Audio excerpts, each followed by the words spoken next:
All right, hello everyone, and peace of Christ to all of you. I hope my voice is coming good and clear. Please invite your friends and don't forget to download the video as soon as we finish. It take maybe 20 minutes or 30 minutes, depending on the link of the video for YouTube to make it processed, so you can download it. Before we start talking about the topic today, which is science, but as you see, we have in the title we have a fraud in Islamic cult. And before I start speaking about science, I will show you many ways of a fraud. This is a person, he called himself Dr. Greg Considini. I don't know what the origin of this person, but he is very active sponsoring Islam and trying to fool people about it. As you see, this is one of the kind of the fraud. Muhammad, he said, and Jesus, he said. What Jesus said? Love your enemy.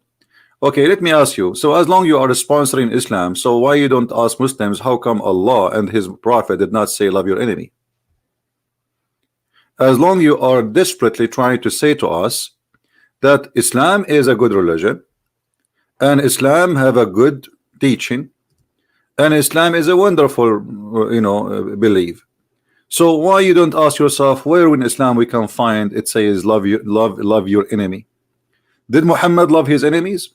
Or Muhammad, he said in the Quran, قَاتِلُوهُمْ يُعَذِّبُهُمُ اللَّهُ بِأَيْدِيكُمْ, fight them, kill them, and Allah will torture them by your hands. Why they are at the end of the day, I understand that there's many people, they are here for business. Is that the word of the Quran which you are proud about? And we will put the verse on the screen. That the Muslims, they have a duty to kill the Christians and the Jews and the Hindus and the atheists and to torture them because Allah, he said so. So you quote for us, Jesus says love your enemy. Why you don't quote for us what Muhammad said about the enemy? What about Muhammad saying when you see your enemies, not only you cut their neck, but you cut their fingertips?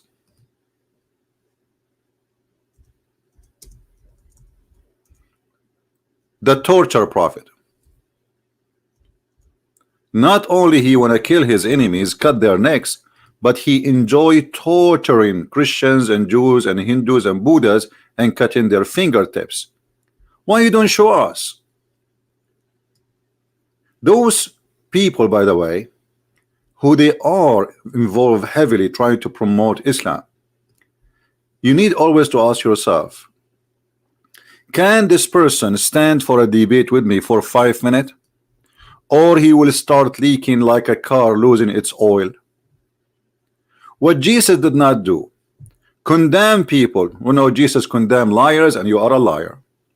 He said to them, your father is the devil, so why you lie? What people did not do, argued over theology. You're a big fat liar. Jesus, he said to them, if you are of your father Abraham, you do the work of your father. This is about theology and belief. Word about hellfire, you are a liar. Jesus, he said to them, I am the way and no salvation but by me. Everything this person he say is a fraud. Jesus helped the sick, but Muhammad, he killed the one who is sick. Actually, the Quran says Allah will increase the sickness of people. Is that right? And this is why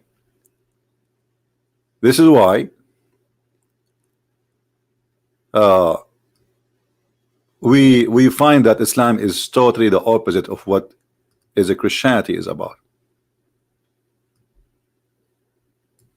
What Allah do? Allah increase the disease. So why you are saying that Jesus is a healer, and healing have many ways. It can be physical healing, it can be spiritual healing.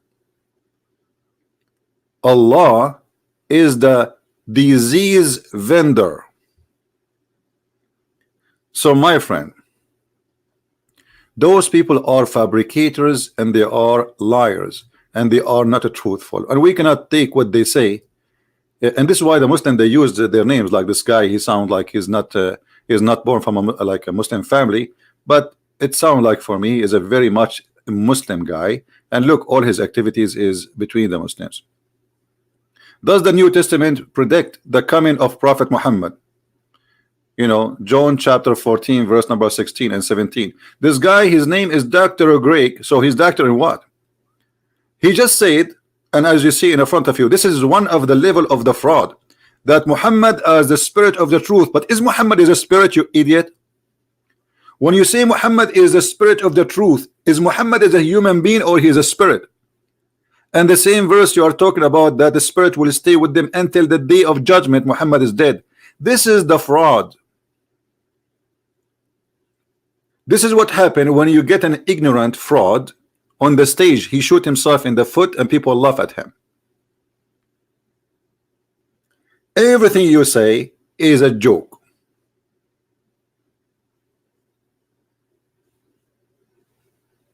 And look, he compared between the Bible and the Quran.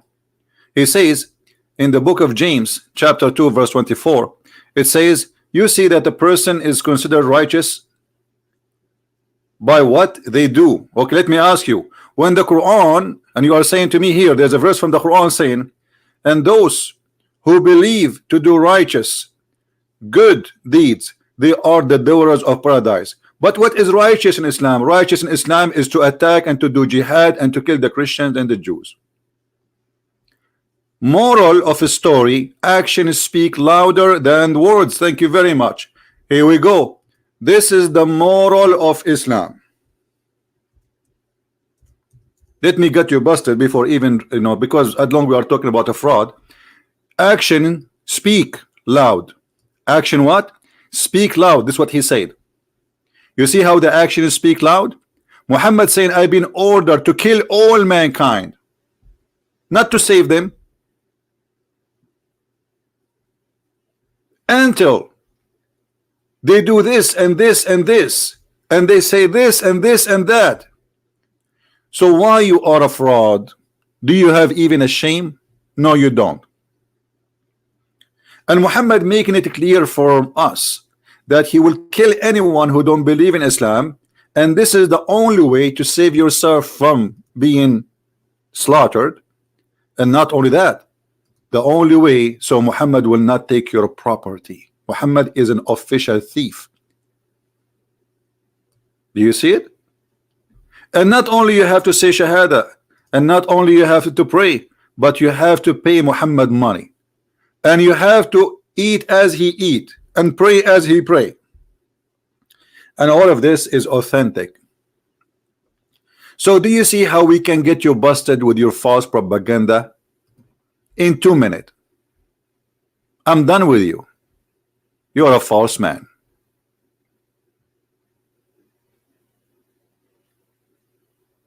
You are a false man.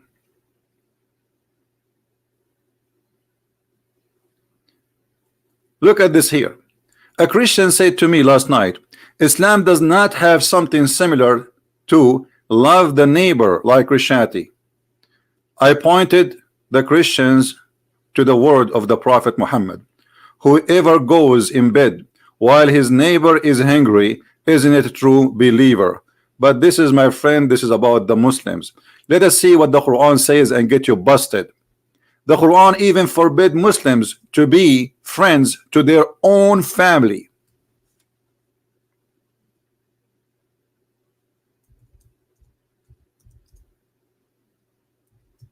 Is that right? Absolutely. Here we go. You will not find a good Muslim, a true Muslim, who is friend, loving those who oppose Allah. Do you see it? So why you are a scam? Why you are a fraud? Either you have no brain or you are a fraud. Choose one. Because when somebody claims to be a doctor, I am assuming that he is educated. So what kind of education you have? This is the Quran saying you cannot be good to them. You will not find a single Muslim who believe in Allah. He will do a loving act to someone who oppose Allah, even if they are their fathers and their sons and their brothers from their blood, from their clan. So what do you mean your neighbor? You are nothing but a shame. And Islam as a fascist cult teach the following too. And this is exactly what Hitler was trying to do. Hitler, he believed in himself, and he want to do something for himself. He want to rule the earth. You are the true Muslims, the best of the people who ever raised ever for mankind. This is the Quran, chapter 3, verse number 10. What does that mean? The best of mankind is those who bring mankind and the chains around their necks till they embrace Islam. This is the duty of Islam, and this guy is being busted, and I advise you to put some Nivea in the places you get spanked. And yet you call yourself a doctor. Go change, change the title in front of your name. Call yourself a tractor. Call yourself the fabricator, but don't call yourself a doctor. This is not good. Now we go back to our topic. Forget about this is scam, this is fraud. He got busted. You can cut this video alone and you can name it by his name, Dr. Greg Consendine. Consendine, I don't know where this name is coming from. And you can cut this video, make it by itself so everybody will laugh at him, and post it for him in his Twitter and tell him, Christian Prince, he challenge you if you dare to show up and call him just for maybe 30 minutes, and everybody will laugh at you. Everybody will die laughing at your ignorance and your stupidity. Thank you, and we continue with the fraud of the Quran. In front of us we have a website we used hundreds of times, and many of you saw it many times. Miracles of the Quran. So today we have an open challenge, and my Skype is open for any Muhammadan he like to show us one truthful thing in this page.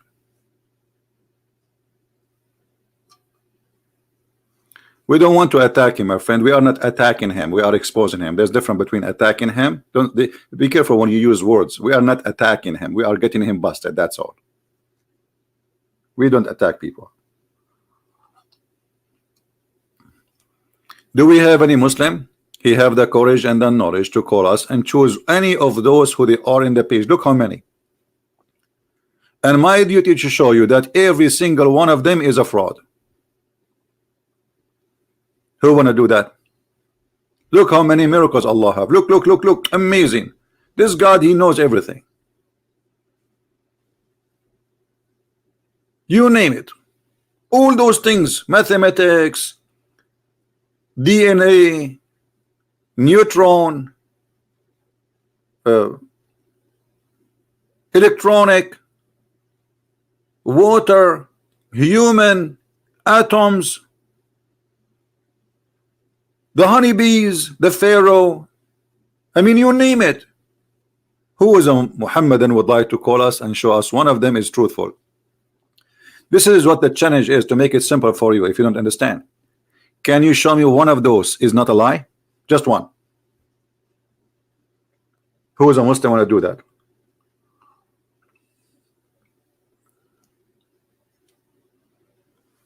Anyone? What is that? Is that a new uppermost zone in the ocean where there is visible light? This is a good one. Who's a Muslim want to choose it for us? No, I'm not going to do that, because they might say, oh, he's choosing his own. No, I'm not going to do that. I want a Muslim to choose for me. Animal language. Okay.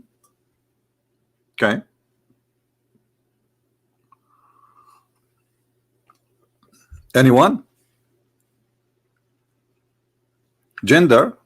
The gender is in the Quran. That is something. I think this is new. They are adding more.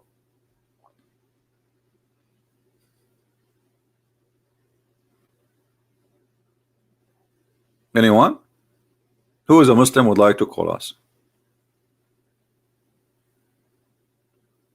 Where are they, those with long beard?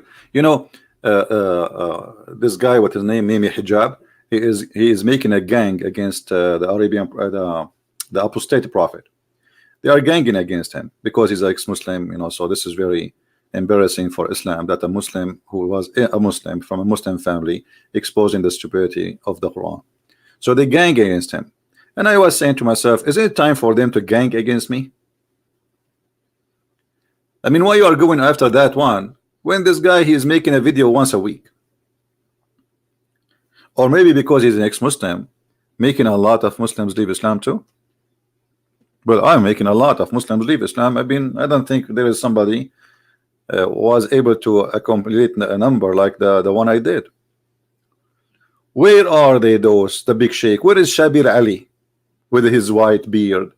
Where is Zakir Naik? Where is Mimi Hijab? Where is his nurse Ali Dawa? Where is all of them? Where are they? Why they don't call me?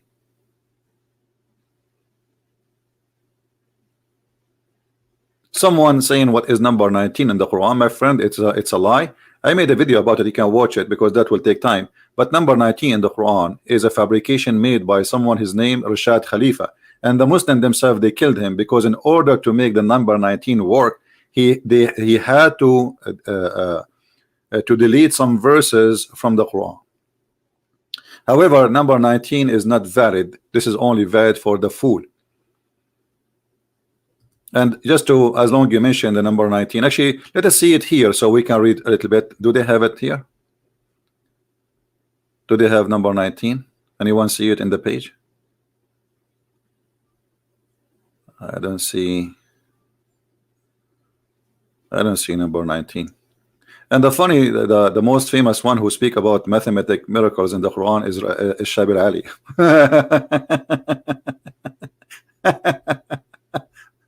And I made many changes for him. Says, hey Shabir Ali, can you calculate the numbers for us? Here we go. It's here. Number 19. Oh, brother, it's here. What's wrong with you? The Basmala, which means Bismillahir Rahmanir Rahim, contain 19 letters. That is a big fat lie. Let me explain to you why. You see here, this can work with somebody who don't speak Arabic. But those who speak Arabic, they knew. Let me type something for you on the screen. But the problem, my keyboard, I would drawing because my keyboard does not have those options. When you see something in the top of any letter like this, like a 3 teeth, that it's called shadda in the Quran. So each time you see shadda, that's mean the letter is 2 letters. You know what I mean? This is why the shadda is not in like an order. Instead of writing the letter twice, we just extend the voice. So it's telling you here that you have to say the letter twice. All right. So Bismillahi, lahi, there is a shadda. This is twice. And then Ar-Rahim, Ar-Rahman. You see Ar-Rahman here. There's a shadda here. You see it, and over this letter. And there is a shadda over this letter. So right away we increase the numbers of letters in 3 places. 3 letters became 6. The number 19 is destroyed. It became 21. Not only that, if you go in the Quran, let me go to the Quran because Quran make it more clear when we when we look at those words. Here the text is small. Give me a second.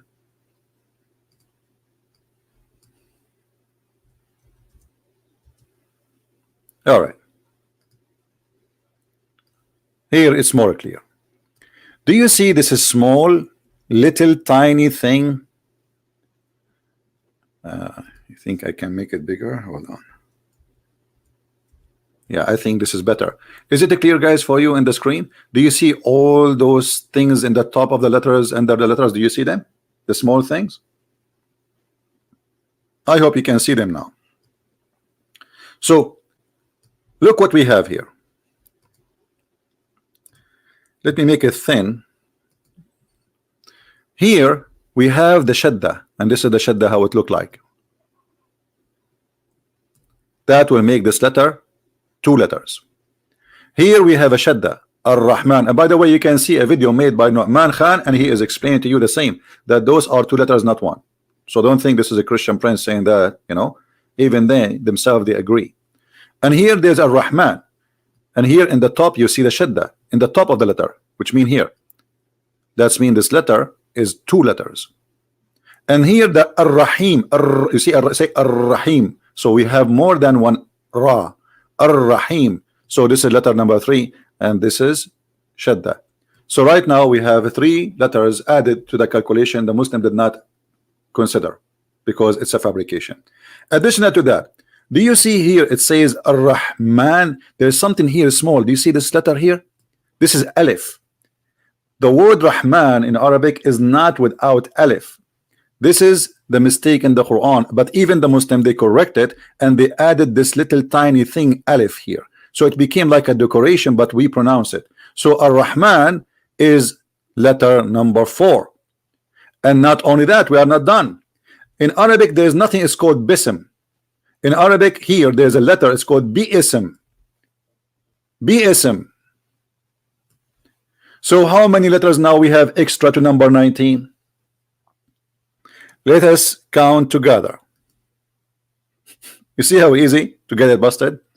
This is letter number 1 added. Let us make it in English.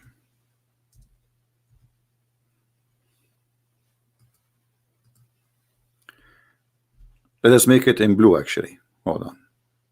So we can notice them. This is letter number 2. This is letter number 3. This is letter number 4. And this is letter number 5. So where is number 19? The miracle is gone. Shish kebab hummus. Shish kebab hummus. Hummus religion. It is a scam. It took them years to make this miracle. Christian Prince destroyed it in 2 seconds. So the total now is what? The total is not only not 19. We are in the number 24. Do you see how easy to destroy it? And by the way, I changed it in Muslim to say it's not true. It's a challenge, brother. I'm here live on air. Actually, you know what? Just to get them busted, in my own way, as usual. As an example, the word here, Bism. It's very embarrassing to say Bism. Only ignorant they will say the word in such a way. You ask the Muslims why it's written this way. This is funny. This is silly. This is stupid. A kid is 1 year old. He will not write it this way. So how Bi-Ism became Bism?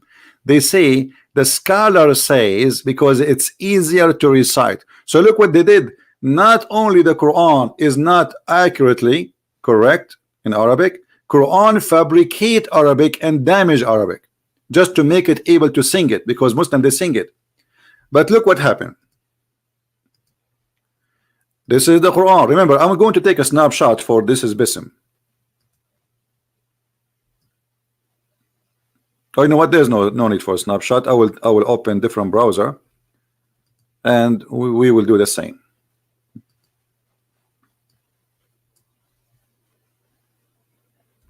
How the correct word is written in the Quran. It's in the Quran. Even the correct word in the Quran is written there. Let us show you. Read with me carefully. Do you see how Bi-Ism is? فَسَبِّحْ بِاسْمِ رَبِّكَ الْعَظِيمِ, chapter 56, verse number 74. Chapter 56, verse number 96. This is the correct way to write it. Do you see it? Do you see it?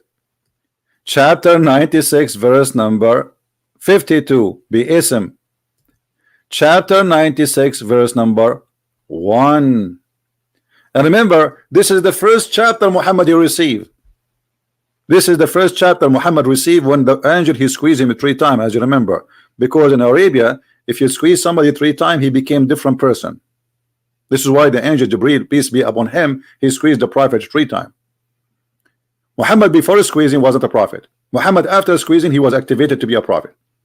I don't know if you ever go fishing, they give you something can glow at night, so they do use it for fishing. So you squeeze it, it started glowing. So Muhammad started glowing from that day. So the miracle of number 19, it turned to be a fraud. What else? Anyone? This is a proven guilty of lies. And the same goes to all the other verses they claim they are 19. All of them.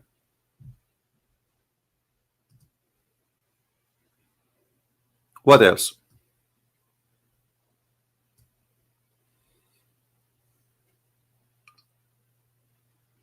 Any Muhammadan would like to give us a call?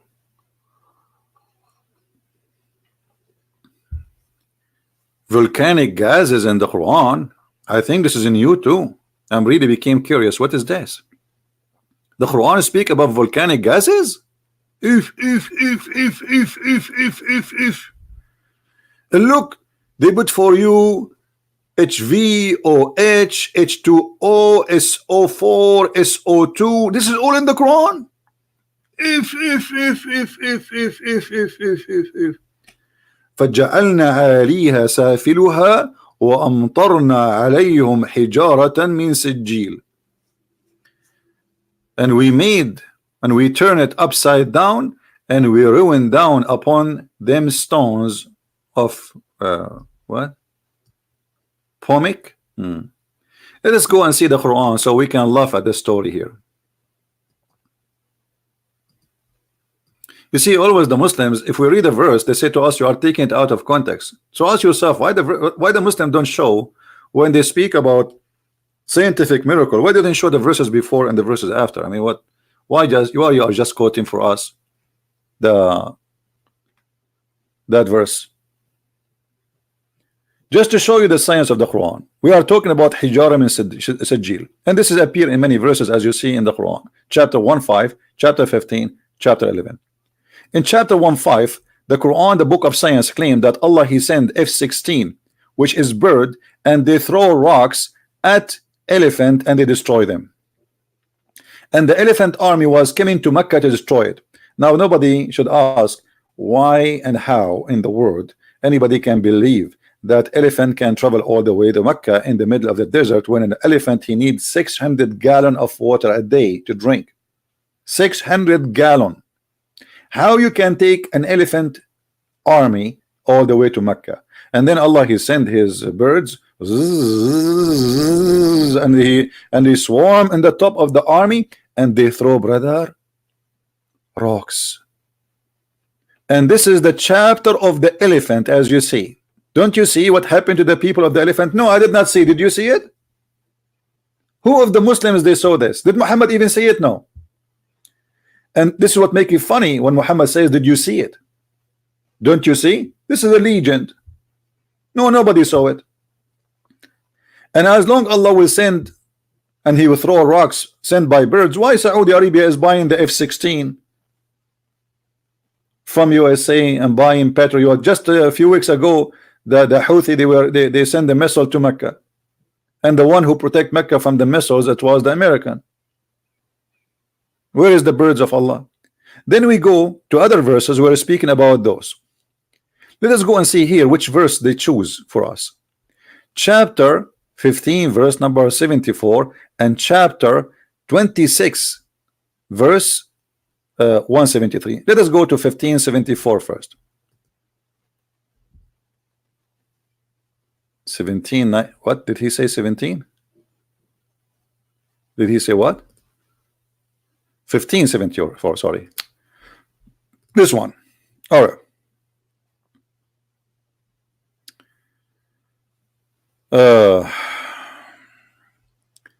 Why the Muslims don't read for us the story? This is about Sodom and Gomorrah.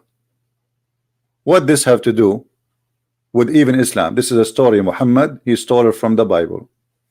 This is number one. Number two, here where it says what happened. And we utterly confounded them, and we ruined upon them stones of heated clay. You will notice that here it says heated clay. The fact it does not say that. If we go to the previous verse what we showed you, you will see the translation is going to see there's something different. Let us go to this one.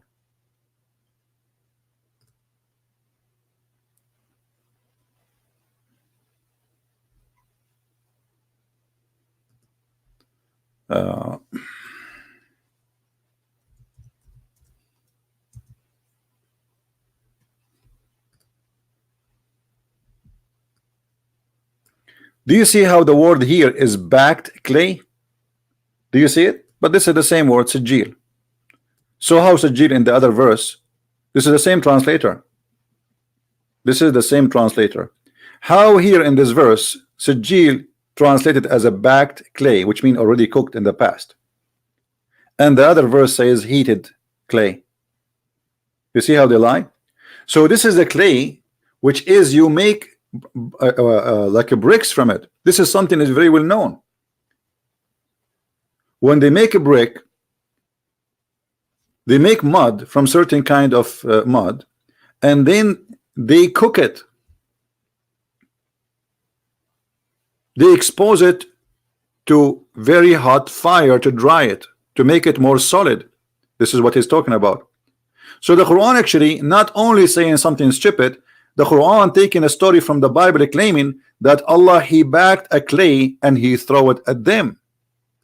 So what they are saying here of a stone of heated clay, it's a lie.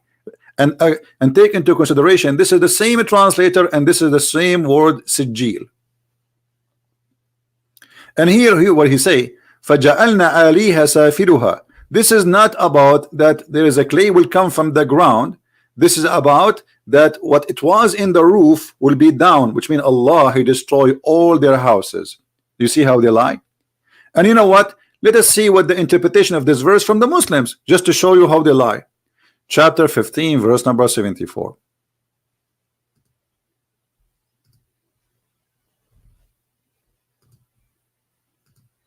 Remember, this is their Islamic interpretation, not mine.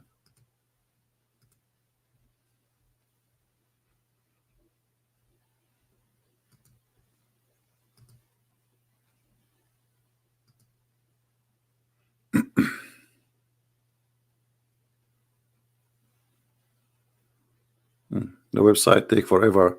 Let us open Ibn Kathir until this this one open.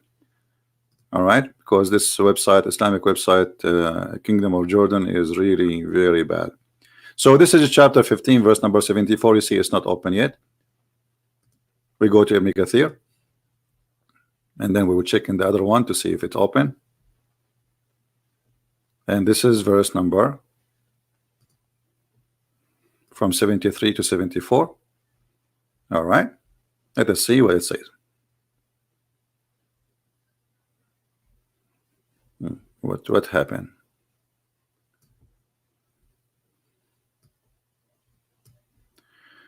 This is a precise sound came to them from the sun when the sun rose. So Allah he screamed, and here you notice that Allah he have a mistake. He's saying that he killed them by the screaming, but yet he's saying in the video they are saying that Allah, if you go to the video, look at this. Here they are saying beside Bolivarized rock and pumic volcanic eject.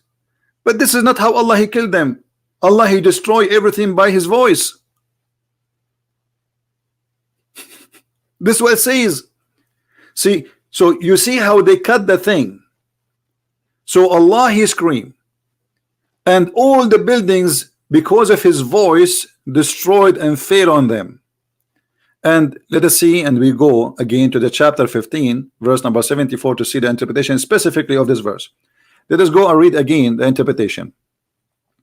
This is a piercing sound that came to them when the sun rose, which was accompanied by the city being flipped upside down.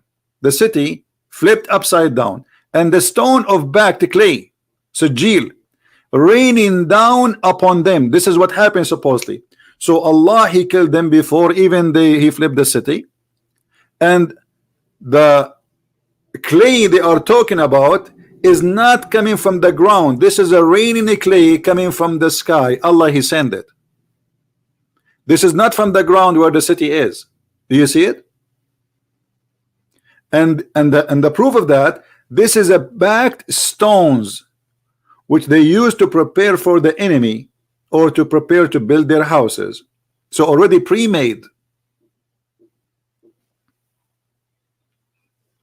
Let us go to other interpretation. Until now this website is not opening as usual. Finally it opened. And that made their cities topmost part of the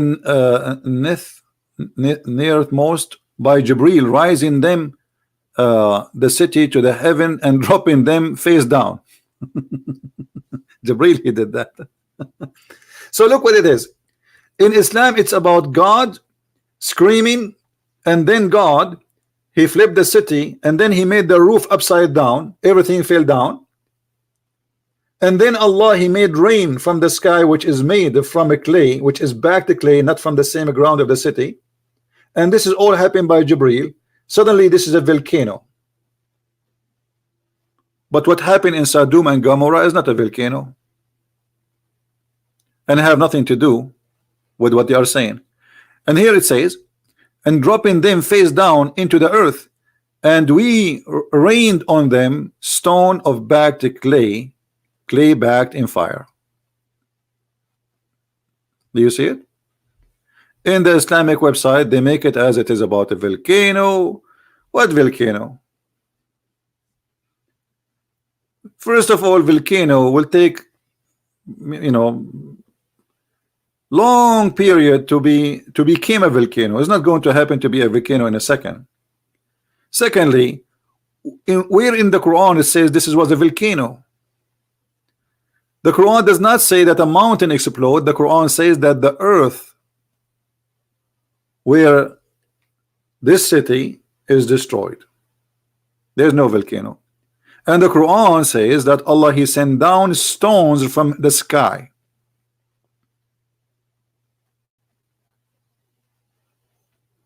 So suddenly this is about troposphere, HAVOH. Then we go to the verse number 173, chapter 26, verse number 173. Okay. And actually here the Arabic is used, is funny.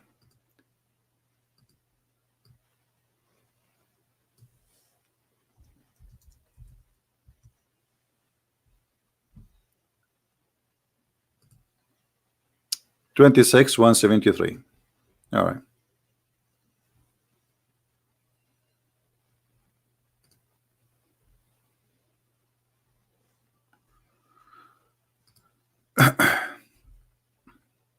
And we ruined them. We ruined them.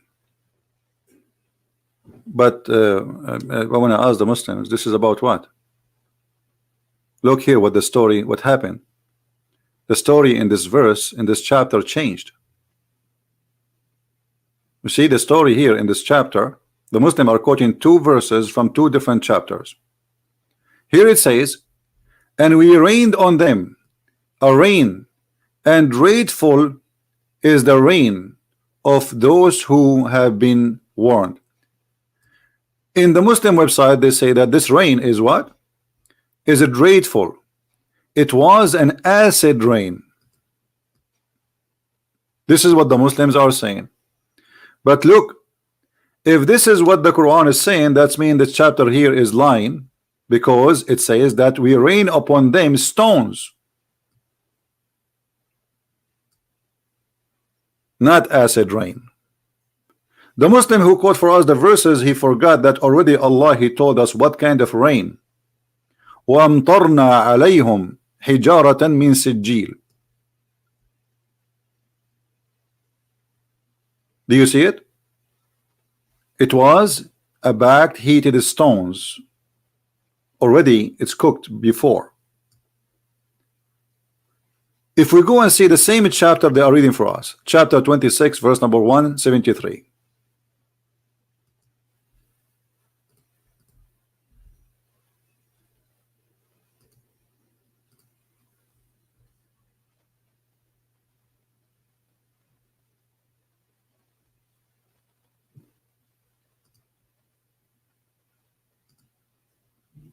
All right, let us hope the website will work.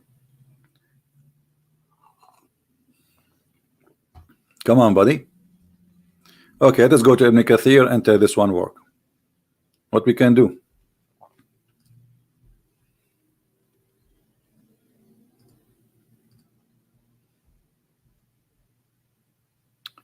$173, so we have to, we don't have. Okay, let's see here. Where is the verse?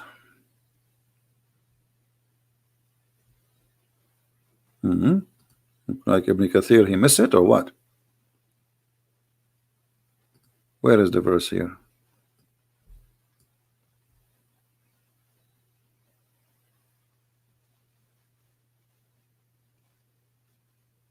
Oh, here we go.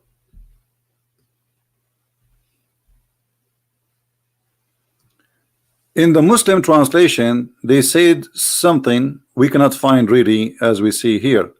It says, Allah, He rain on them a rain. He rain on them a rain, and that rain supposed to destroy them. In the Muslim website, they say this is an acid. They add the word acid. They are the word chemical, and they made for us certain drawing to make us and convince us that this is what happened and this was a volcano. And by the way, as long as we are talking about a volcano,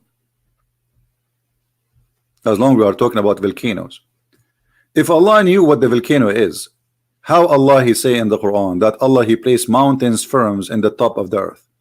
Is that what the volcano is about? There is no way Allah He speak of that science as they claim, yet He think that mountains is something was placed in the top of the earth.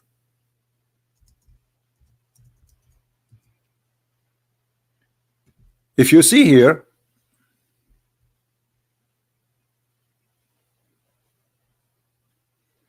all those verses mention the mountains,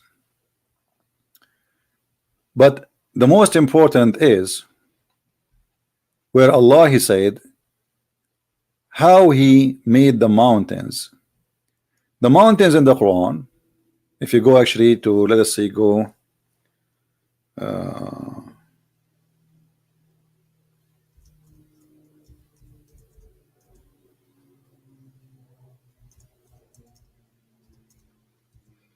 here we go, chapter 79, verse number 32. It says, and He made fast hills. This is the Muslim translation. The fact it does not say that. It says وَالْجِبَالُ أَرْسَاهَا. He placed the mountains in the top of the earth. If we change the translator, we will find right away this translation is a false translation. Let us go to a different one. Yusuf Ali. And the mountains Allah has firmly fixed. But is the mountain is firmly fixed? How it's firmly fixed? And by the way, still this is not the correct translation, because Allahu arsaha, arsa, like when you say, if you have a boat and your boat is in the ocean and it's coming to a place where you are going to stop. Let us say it's like landing, but not, you are not in really in the land, but you want to stop the boat. So this is the place where the boat is stopped. This is arsa. So you throw this big piece of metal in the side of the ocean, and this is called the marsa, where you are going to be fixed there. So Allah He placed the mountains in the top of the earth, and actually we can find you that in many places. If we go to chapter 41,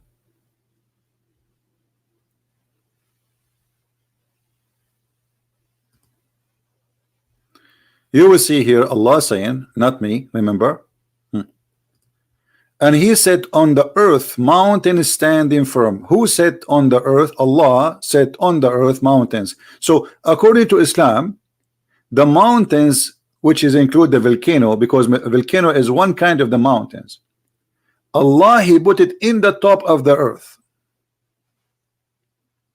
Now who is the fool he agree with this?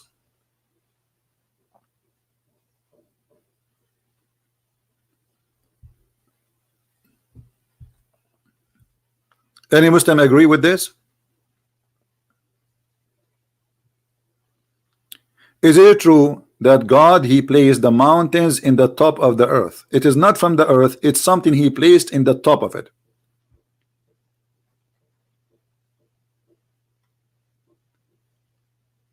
So if we connect what the Muslims saying to us, that this is about a volcano, but volcanoes are not something placed in the top of that city or beside that city.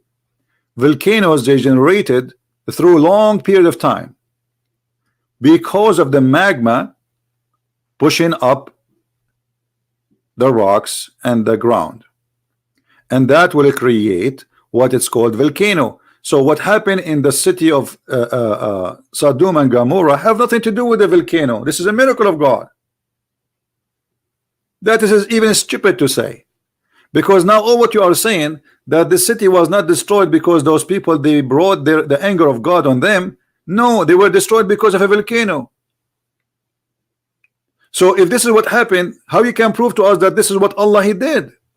Especially Allah is reporting something happened in the past, and he did not use any chemical in his statement. All what he says, we made the up down, which mean all their buildings destroyed. He flipped the city upside down. How is that? Because simply what was a roof became a ground. This is what it's meant. And we throw on them rocks, and this rocks is cooked.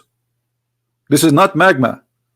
The same rocks he used to attack the army of the elephant, as we showed you in the chapter of the elephant. And here they say that today we know why that rain was grateful. It was acid rain. Okay, what did grateful mean? I want to see what this word mean in Google. Hold on. Causing, involving great suffering, fear. So this is because the people are dead already. What this guy is talking about? The dead, the people, they die when Allah he scream already. And the Quran mentioned many times that Allah he killed people by screaming. Let us show you. By sound.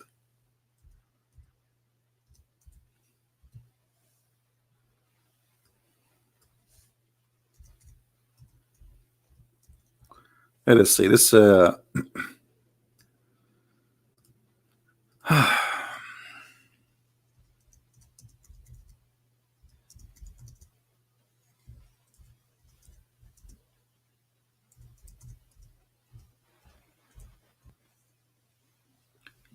Let us show you.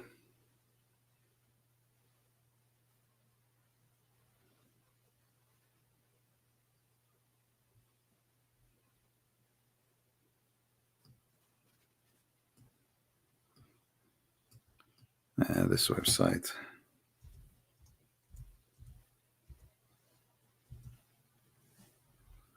For some reason it's not functioning.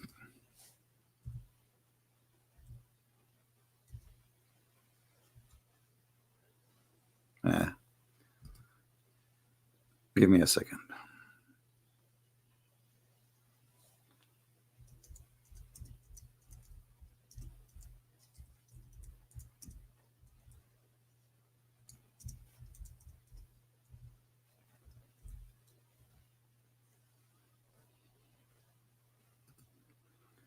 All right.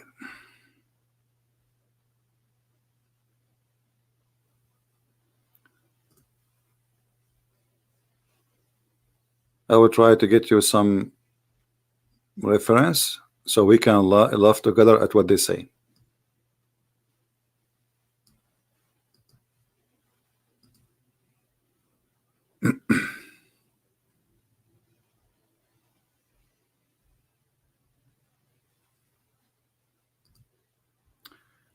All right. This is a book. It's called Al-Mizan fi Tafsir al-Quran. and we will see here what happened. I'm going to use Google translation because I could not find something really in English. Google translation is not really going to be that much accurate, but it's going to help us. How they lie about how the Quran, what the Quran is saying.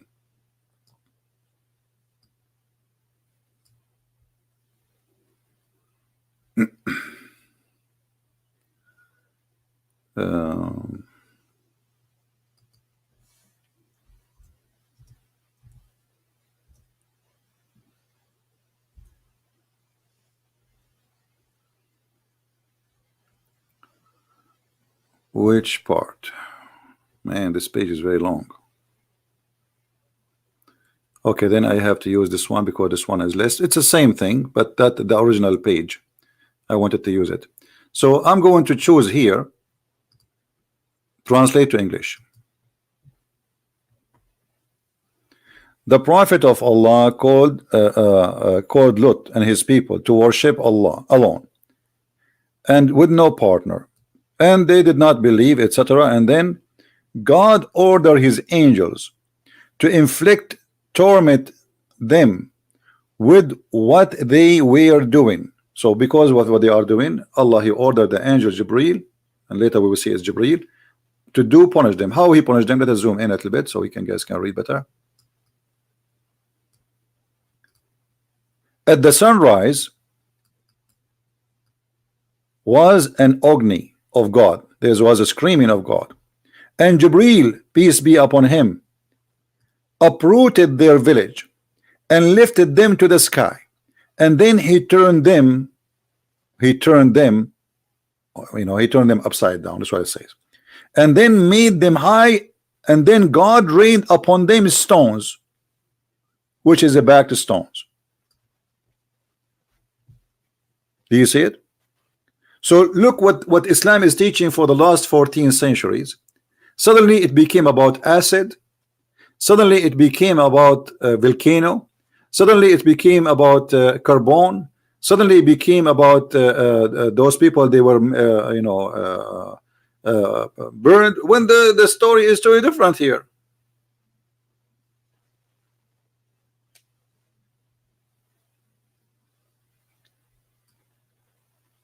If we go to different verses in the Quran, we will find more funny stories about how Allah, he killed people. As an example,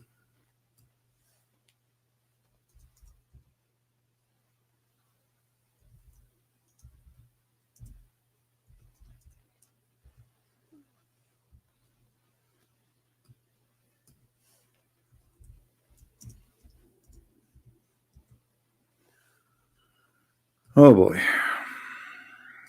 chapter 7 verse number 65. There's a people, they are the people of Hud. Who is Hud? Don't ask me. Even the Muslims, they have no idea. And then those people, they have a prophet. Their prophethood, he came to them, and he warned them about worshiping Allah. But those people, they don't want to believe. So Allah, he decided to destroy them. Even they asked this man, he's a prophet, to they made a challenge. Can you make this rock become a camel, and this camel is delivering another camel? So this prophet Saleh here in this story, and this is how you see the Quran is mixed up. He made the camel or the rock by Allah, supposedly that Allah, he made it as a camel, and then those people, they killed the camel. So look how Allah, he did kill them. There's an earthquake happened in that day, but in different verse you will see that Allah is speaking about something else. Look at this. And we rained them on them a shower of a prime stone. Hold on. How here you say that there is an earthquake destroy them, and here you are saying to them we rain on them stones and we kill them? They are already killed. But here he is talking about what? He's talking about different people, supposedly talking about Lut. And look how the story of Lut changed. You see, the people who make this video, the article, they forgot to mention for us chapter number 17, because here this is about Lut. If we take this prime stone and we search in Google what prime stone mean, remember this is the Muslim translation. This is the Muslim translation. It says here silver. Silver. If we change the Muslim translation, because this is not in the Quran, this is between two brackets, as you see, just to show you how they fabricate. We shower them and doesn't even say anything about stones. Read carefully in Arabic. وَأَمْطَرْنَا عَلَيْهِمْ مَطَرًا. If we change the translator, we will find that there's no stones mentioned in the verse. Change the translator. This is Yusuf Ali. Choose anyone. Ahmad Ali. I don't know who's this guy. Again, between two brackets of stones. So in Yusuf Ali, who is a new moderate, all of those are moderate, trying to make the Quran a scientific book. They are adding things to the Quran when the Quran never says so. So suddenly it became an acid stone. Suddenly it became a sulfur. Suddenly it became all kind of material when the fact the Quran never says so. It's just a rain. And the other verse in the Quran confirm what kind of rain.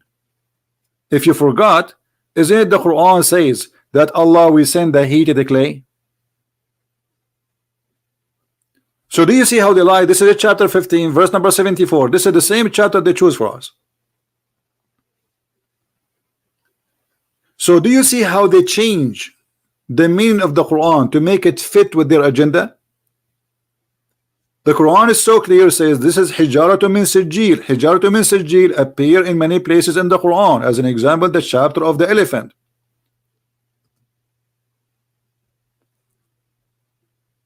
Chapter of the elephant, which you will find at almost at the end of the Quran, chapter 105. All right. So Allah, He sent on them backed clay stones. How those backed clay stones became sulfur, became acid. Acid is not stone. Is acid a stone, Muslims?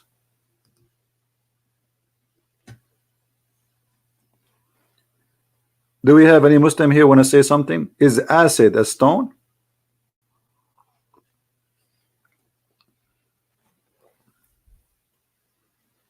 Anyone? It's not.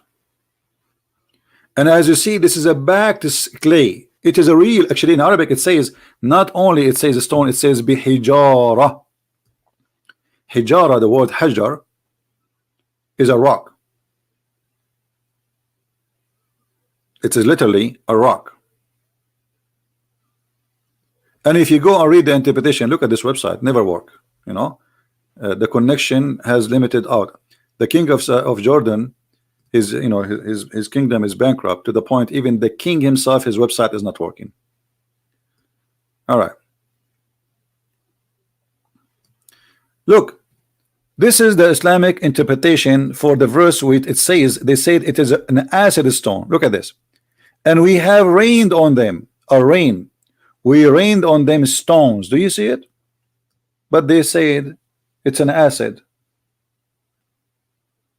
But the Quran says it's a stone. This is a chapter 26, verse number 173, which they said here. You see it, acid. They added the word grateful in the translation, and they make it as it was acid rain. But nowhere in the Quran it says anything about such a thing. It is just about a stone. And this is again the official website of the Kingdom of Jordan. And this is Tafsir al-Jalalain. Let us change al-Jalalain. Maybe al-Jalalain is an idiot. You do not know what he's talking about. Let us take Ibn Abbas, the cousin of Muhammad. And we rained on them. You see, when you hear the word rain, you think always of a liquid, right? It's going to be water or something like that. But this is because the Quran is very weak in language. On their sodomists and travelers, a rain of stones. I mean, how clear. And here between two brackets, this is a translator adding, and grateful of the rain of those who have been warned. Do you see it? This is the English version, but the Arabic is so clear. It says, this is what the translator he said, anything between the bracket is just additional. We rained on them stones. So if you are saying to me this is a scientific miracle, that's mean you have to agree that acid is a backed clay.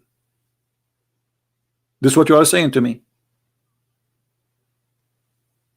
If you Muslim agree with this statement in the page, that's mean you are saying, because it's the same verse. Look, and this. I mean, look at them.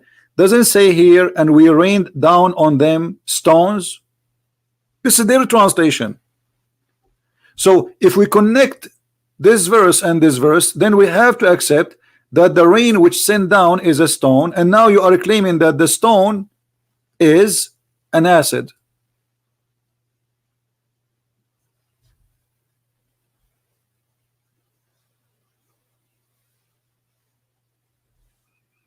Do we have any Muslim?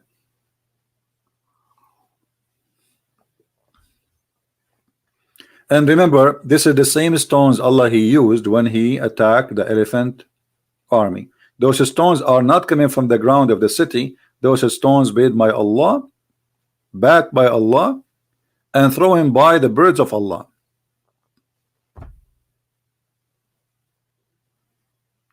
So you notice always when the Muslim they speak about scientific miracles, they assume that you do not know anything about the Quran, and we can play with the words and we can add things. Grateful is the rain.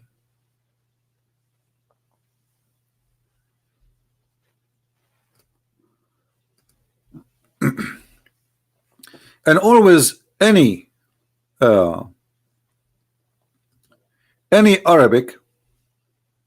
interpretation is totally different from English interpretation. Why? Because English interpretation is made very modern, and Muslims they are trying to make it look something different. This is why I call it a fraud. This is a page have all the Islamic interpretation for the verse.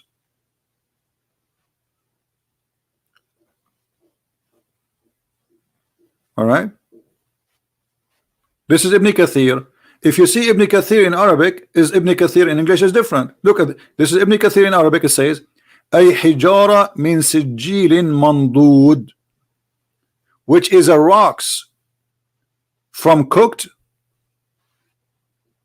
clay. ولهذا قال فساء المطر مطر المنذرين. The Muslim they translate this as an acid rain, but look what he's saying. He is showing us a different verse in the Quran. Actually, let us show this verse. Let's go here.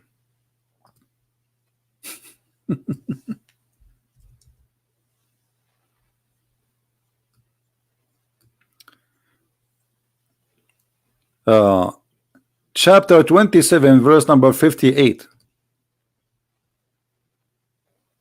The same translator. Look, he add between the two bracket a prime stone. It's not exist. And we read down on them shower, and evil was the shower on those who was admonished. Doesn't say anything about acid, doesn't say anything about anything, and the fact the other verse confirmed that this rain was nothing but a stone. And this is Ibn Kathir in Arabic. Actually, I can exchange right now. I can click and translate to Google. I know maybe I should post just a link for you so you can look at it and you can do the translation yourself. You can switch, you can click at the page, open it. You have to open it with Google browser so you can able to translate. All right. تفسير الطبري وهو إمطار الله عليهم من السماء حجارة من سجيل. Let me do the translation here. Yes, you know, because that will be helpful. Well, I don't know why it took me out.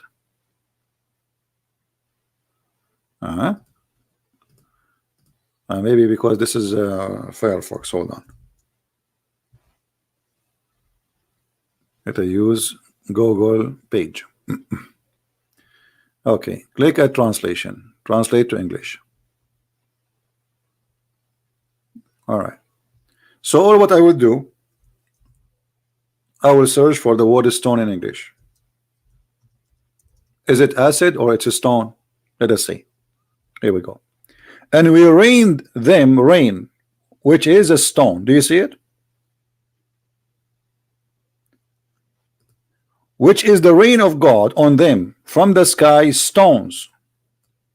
Which is the rain of God on them from the sky, stones. So why they are saying to us acid? What is the acid? This is Tafsir Ibn Kathir. This is Tafsir Al-Jalalain. This is Tafsir Al-Tabari.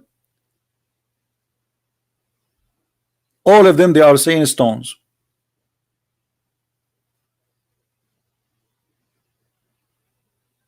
Do you see it? Where we can find the word acid here? Where we can find even the word liquid?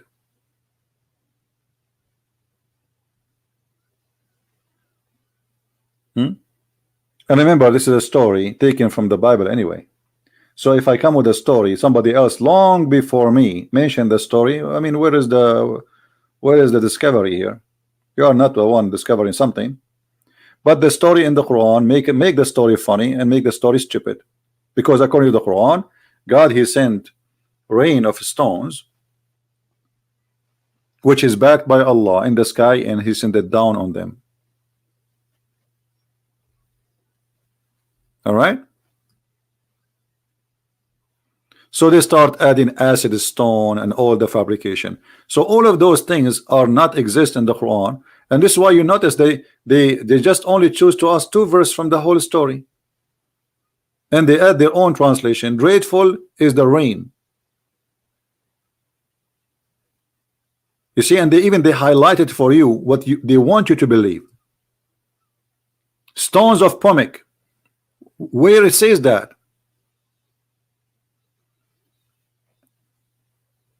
What Pomek mean? If we go right now to Google, what Pomek mean? Let me see. What is Pomek stone?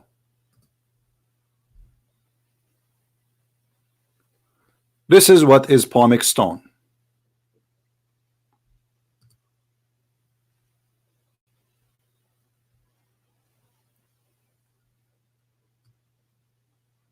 Let us see. Just to show you. Okay. I will make a question so they can get definition. Hold on. What is Pomek stone?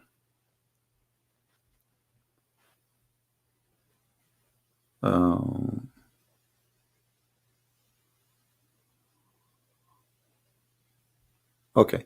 So according to here, as I see, that Pomek stone is the powder of dust form, is a volcanic rock that consists of highly whatever, like after that, and then Pomek stone are often used for beauty salon, etc. blah blah blah blah.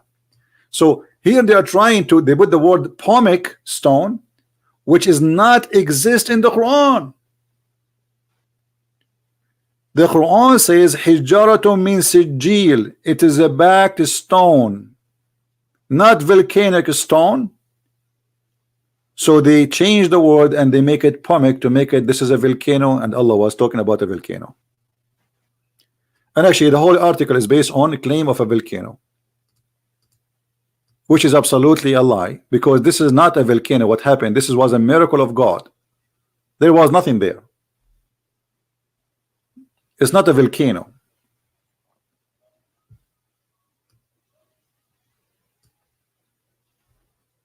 Water, vapor, and the forms of rain, acid rain, all of this is addition, is not there. And we showed you their own interpretation. And the funny, by the way, when Muslim they translate Arabic interpretation for anything, You will find always something very unique about Islamic translation between Arabic and English. If you read the book of Ibn Kathir in English and we read the book of Ibn Kathir in Arabic, we will find that there's hundreds of pages are missing, not tens of pages,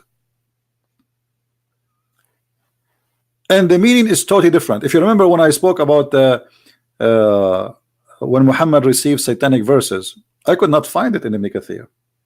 They are not telling the story. The story is gone. The details of the story is gone. Where it says in Arabic, it says that. It says the details exactly, but in the English version, it's gone.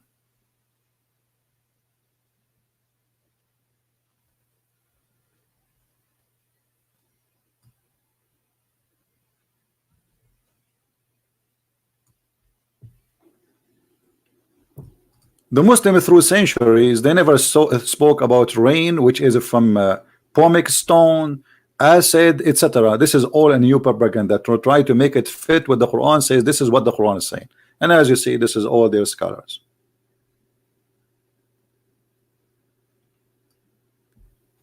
Do we have any Muslim want to say anything?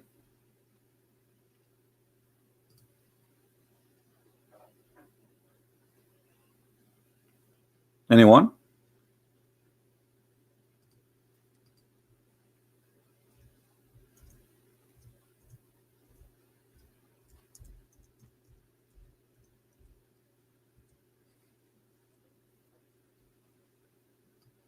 Any Muslim?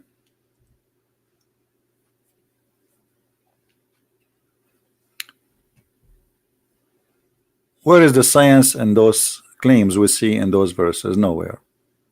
It's a lie. The added words are not there to make it look as it is there.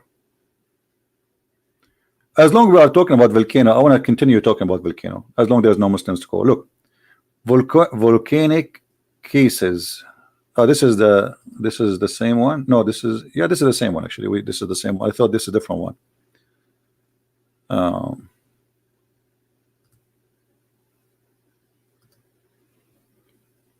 No, this is not the same website. Here we go. Which Muslim wanna call me and choose one? Which a Muslim will call and choose one of those scientific miracles? Which one?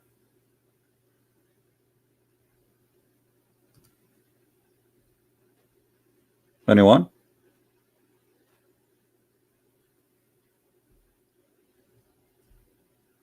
My Skype is open. If you are a Muslim, you like to call me, I will be happy to hear it. Who is a Muslim? If you don't dare to call, no problem. Who is a Muslim will choose for us which one you like me to talk about of those things of your choice.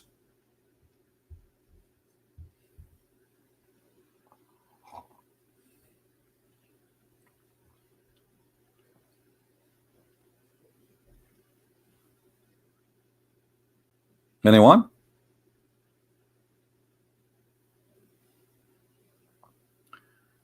I see the inner ear, the eye.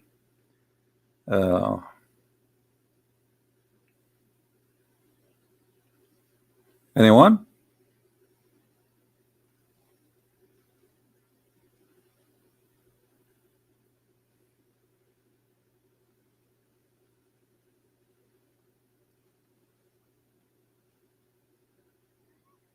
Don't say that you blocked him. So what? Who is don't? Who is this guy? Don't.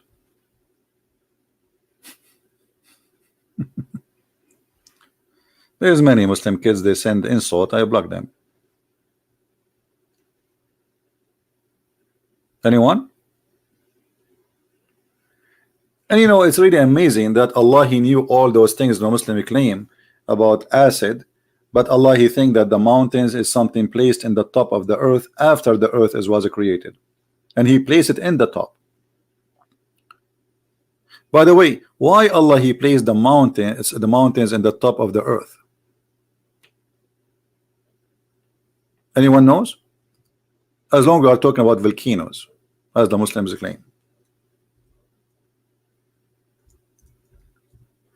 And by the way, the Muslims, they make even an articles about this, claiming that this is scientific miracle. Look what the reason Allah He placed mountains in the top of the earth,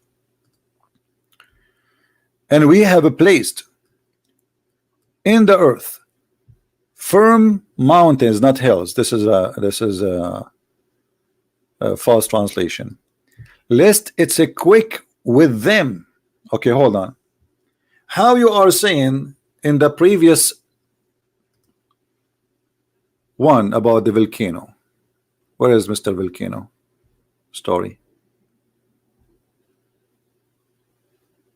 Here we go.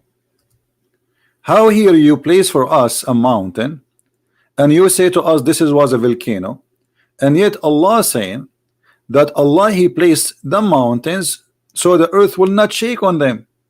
How in the same chapter you are quoting for me it says that there's an earthquake happen? Where was that volcano? But yet according to Allah, Allah He did place the mountains in the top of the earth so the earth will stop moving.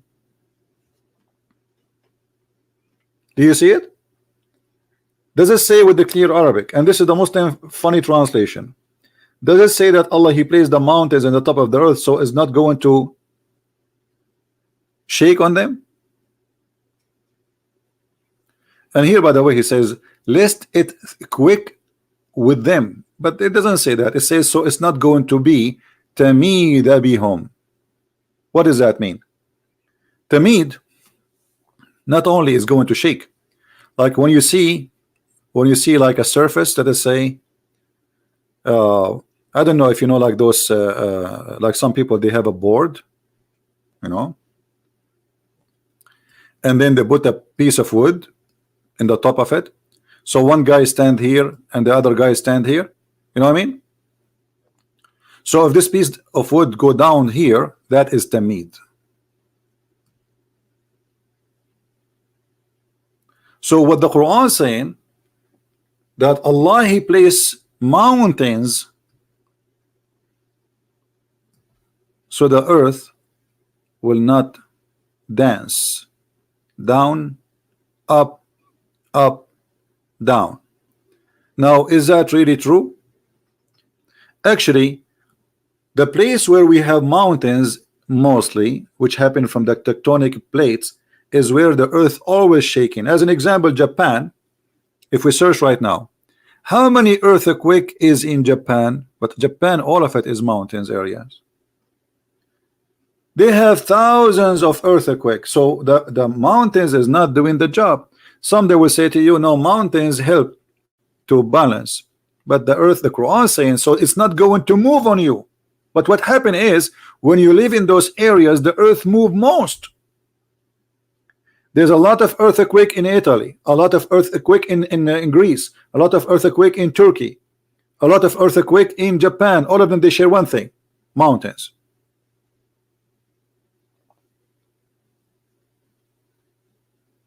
All of them, they share one thing: they have mountains. So wherever the mountains goes, usually there's earthquake.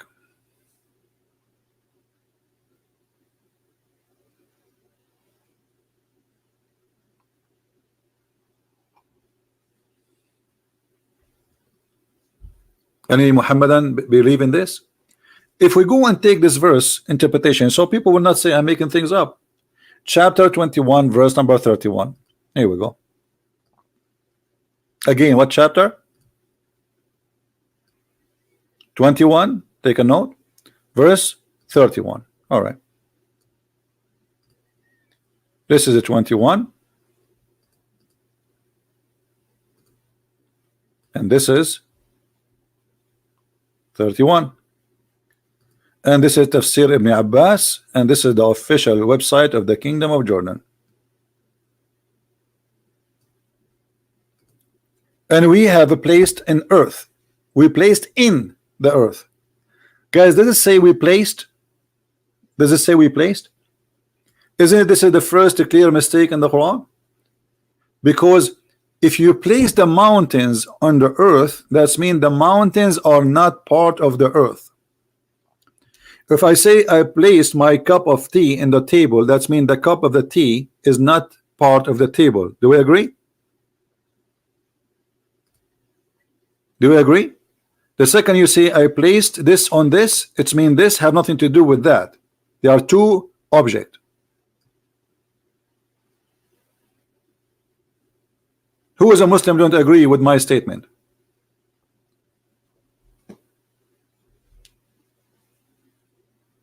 Anyone?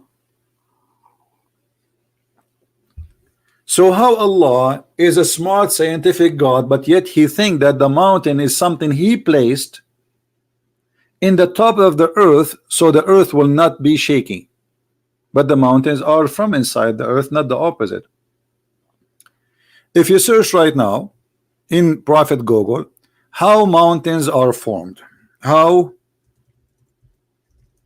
mountains are formed, this is have nothing to do with the Christians, nothing to do with the Hindus, the Jews, the Buddhas, all this madness. You know, you might Muslims say to you that this is a website made by the Christian, this is a website. Here we go, I just searched, and this is all is a graphic made by people I do not know, I never met.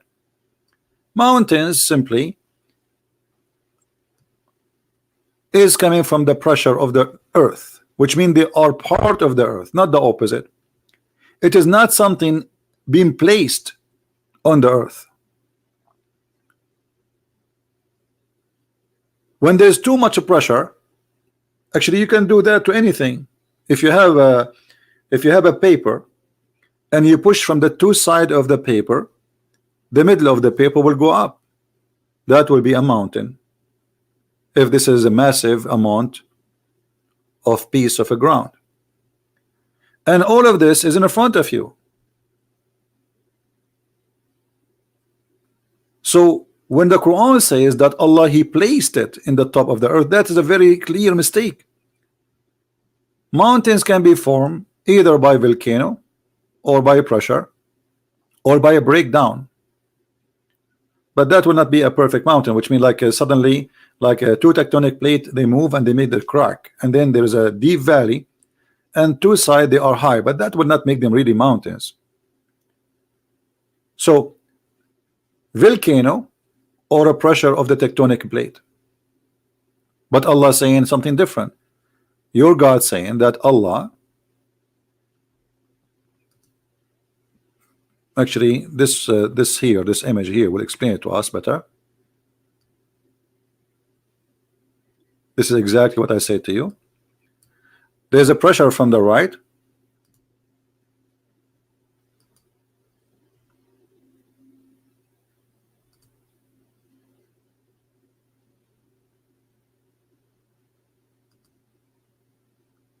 pressure from this direction, pressure from this direction, then the ground will go up. That will make a mountain. So here we see a mountain is formed. The Quran think differently, that Allah he placed the mountains in the top of the earth because the earth is like a sheet, and actually Muhammad he mentioned the word sheet literally, which is a carpet. If we go in the Quran, we will find Muhammad saying the following. And remember, always this is what Muhammad saying, not me. Does Muhammad or did Muhammad says that the earth is like a carpet? Yes, he did. And that will explain to us what he meant by saying he placed the mountains in the top of the carpet. Wallahu ja'ala lakum al-arda bisatan, chapter 71 verse number 19. You can ask any, actually you can open this chapter in Arabic and you can copy this word bisat, and you can take it to the dictionary and you will find that bisat mean carpet. As simple as that.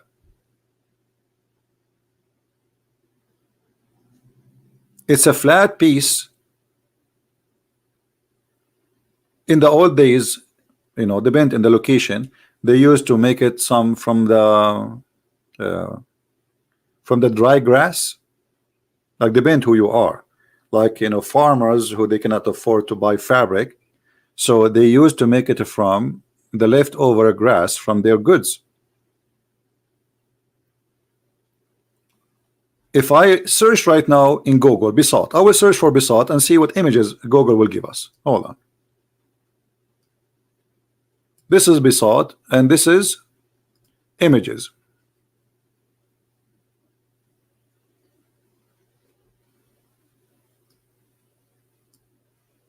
Do you see it? Actually, in Arabic, you will find a statement where it says bisat or rih. This is the same flying carpet Sulaiman he used in the Quran.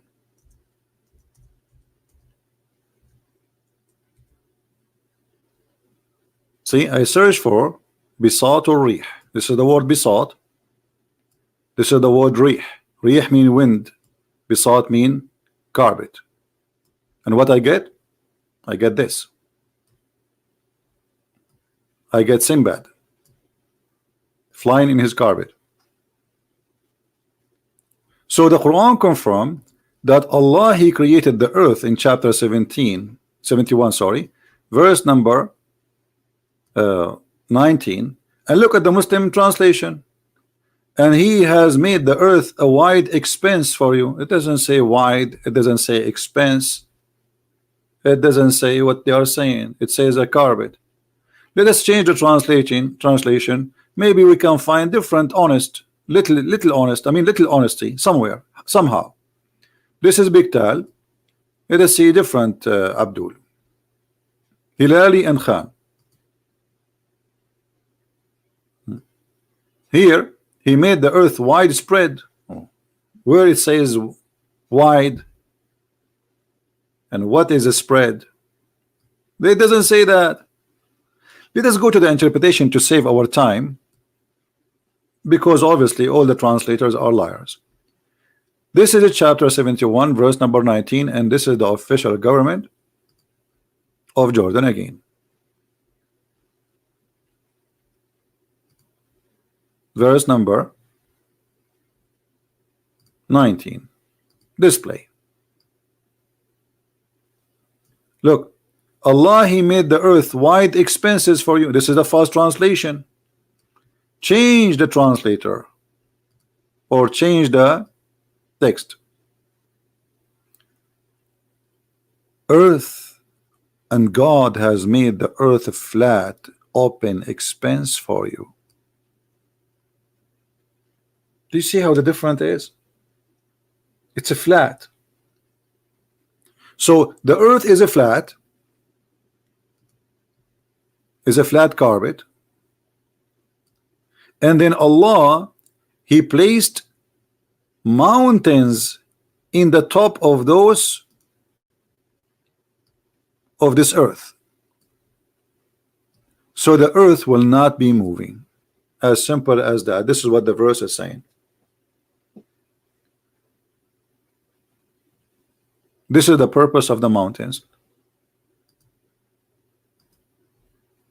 Any Muslim will say I am not being honest. He would like to call me.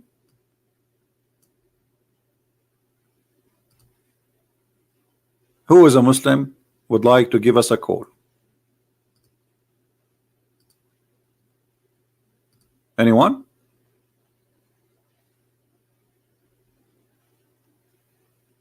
So all what they say to us is nothing but a fabrication. This is how the game works. We will change the interpretation to make it 2019 interpretation. All the interpretation was exist before. We will throw it in the garbage, and we will do our best to change the words of the Quran meaning to make them fit what is called science today. This is exactly what the game is. Who is a Muslim wanna call me and choose for me a miracle of his choice? Until now we did not find one thing is good.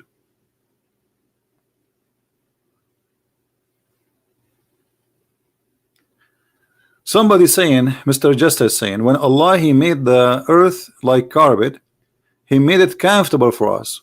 My friend, the word in Arabic is very clear. Bisat is bisat, and the earth is not comfortable anyway. What comfortable in the earth? Do you sleep in the earth? And the earth is not a flat,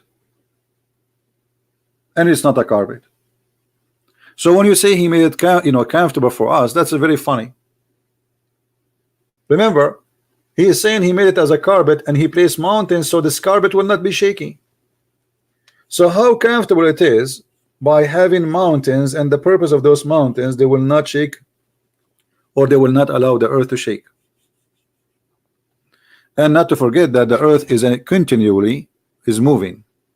Actually, the second the earth stop moving, I mean the magma making the tectonic plate move, the second this movement stop, that's mean the earth is dead.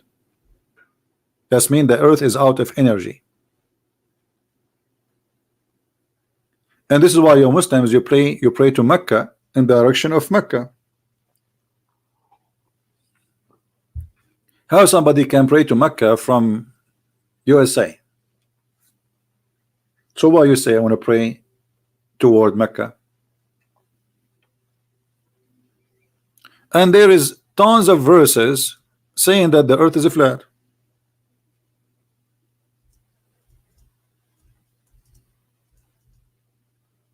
It's not this only verse. Is that correct? Or I'm making things up? I can show you tons of verses. Isn't it the Quran says وَالْأَرْضُ بَعْدَ ذَلِكَ دَحَاهَا?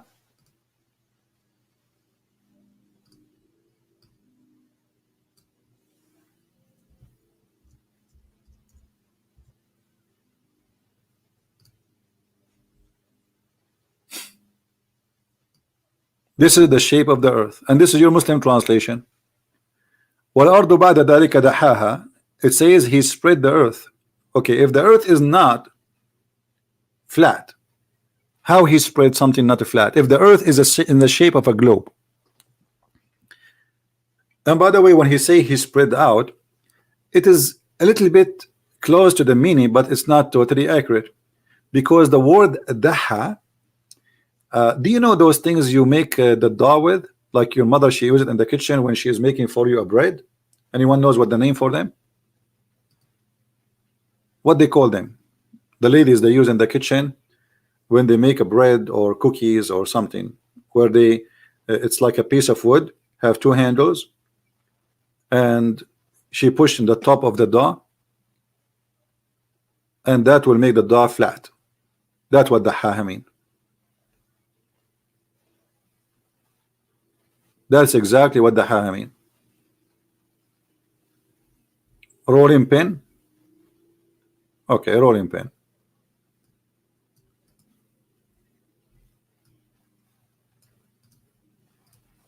How the rolling pin look like, for those who do not know, let us check it out.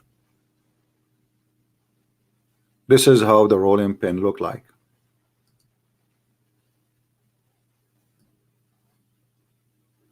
You see it? It's a piece of wood, or it can be made from, but in the old days it used to be made from wood, and you roll it in the top of something to make it literally flat. This is what the ha mean. And I challenge any Muslim to say that is a lie. And this is exactly what the Quran is saying. Allah, he made the earth flat.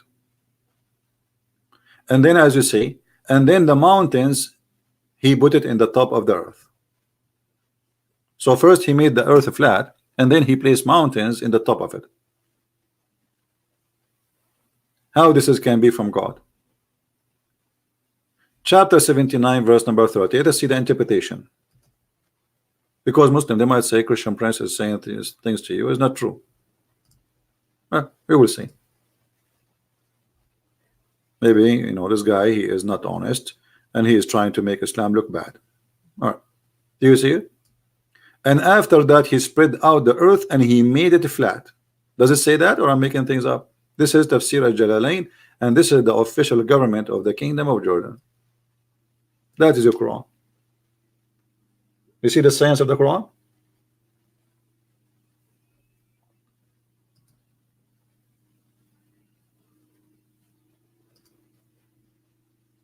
Do we have any Muslim here he don't agree with Allah?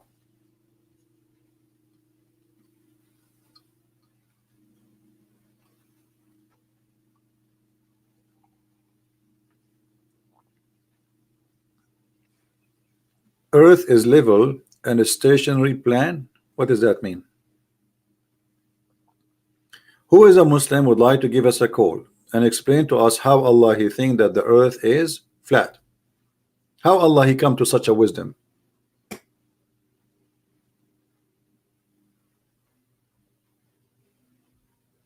Hmm?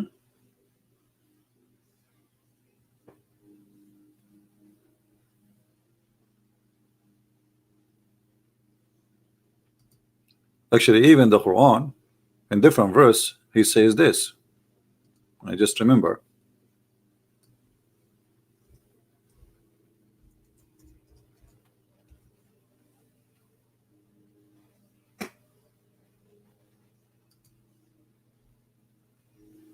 Allah he make for you the earth like a bed. Firash is literally flat like bed. This is how it is. They can say whatever they want, but this is what the Quran says in front of your eyes. You don't like the translation, we can change it for you.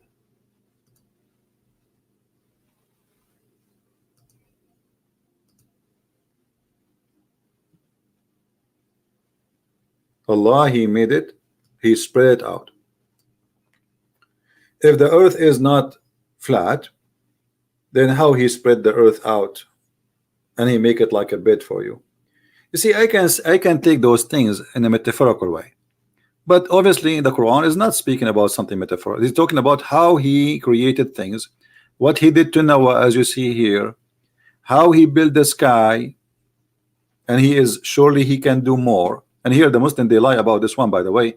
Says in chapter 51 verse number 47, it says wa inna lumuwassi'un. They say muwassi'un mean Allah will extend the space, but doesn't say that, my friend. Muwassi'un is mean, go and read the interpretation, you will see it mean we can do more, we are capable of doing more.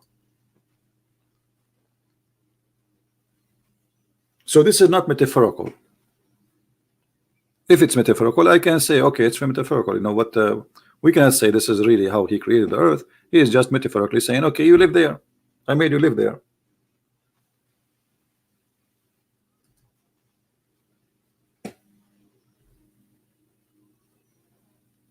No man, funny man, so you are proving Allah wrong because Jalalain make some claim. Guys, he said a Jalalain making some claim. No, it's not me, it's not a Jalalain, it's your God. A Jalalain is telling you what the verse mean. It's not a Jalalain saying that. Okay, let me ask you, do your prophet knows or he is an ignorant too? Do your prophet knows?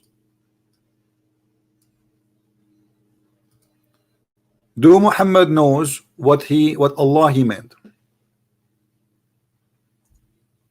Who is a Muslim will say Muhammad do not know?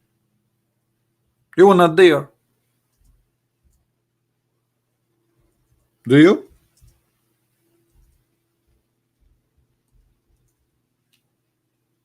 Who is a Muslim is willing to do so?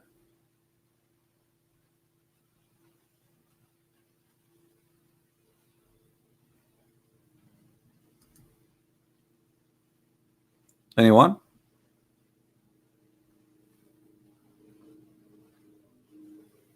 Let us go to the to Muhammad and see how Muhammad explained to us how things happen in this poor earth. How Muhammad first explained the sunset. From there we will understand more about the idea of the earth according to Islam.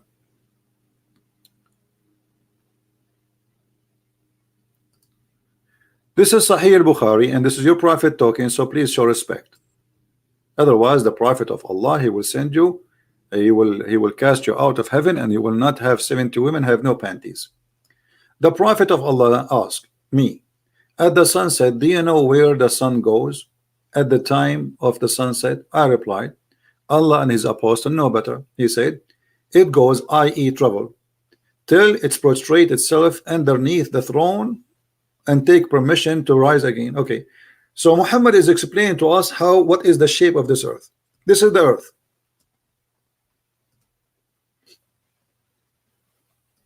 This is the earth according to your prophet understanding. Hold on.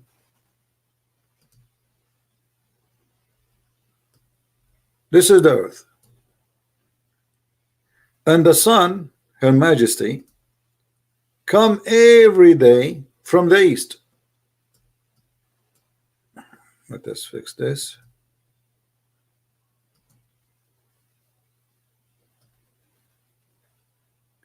So the sun comes from here in the east every day, and the sun goes to the west every day according to Muhammad understanding.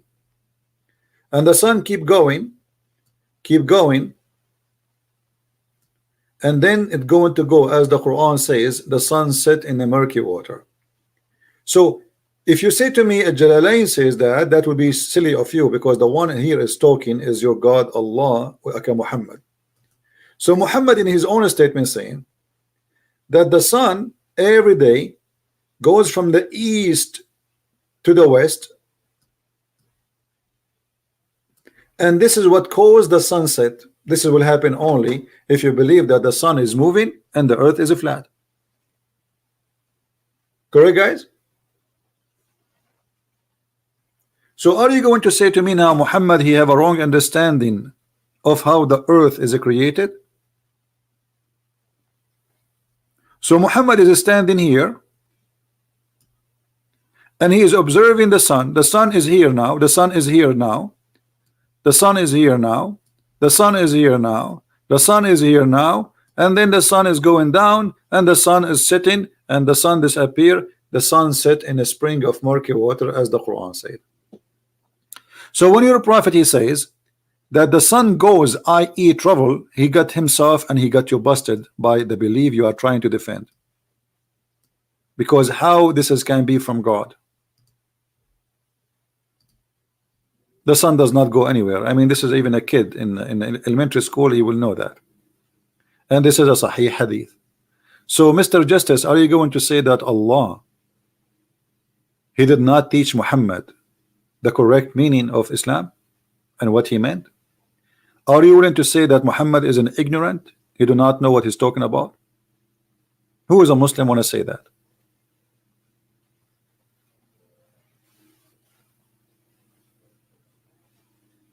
Anyone? If we go to different hadith, we will find Muhammad even make it more clear.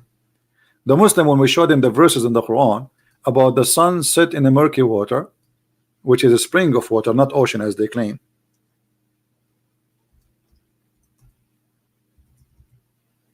Because there's a huge difference.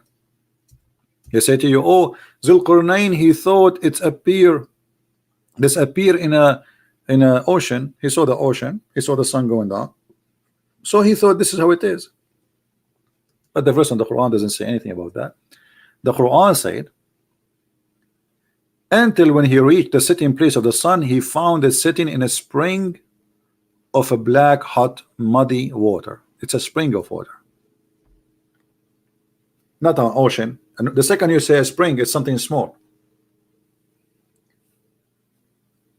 And why Muhammad he believed that the sun sitting in a muddy spring of water?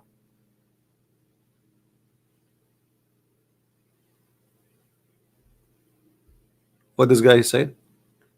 I told you before, this hadith has 3 different ways and they don't agree completely. My friend, go and see the video of the one I made for Muhammad Hijab. The video is called Annihilatory Refutation to Razwan. In his video he agreed with all those hadith. So stop playing games. In the videos which is made by the Muslim team, it's a Muslim team to refute our brother Radwan, who is an ex-Muslim. In their video they say this is the correct hadith, brother, this is the correct hadith, and this is the hadith will refute you. Well, this is the correct hadith he's talking about. It's in front of your eyes. Go watch it and laugh. And what do you mean 2 different? Okay, give me the 3 different ways so we can laugh. This is a challenge for the guy who called himself Mr. Justice. Are you willing to post for us the 3 hadith in 3 different ways, which is going to show me I'm wrong? I challenge you, because all the 3 ways you are talking about are one way. Here we go. This is all the hadith speak about this topic. It says, أين تذهب الشمس?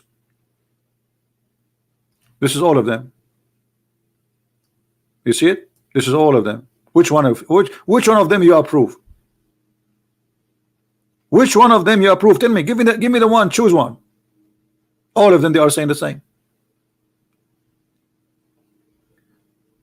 They throw answers, and the answers are silly, fit perfectly with their silly God, who do not know what he's talking about. Here we go. This is all the hadith is speaking about the topic. I'm showing it all. Which one you choose? Which one is the correct for you? Choose one.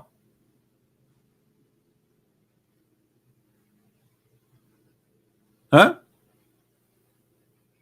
Suddenly he's dead. He's not choosing anyone. Which one? No. Which one? This is all the hadith.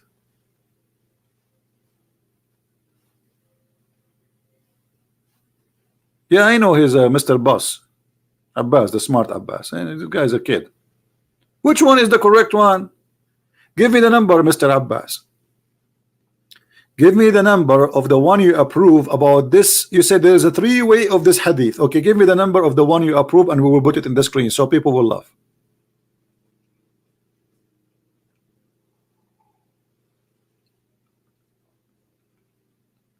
The other one says the son goes under the throne.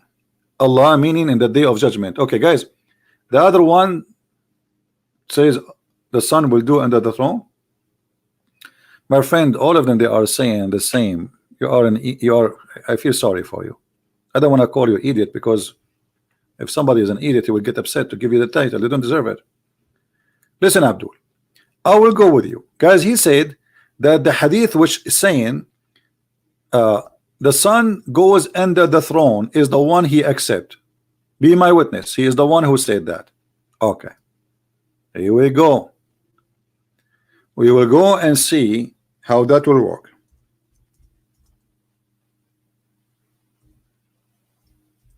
Be careful. You cannot say you did not accept this hadith. Here we go. Let us laugh together. This is the hadith you quote for me. Right? Is that the one? Or I chose wrong one? Tell me, please. Abbas, tell me, is that the one you choose?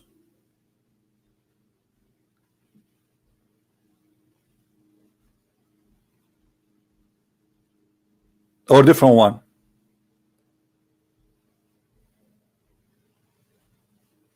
I'm waiting for your answer.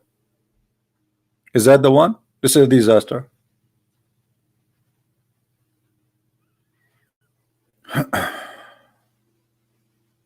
Is that the one? Or this one? Or this one? Or this one? Maybe you meant this one. I think you meant this one. Do you know where the son goes? They replied, Allah and his apostle know best. Who is the one who's talking? Muhammad.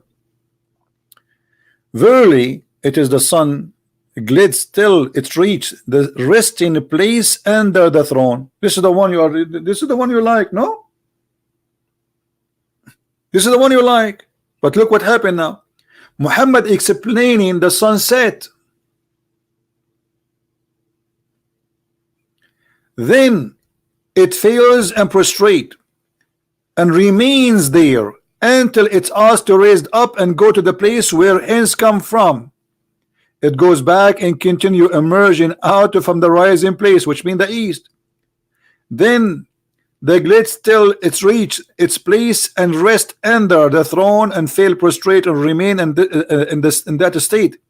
And it's asked to raise and return from the place whence you came from. So Muhammad explaining now how the sun movement is when the sun goes from the east to the sun goes from the west. You're a prophet, and this is the hadith you chose for us, claiming that the sun is the one is moving,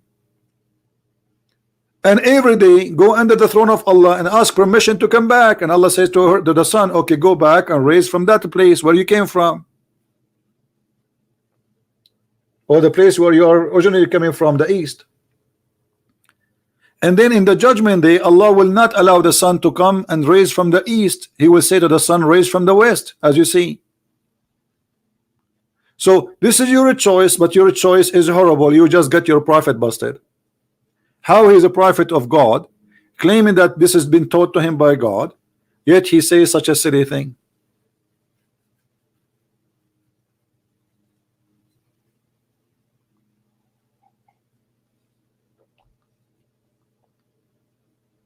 Can this be from God? This is very foolish. Very foolish. And this is a Sahih hadith. And look, here Muhammad even make it clear. Then this would be said to raise up and emerge from its from the place of your sitting, from the place where you're sitting. So the sun then will raise from the where the sun set, from the murky water, from the west, and it will raise from the place of the it is sitting. Guys, do you see it? Do you see it? Then will raise from the place of it is sitting. The messenger of Allah said, do you know when it would happen? He said it would happen at the time when faith will not be benefit anyone. So the sun will have a course that every day go and prostrate under the throne of Allah from the east to the west and go to the sun under the throne, which the throne is above the water. Some Muslims they say, well, you see here it says the sun goes under the throne, and actually this is what the video of Mimi Hijab he did to Radwan. It's called inhalatory refutation. The sun set in murky water. Go watch it. I made it myself. It's hilarious. He said, the guy in the video from the team of Mimi Hijab, he says, but Razwan, he forgot that the throne of Allah is not under the water. So if the sun is going to prostrate itself, why is it going to go under the water? Abdul, the throne of Allah is above the water, not under the throne of Allah. Not under the water. So the sun goes under the throne of Allah because the throne of Allah is above the water. We can say that the throne of Allah is like a boat. Do you see it? This is your prophet and this is Sahih hadith.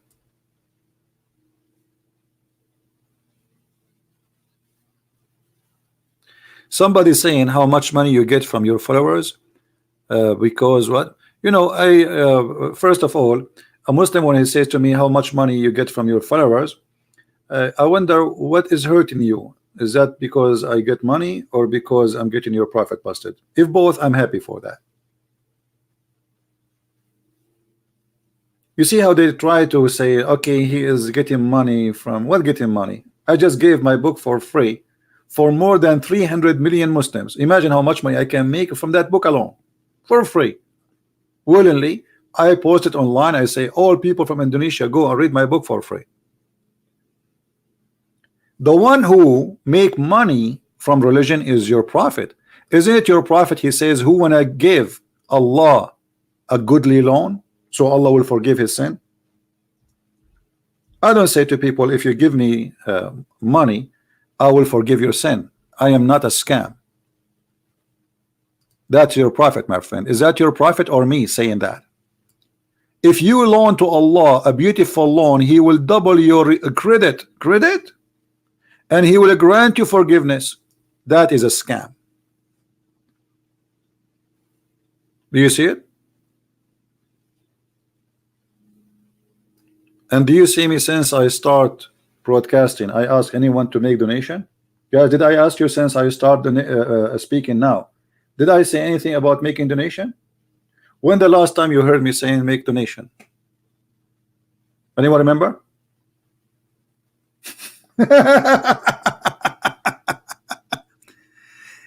He's upset. He is upset with the stupidity of his prophet. So now you have to take it back to Christian Prince. Christian Prince, how much money you make it from the followers?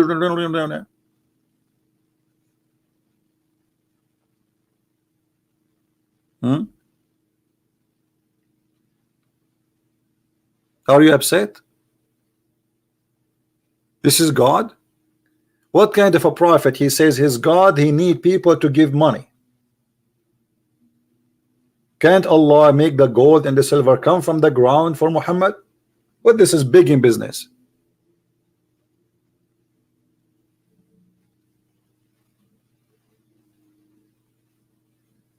How Allah need your money so Islam can survive? And how you can believe that if you give money to Allah, Allah will forgive your sin? That's mean the poor will die and the rich will go to heaven.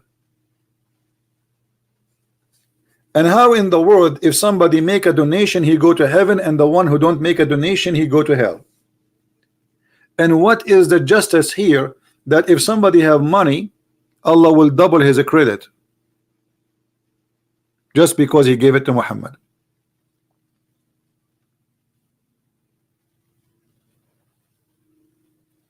The whole point of this verses is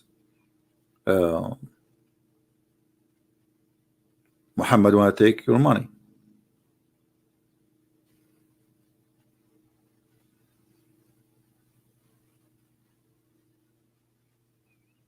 And actually Muhammad, he make you hate your children, so you will not spend your money in your children, but you spend them on them, on him. Look, here we go. This is the verse here.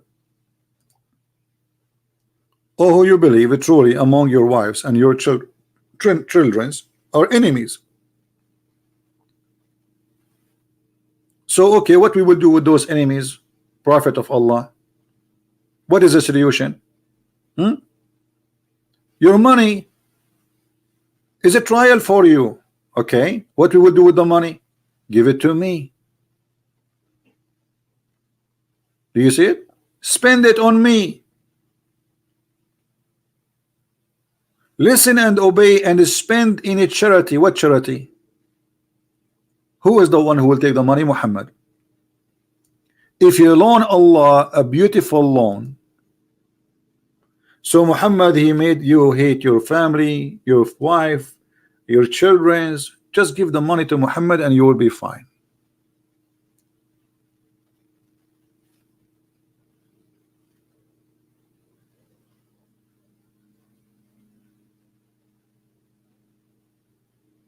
Any Muslim?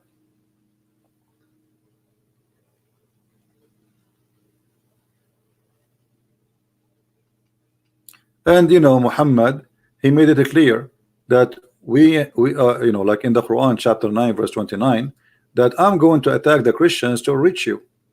Yes, he said that in the Quran. I can show it you right now. He said to the Muslims, if you feel poverty, guess what? Don't worry, go and attack the Christians and the Jews so you will be rich. This is in the Quran, in your book. Do you see Christian Prince says, let us attack the Muslims, take their money? I will never say that. That's a crime. That's disgusting. So if I do it, I will be a bad person for you. But Muhammad do that, he's a hero. Is that your prophet saying that?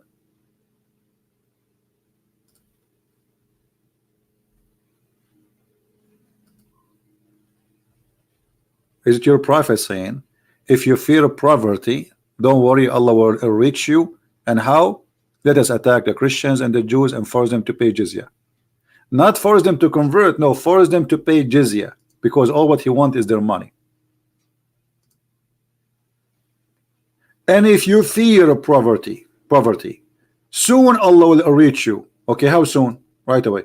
Fight those who believe not of Allah and the last days. From who? From the Christians and the Jews, until they pay the jizya. So what the point of this war? Money. Not to convert to Islam. Money. Do you see it? Attacking the Christians and the Jews and the Hindus and the Buddhas, it was a solution to reach the Muhammad pocket and his army.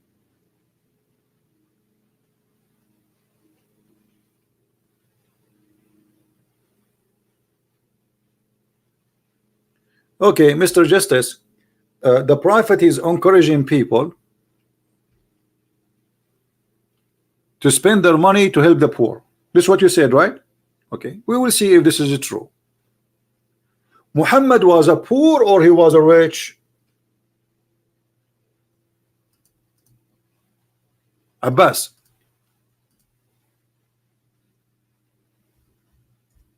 Muhammad was poor or rich?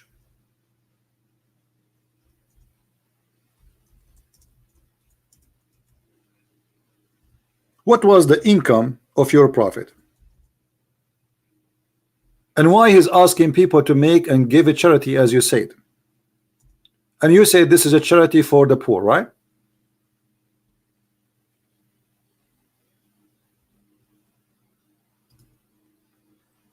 Did you say that?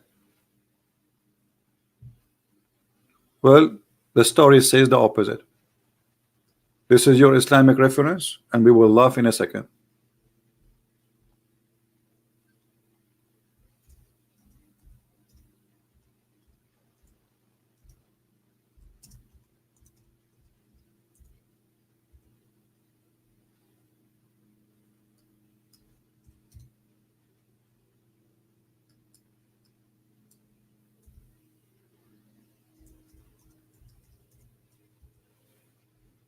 All right. Here we have a story where a prophet, he saw a bunch of women, and he said to them, "O women, give donation."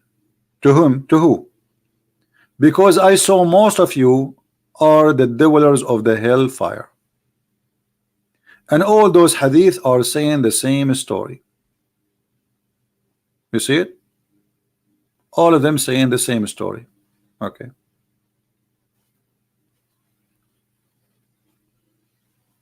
If you donate to Muhammad, your sin is forgiven. And if you are a woman, you are going to go to hell unless you donate to Muhammad.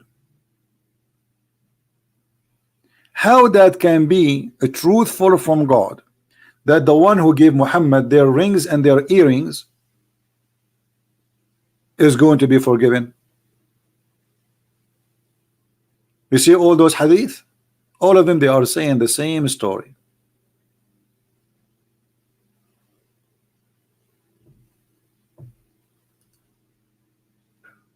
Any Muslim?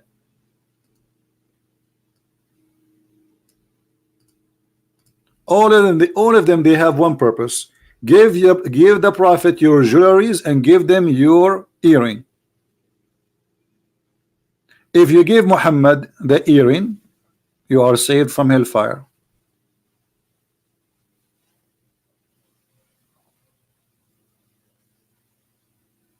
How that can be from God? Who is a Muslim have an answer for this?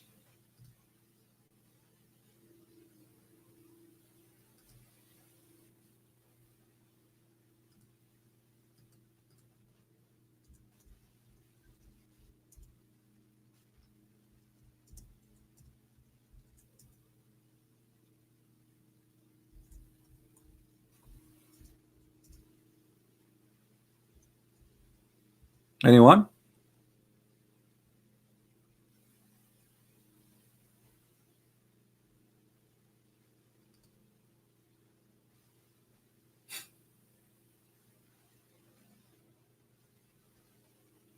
How if a woman, she gave her earring, obviously she don't have money, this is her earring. Those women, they save their money by buying jewels for the future. How this woman, and why she need to give her earring to the prophet, and what the prophet would do with it? He will feed the poor. If Muhammad, he care for the poor, why Muhammad is not releasing his slaves? Why Muhammad is marrying more women and opening 13 houses which need extra money to, I mean 13 houses, imagine 13 houses, 13 women and 13 beds, 13 women.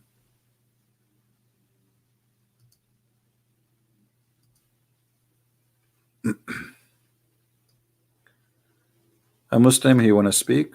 All right, let us see this Muslim. His name is Ali Baba. Let us see Ali Baba.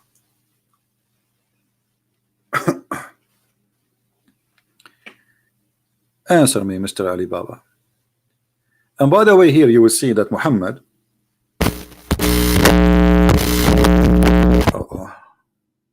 because he believed that women are not smart, this is his belief, not my belief, he target the women and he scared the hell of them that you will go to hell. unless you give me your arms.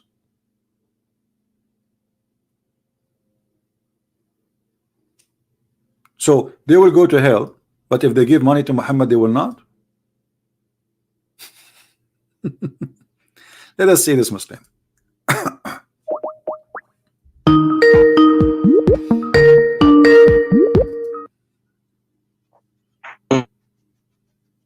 Hello. Your voice is cutting badly, my friend. You have a bad internet. You have a bad internet. I don't hear you. Okay. He is using the internet of the neighbors.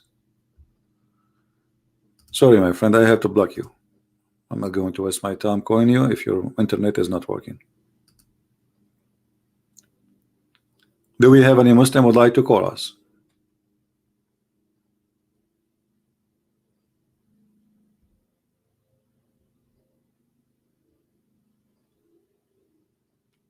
You see, in the video the Muslim they made to the team of hijab, they made a videos about this jizya thing, and they said, brother, every Christian he have to pay one sheep once a year. This is the jizya, which is absolutely a lie, because you know the jizya is dependent in the ruler. He is the one who decides what it is. There is no limit. So imagine USA occupied Iraq, and USA forced the jizya according to this guy. Or let's say USA occupy Indonesia, which is very easy for them to do. They can. That's mean USA will receive 300 million sheep a year.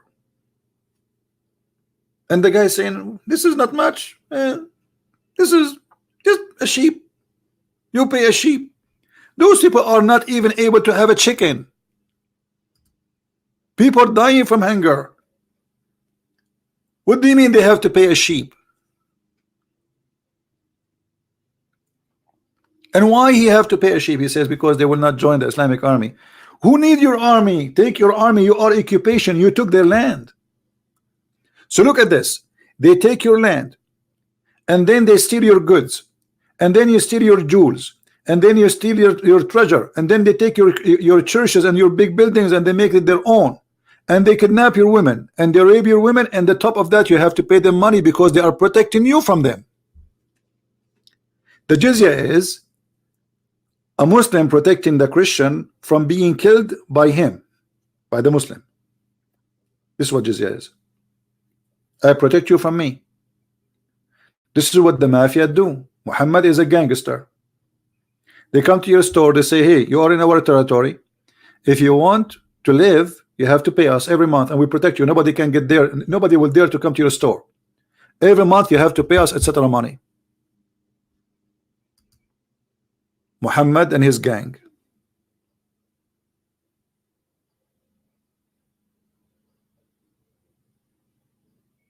All right.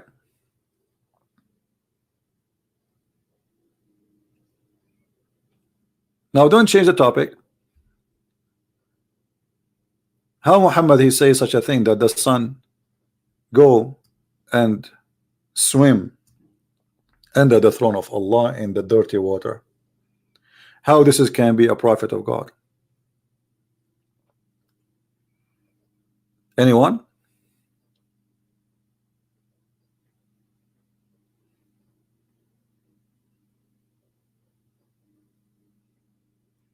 Who is a Muslim when I choose for us one of those scientific miracles so we can laugh?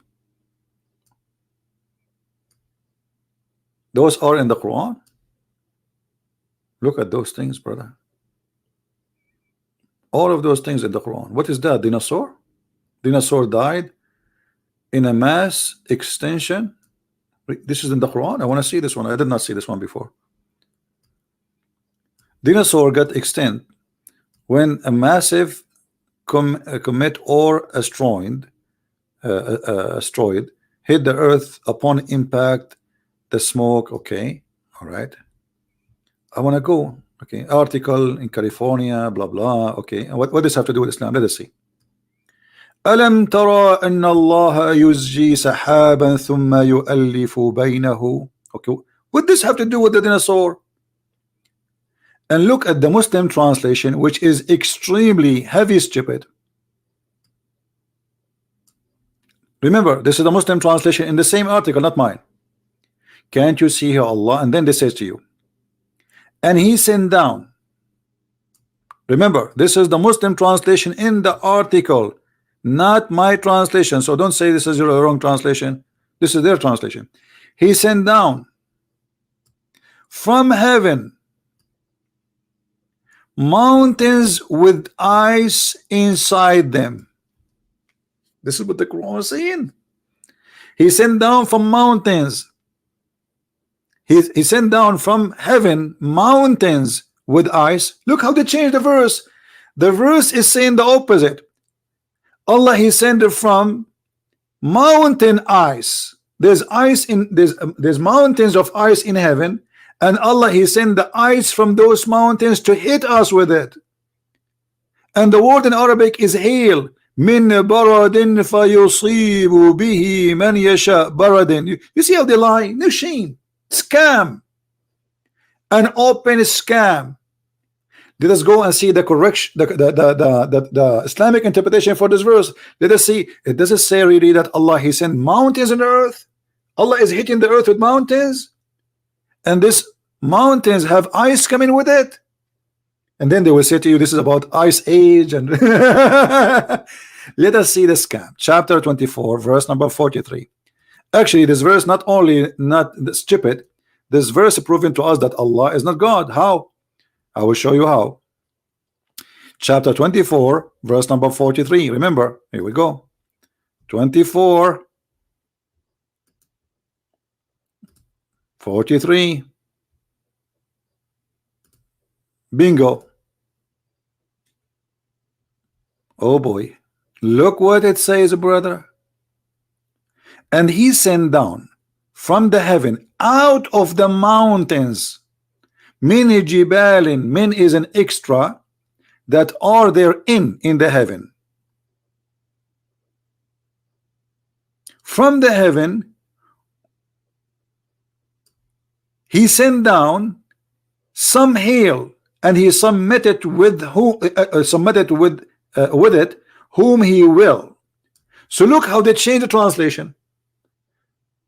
While this verse in the Quran proving a very, very big scientific mistake, claiming that in the heaven there's mountains of hail. There's mountains of hail, and Allah, he break from those mountains hail, and he throw it at us. In the Muslim article, it became the opposite. Allah, he threw the whole mountains which is in heaven on us.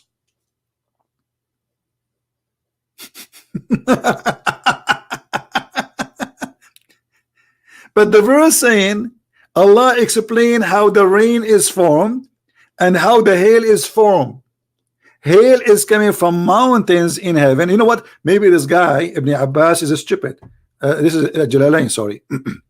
Let us change. Let us see Ibn Abbas. Let us see Ibn Kathir. We will see them, all of them, just to get them busted with their lies. Here we go. This is Ibn Abbas, the cousin of the Prophet, saying, he says, he sent down hail from mountains in heaven. In their translation, he sent down hail with ice. Do you see how they fabricate? I mean, do you see? They have no shame. So what was a scientific error suddenly became absolutely true, brother. So they switched the word. While the Quran is saying Allah, he sent hail, not mountain, they make it Allah sent mountains with hail.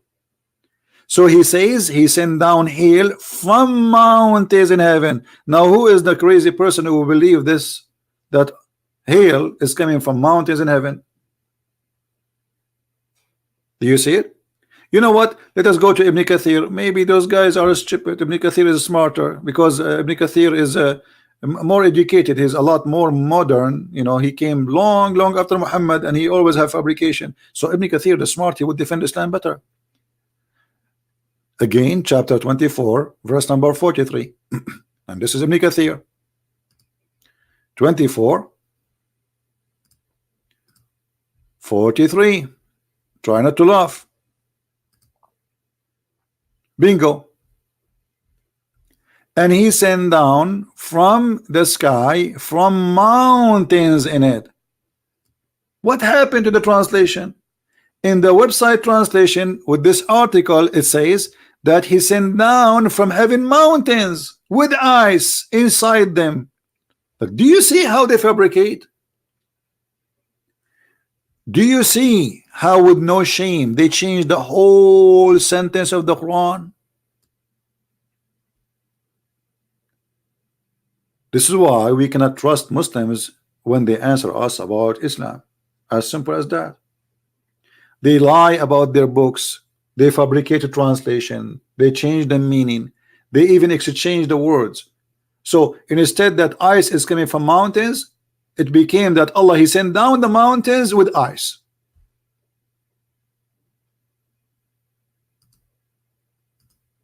And as you see, I'm showing you all Islamic translation. Actually, you know what? Let us do this. I will just go and just change translation which is made by Muslims. You will not find any Muslim saying he sent from heaven mountains with ice. Not a single one. So where this translation is coming from? Any Muslim can tell me who is the translation or translator name who said that? Say this? Which one?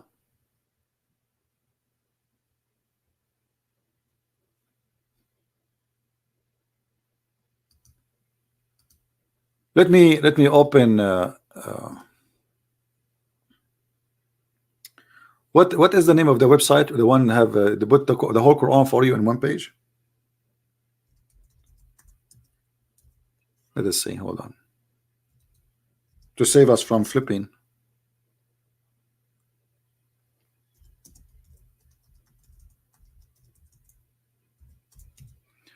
Let us see. Is that this one? All right, this one. Bingo. We found it. We found it. Okay. We will look. Here we go. This is chapter 24 again, verse number 43. And I will show you the translation for all translators whose Muslims exist in the whole world. I want to see where this translation fabricated is coming from. All right. Search.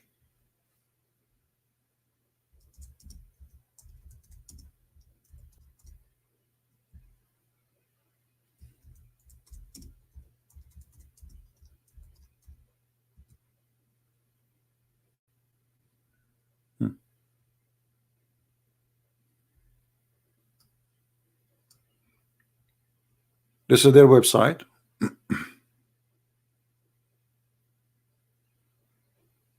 Well, it looks like this website is weird. Let us zoom out so we can see it better.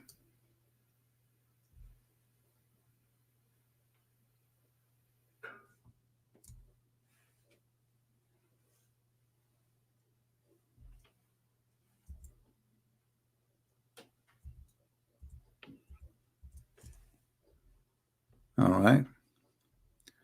So we will go.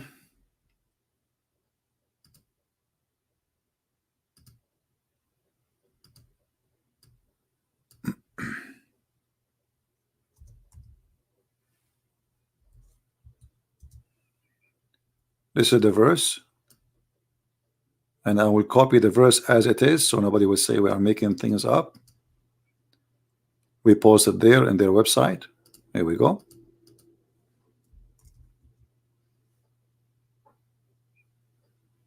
All right. So this is the verse in front of us. I will click in it. Oh, the text became so small. Hold on. Let us see this. Yeah, maybe this is better. And now I will activate all translators they have in the website. All of them. Translation. Abdullah Halim. Dr. Ghali. Dr. Mustafa. Dr. Mustafa. Mufti. Muhsin Khan. Bigtal. Sayyid Abdul. This is Abdul. He must have it good. Transliteration, I don't know. Yusuf Ali.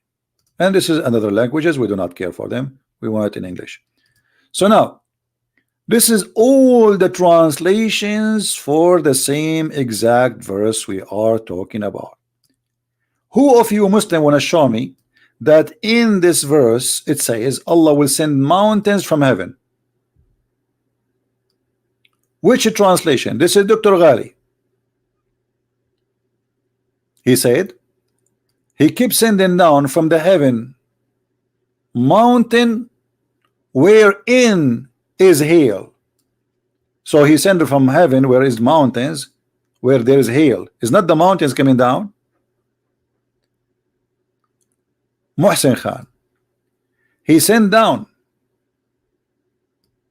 from the sky hail. And look, this guy, he says like mountains. The other guy, Sahih International, and he sent down from the sky mountain of a cloud within which is hail. Look at this.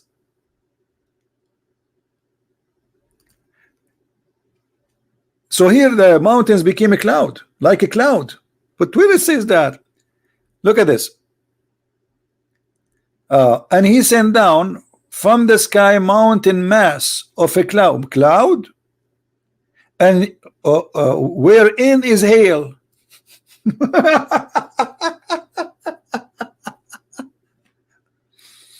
Okay, Abdul Halim.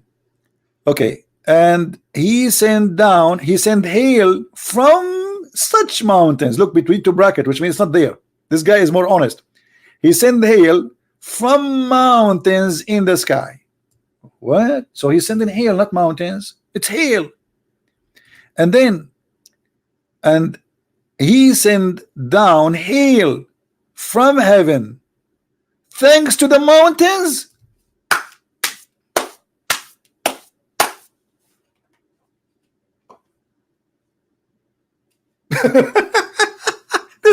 This is hilarious. The Quran says Allah he sent down from the heaven hail and thanks to the mountains. A mountain, thank you.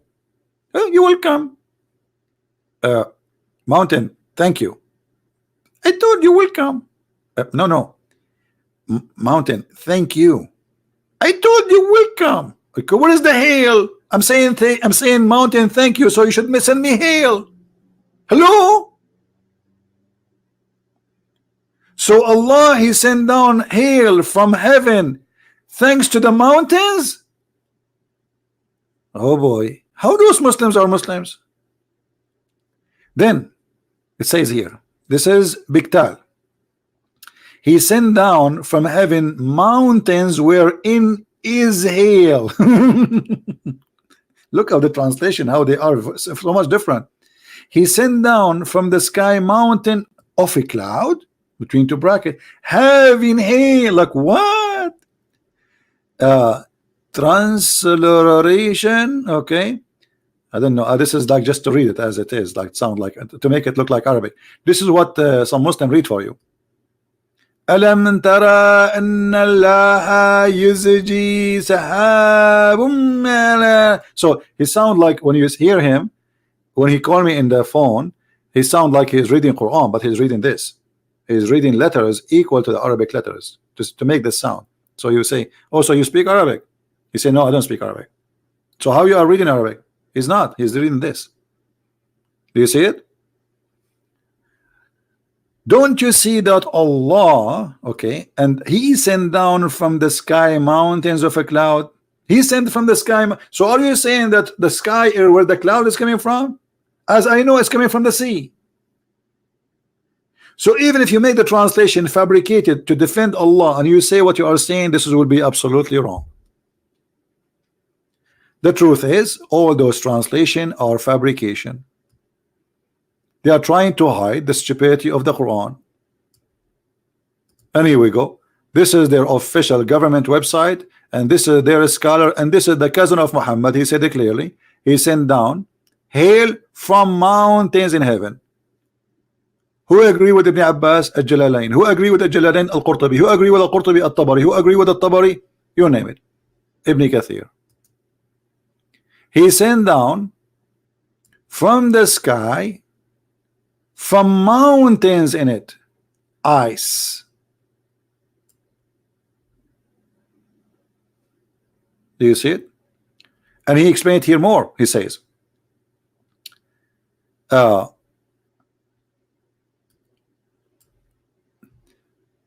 from Min mountain, the word Min in Arabic means from.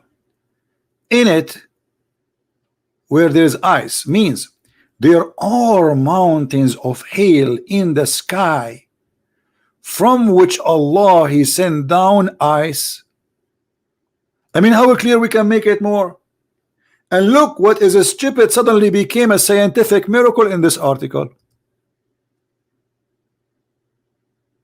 While the verse saying that Allah He sent ice from mountains in heaven, the verse here changed with a Muslim fabrication translation saying that Allah He sent mountains and that destroyed the dinosaur. So look, Allah speaking about hail and how hail is formed, is taking it from mountain of ice. Suddenly this became about dinosaur, brother.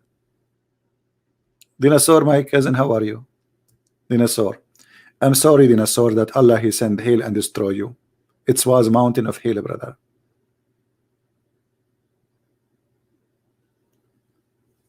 From a stupid verse about how the hail is formed, which is absolutely false, suddenly became science and dinosaur. Look at dinosaur. Even the dinosaur is laughing. Look, if you don't believe me, look at his mouth. Even the dinosaur himself, he's saying ha ha ha ha ha ha. Look at this. Like, what is that? And look at this graphic here.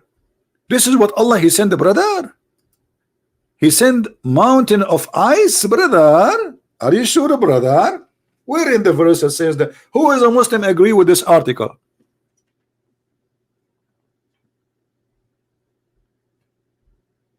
And the brother, this is how that. This is the end of the dinosaur. Bye bye, dinosaur.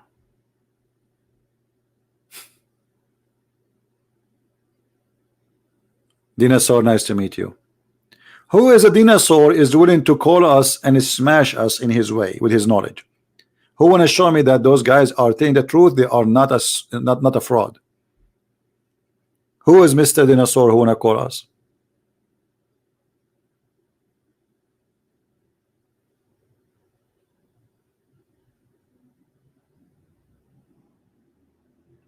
Any Muslim?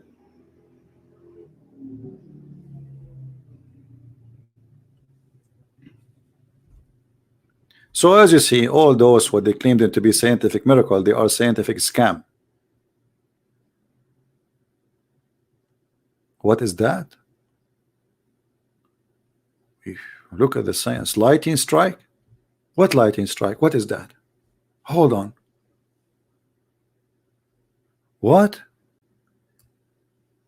Lightning strike can cause temporarily paralysis? Okay. And this is in the Quran, brother? Where? In chapter, brother, 51, verse number 44. It says, so the lightning struck them as they looked on.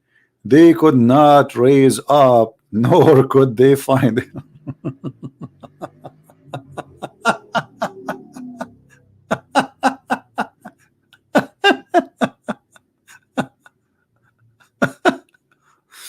Hey, brother, it's chapter 51, verse number 44. Let us read and laugh together. Again, what chapter? 51, 44. Be my witness. 44, 45. Because there is a funny story there we would like to mention to you so we can laugh together. It's a priceless comedy. All right. You will go from all the way 47 all the way to the end. All right. This is the same place where Allah, He says He made the earth flat. Firash. Firash is like a flat. You see the translation here is not accurate. And then he says, ومن كل زوجين خلقنا أو من كل شيء خلقنا زوجين. From everything we created in pairs, heaven and earth, night and day, sun and the moon, land and the sea, light and darkness, faith and disbelief, dead and life, misery and happiness, paradise and fire. Okay, this is Ibn Kathir interpretation. But who agree that everything is created in pair? Anyone agree? Who agree that everything created in pair? Because he says everything, and this is goes for human animals. Actually, if you go to different interpretation, you will find that the interpretation will go in different way. And I think the interpretation in Arabic is different from what he is saying here. Ibn Kathir in Arabic is different from Ibn Kathir in English. Let us see. All right, Ibn Kathir. Let us see Ibn Kathir. Here we go.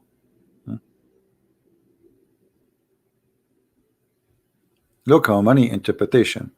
And from everything we created, one Ibn Kathir. Okay. And then they see they cut there from the English one. They cut this. وحتى الحيوانات, genie and a human, male and female, and even the planet. But this is false. There's many creatures created and they have no even gender. They let us say reproduce by splitting themselves. As an example, there's a one cell creature. It's called permission. This is not a male, not a female. There's many fish, they even change their gender from male and female.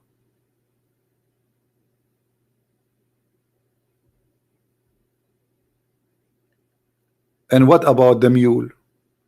When Allah he says, I created from everything male and female.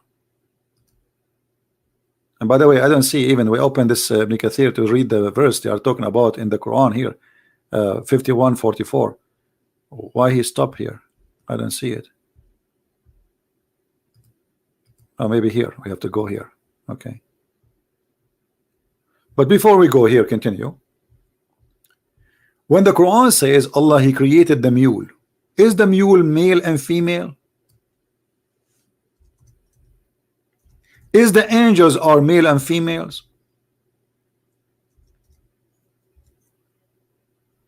Remember, he said we created from everything too. And this is about male and female, zawjain. If you go in the Quran, in different verse, you will see the word zawjain appear in many places.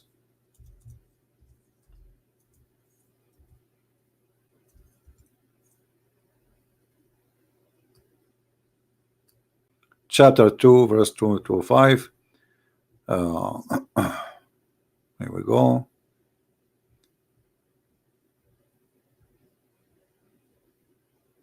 Let us go directly to the verse we want, because it shows us more verses which we don't want. All right. Chapter 13, verse number 3, it says, and it is he who spread the earth, made it, and he made firm mountain in it, as according to translation, and river, and he made the night cover the day. More surely there are signs of those people. What is that? What is two bears? He said he made it in two kinds. This is false translation. What this guy is talking about? What two kinds? Change the translator. In a second you will see how everything changed. He made it in pairs, 2 and 2. Why Yusuf Ali he is saying 2 and 2? Anyone understand why? Why this has became so silly and stupid? Why he's saying 2 and 2? How Allah created 2 and 2? Because the stupid Quran said the word 2 twice. زوجين اثنين. The word زوجين mean two, and the word اثنين mean two. So Yusuf Ali, he got no solution except to say Allah, he made two things, two and two. Now, is it true that everything is created in two and two? Everything in this earth is made and female?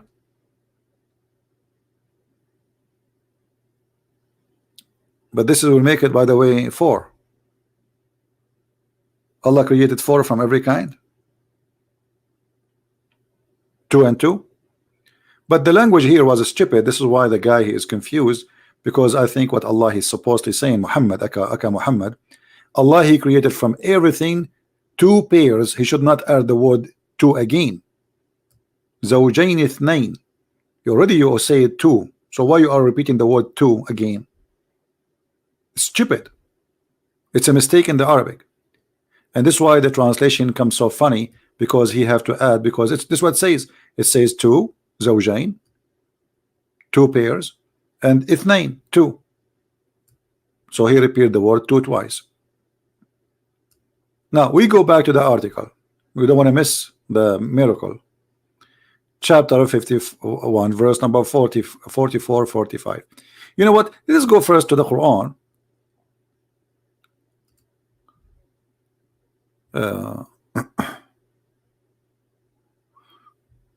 Where? Where is the verse? What happened? Like, what happened here? In Ibn Kathir, I cannot find the thing. It's gone. I click at 47. Let us click to 38. Maybe from 38 we will find it.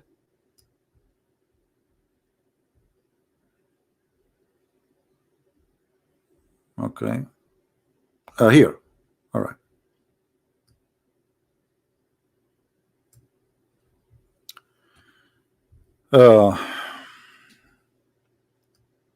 He's speaking about that Allah, he hit them with a striking light. All right. So here it says,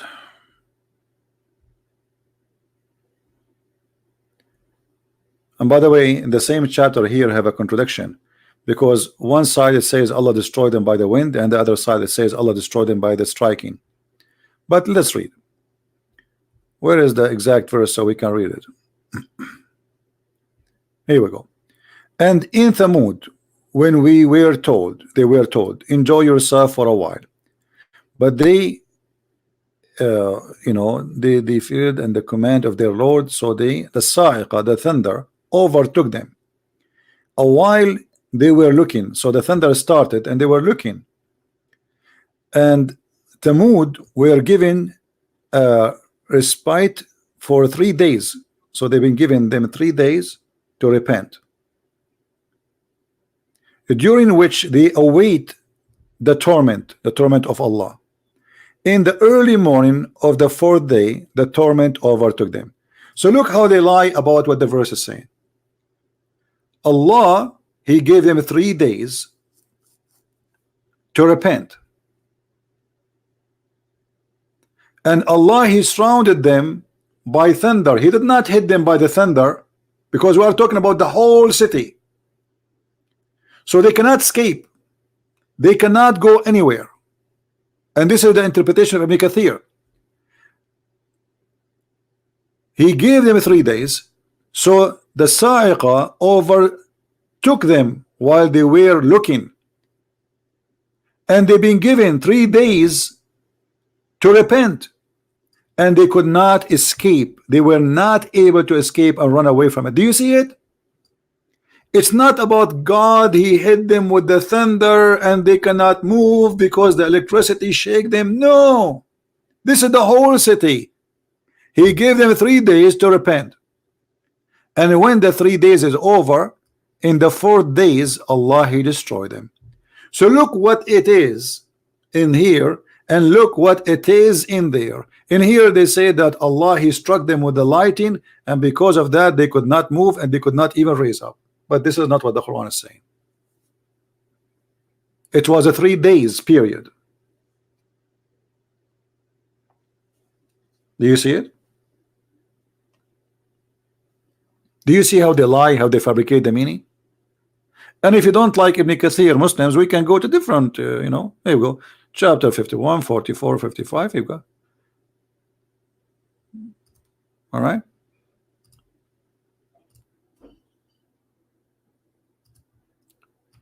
51.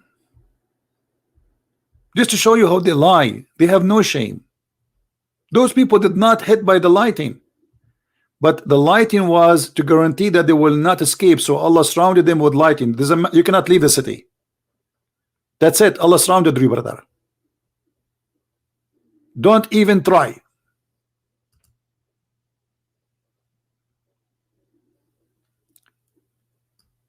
But they rebelled against their Lord, and they refused to compare with their Lord. So the thunder bolt, the cry of doom overtook them, even when they gasped, while looking at the torment descend upon them. This is Ibn Abbas. Let's see Jalalain.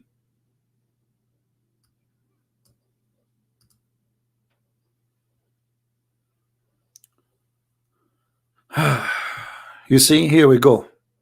Destructive. The thunderbolt was a destructive. They are not hit even by it. It was destructive. Cry sized them after the 3 days had passed. As they were looking around, in other words, it sized them in the daytime. Do you see it?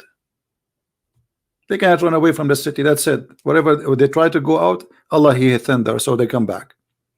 So what it is, a fiction, a legend, it became a science, and thunderbolt, my friend, will make you lose ability, so you cannot move. Not to forget to mention, as long as we are talking about thunder, let us talk about science. Isn't it Quran chapter 13 verse number 13 saying that the thunder is an angel? What electricity you are talking about? According to Islam, thunder is an angel who he lead the cloud. Read it. And the thunder is an angel who is in charge of the cloud, driving them while they constantly proclaim praise Allah. So when you hear the thunder, all right, if you ever hear the thunder simply is a praising Allah.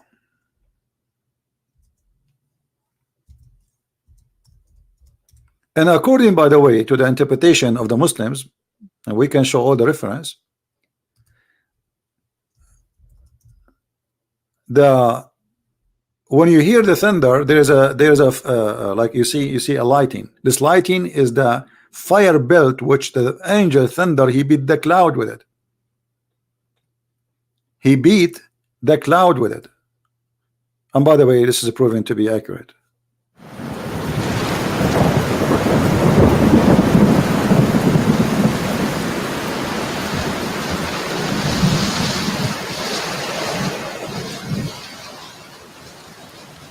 See?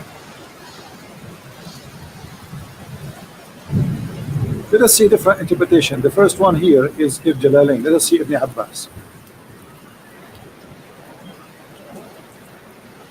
The thunder is singing. This is not metaphorical. This is not metaphorical. This is for real. So he prays by his command. It is an angel. It's also said it is the voice of the sky. And so do the angels. And also the angels sing praise for a way of him. And the angels have a way toward Allah. And he launches the thunderbolt, i.e. fire. He submitted with whom he will. He destroy by means of fire whoever he will. All right. Now, if we go to Ibn Kathir, maybe Ibn Kathir is smarter. No, just wait. Maybe Ibn Kathir, he have a better solution for this. Hold on. As long as we are talking about thunder, let's see thunder, Mr. Thunder. According to the Islamic mythology,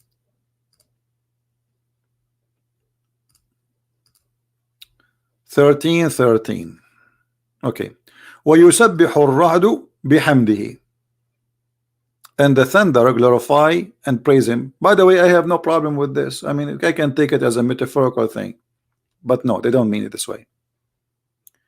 Imam Ahmad recorded that Ibrahim ibn Sa'd said, my father told me that I was sitting next to Hamid, blah, blah, blah, blah, blah. Go to that topic. Okay. See if it's useful. I don't want to read this stupid stuff because they have a lot of blah blah blah.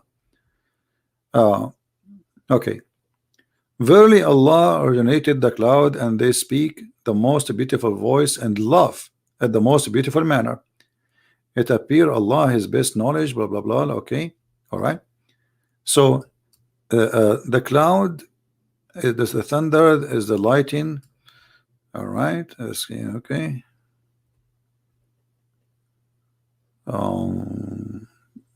All right, here we go. He whom a rod, the thunder, glorify and praises, and so do the angels because of his awe. He would say, this is a stern warning to the people of the earth.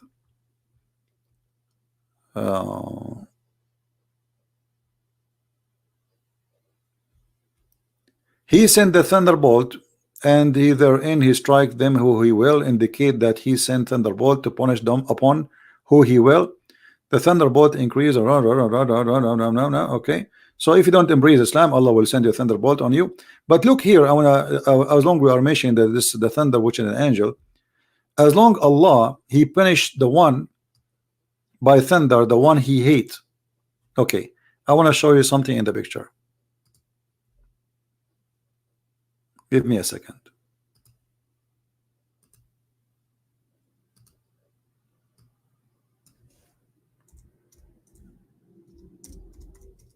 The grave of Muhammad been destroyed tons of time, including the Kaaba.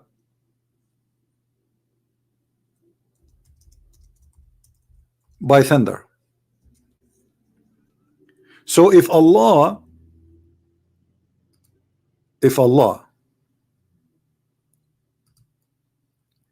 he is saying in the Quran that he used thunder to hit the one he does dislike, the one who is kuffar. Why you Muslims you have the cable to protect now the thunder, to protect the grave of your prophet? This is the roof, and this is the thunder cable. Why you are using this cable to protect the grave of your prophet from being destroyed? If Allah will not hit anything except the one which is kuffar. Do you see it?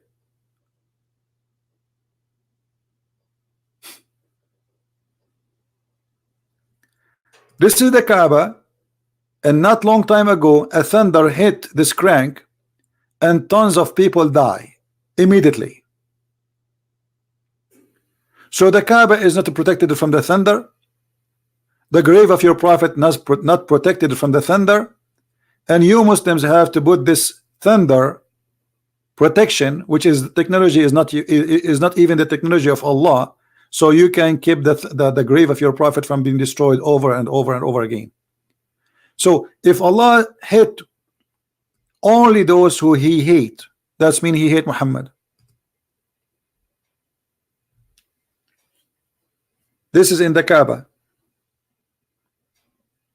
This is the thunder hitting the Kaaba area. Look.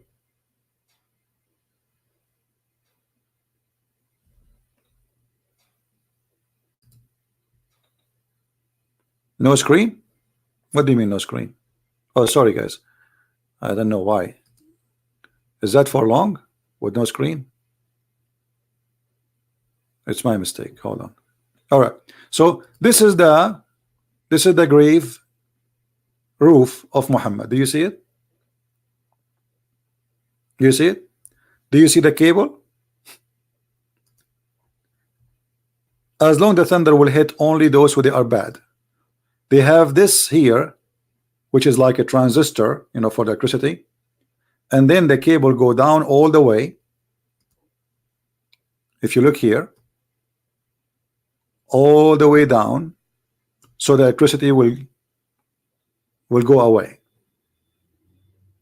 Allah he hit only the bad ones.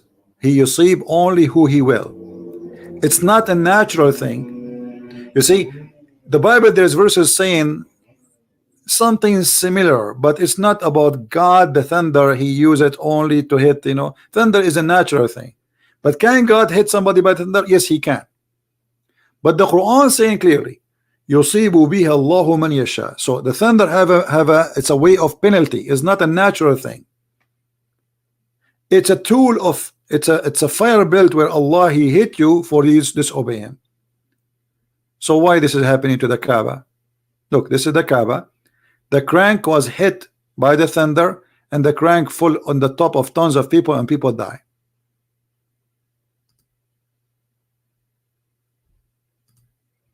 This is the Muslims walking in the cable of the thunder.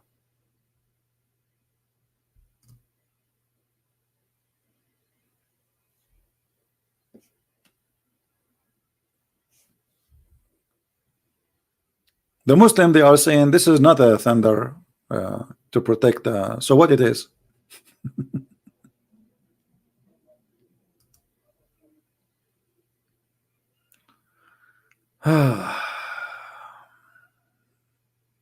Crazy stuff. And the Kaaba was destroyed many times. And lightning struck the Kaaba always. So Allah don't like the Kaaba. This is the Kaaba area. Look at this. One of the funny things I saw from Muslims, they say that, do you know that airplanes don't fly in the top of the Kaaba, and even birds, they don't fly? I was really laughing what those people are talking about.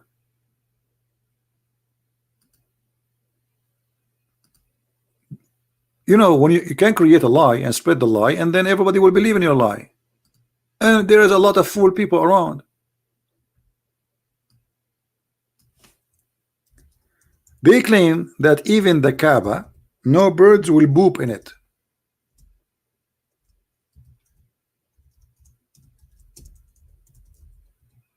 Let us see if this is true or not.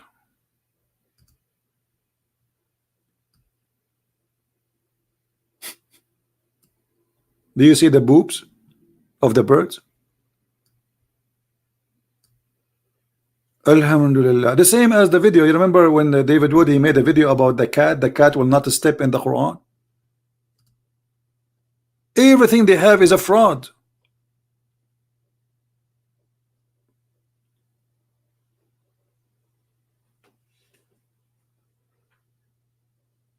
Muslims, is that true that the bird they poops on the Kaaba?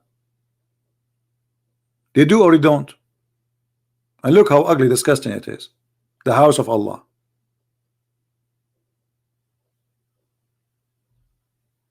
The whole roof of the Kaaba is covered by boobs. Actually, just a few weeks ago, 2 months, 3 months ago, we have, if you remember, when the insect they attacked the Kaaba too. So all of this is a fraud. Nothing is a truthful in their claim. They fabricate, they change the meaning, they change the translation, they change it just to fool you, and they the whole thing is he don't speak Arabic, so we can fool him. We can say whatever we want. We can make in English an article about anything. So while the Quran teaching fictions, Muslim they do their best today to make it science. What else, Muslims? Who have something else? Until now, we did not find anything is really truthful. Even white hair in the Quran. Micro breast. Why do Muslims have a mosque on Jewish Temple Mount? Because as usual, they they occupy a land, and then they take the greatest building in the land, make it their own. This is all over. All the great mosque in Arabia, in the Middle East, used to be churches, or some cases Jewish temple, like in Jerusalem. We just saw a few days ago the Indian government, or let us say court, they judged the Hindu they can take a holy land for the Hindus, which the Muslim they claim that this is a mosque, but all of us we knew who was there first. Correct? So they went to India, they conquered the poor Indian, and they took the temple of the Hindu and they converted into mosque. And then by time, who can take it from them? Just Erdogan, just a few months ago, he was threatening the Christians because Trump he gave he says he signed that he agreed to move the like Julan to be owned by Israel. So Erdogan, he says we will take Hagia Sophia and make it a mosque, but they make it a mosque for centuries. After they join European Union, or they were trying to join European Union, those who they are atheists, they were trying to say to the European, forget about the old days, huh? We will not make it a mosque, we will make it like a museum. But all of us, we knew what Hagia Sophia is. This is one of the most beautiful churches built by the Christians, and this is the land of the Christians. The biggest mosque in Egypt, they are Christian churches. The biggest mosque in Iraq, they are Christian churches. In Syria, they are Christian churches.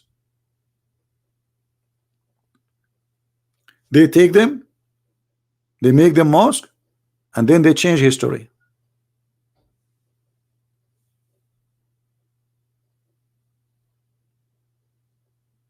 Do we have any Muslim want to say something?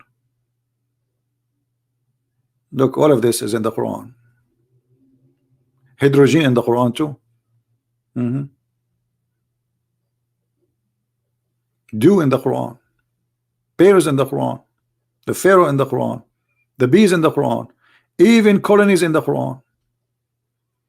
Human sense in the Quran.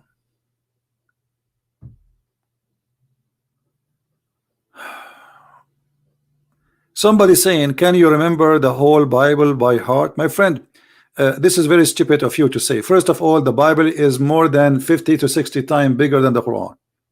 Secondly, the Bible is many books. Number three, why I need to remember something word by word? Am I stupid, or I should understand what it says? So I want to go with you. You said a child, he can remember it. If I go right now in YouTube, I can find you tens of thousands of videos showing you how you Muslims beat the children to force them to learn the Quran. A child, you keep repeating, he will learn. What about you? You learn the Quran when you are adult. What about you? Show me one Muslim who converted to Islam and he was a man, not a child. He can recite the whole Quran. It's a challenge. You cannot. So what they do, you bring children and you keep beating them to repeat reciting the Quran, not reading the Quran.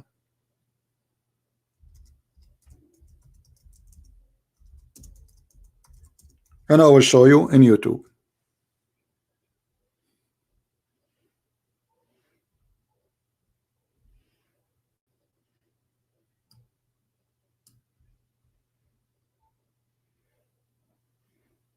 There's tons of videos about madrasa beating children to learn Quran.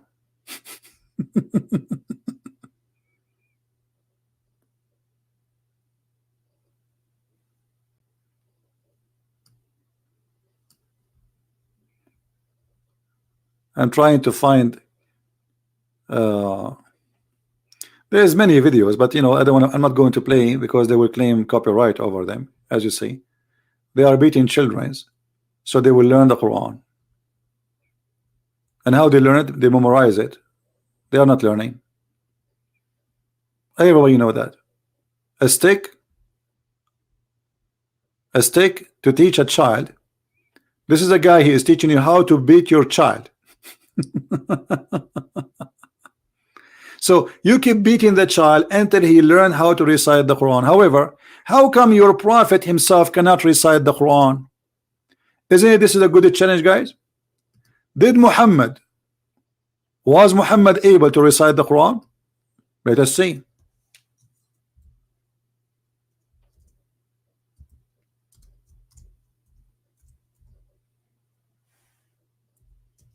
Muhammad here is he forgot not only verses, he forget chapters. Look like a little kid is a Muslim kid. You beat him with a stick to learn the Quran is better than the founder and the one who brought the Quran for you. Can you tell me how this has happened that Allah Prophet he forgot the Quran? Where is the guy is saying how come a Muslim? First of all, the Quran is made like a rap, which is empty words. Yesterday I saw a rat and the rat was so fat, and so it's made in a way, it's like, it's not a poet, but it's like a rap, which make it a lot easier to memorize. So you sing it, but still it's a stupid. And here we go, you're a prophet, the one who made the Quran, the one who brought the Quran for you, he forgetting chapters of the Quran. Do you see it? Am I lying or this is true? Ali Baba, you know, we gave him a chance to call me. He did not call. He did not answer.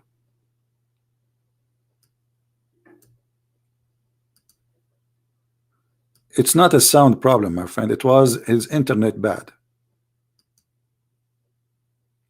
It was not his sound. It was his internet. So it doesn't matter how many fix he tried to do. Unless he changed his internet, then nothing will work. Anyway, we'll give him a chance. Let us call him.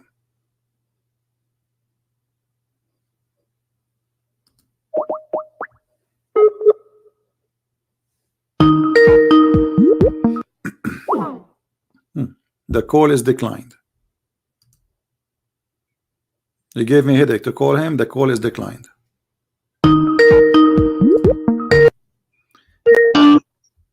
Yes, Mr. Yusuf. Yeah, I want to say that a lot of people actually say that this Islam is peace, you know, okay, and I'm one of those who say Islam is peace. Okay, are you a Muslim or not? Yes, I am. Okay, so what do you want to say? Proud. You are a proud Muslim, okay. Yes. So anyways, I wanted to say that what you're saying is wrong. In about what? About the scientific errors and all that. Okay, give me one. I said it's in error. Which one? وجعل الأرض بساطا. وجعل الأرض بساطا. So what جعل الأرض بساطا mean? Go ahead. جعل لكم الأرض بساطا. That's how it goes, right? All right. And what bisat mean? As long as you speak Arabic, I'm happy that you do. Yeah, I am. Yeah. What the word bisat mean? بساط سجاد, carpet. Carpet. Okay. So is it a carpet flat or it's not a flat? It's flat, but okay. What I think going on this verse, what the verse means is actually جعل لكم الأرض بساطا. That means he made it for you that the ground is flat, even though it might not be flat on Google Earth or whatever. But we see it as being flat. Oh, so you get me?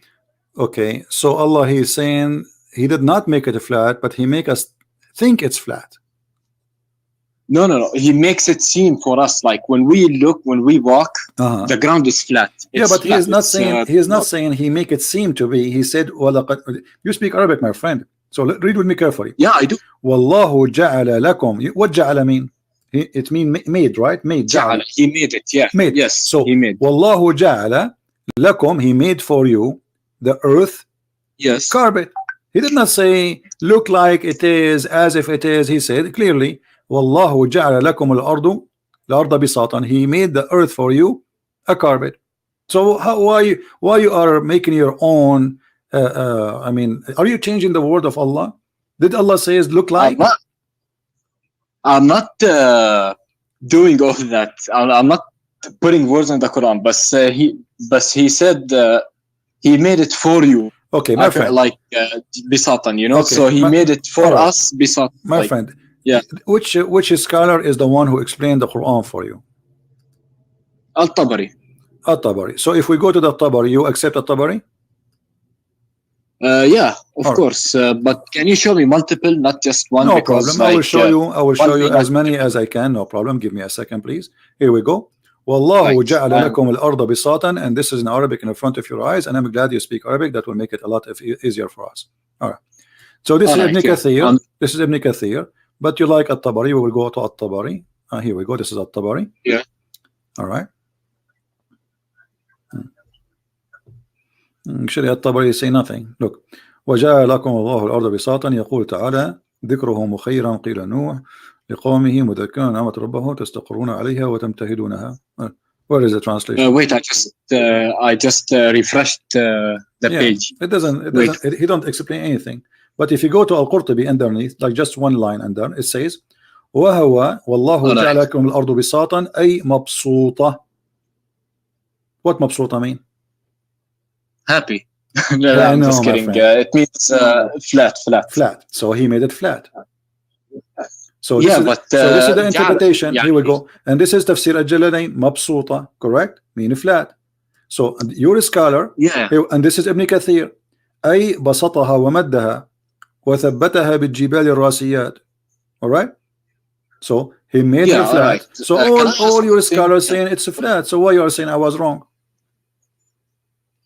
Well, making it like أي مبسوطة, okay. Like for example, that does not explain what I explained. You get me? It's my like friend, it's you who said, not me. I asked you what mabsuta mean. First you said happy. This is like a street word when you say mabsuta, but in Arabic, but in Arabic when you say when we say this word mabsuta, we mean that the earth became flat, right? So Allah made for you that. He did not make it appear. You are adding things. Not even one scholar says that the earth was made flat. I mean, look like flat, but it's made flat. If we go in the Quran, if we go in the Quran, you know, give me your patience a little bit, please. When the Quran says dahaha, what the word dahaha mean?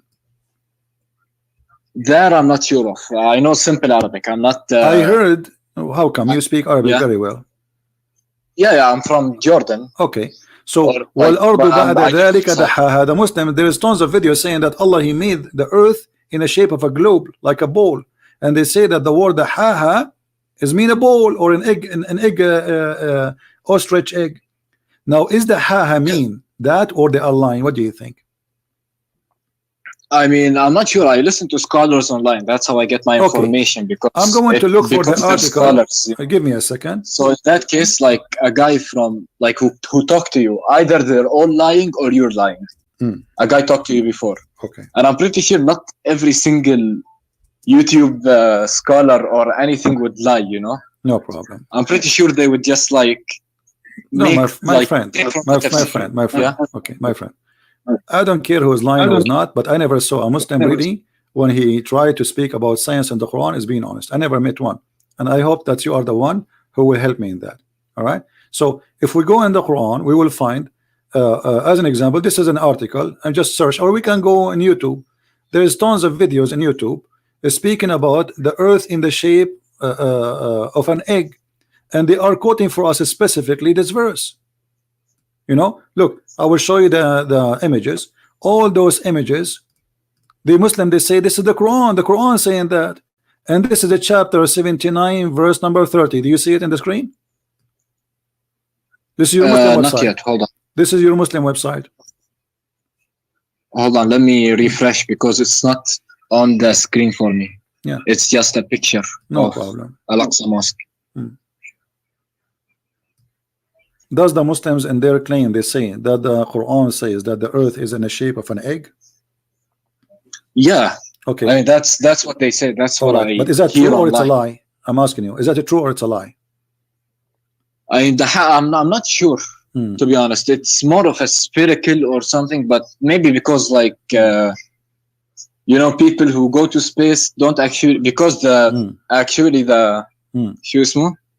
Yeah. الكوكب, the Earth. Okay. So now, my friend, let's go to business instead of wasting your time and my time. All right. You said you like Al-Tabari, correct? Yeah, Al-Tabari, Al-Qurtubi, Al-Jalalain. Okay, what do you like? Al-Jalalain? Let us see. Okay. So chapter 17. Okay, chapter 79.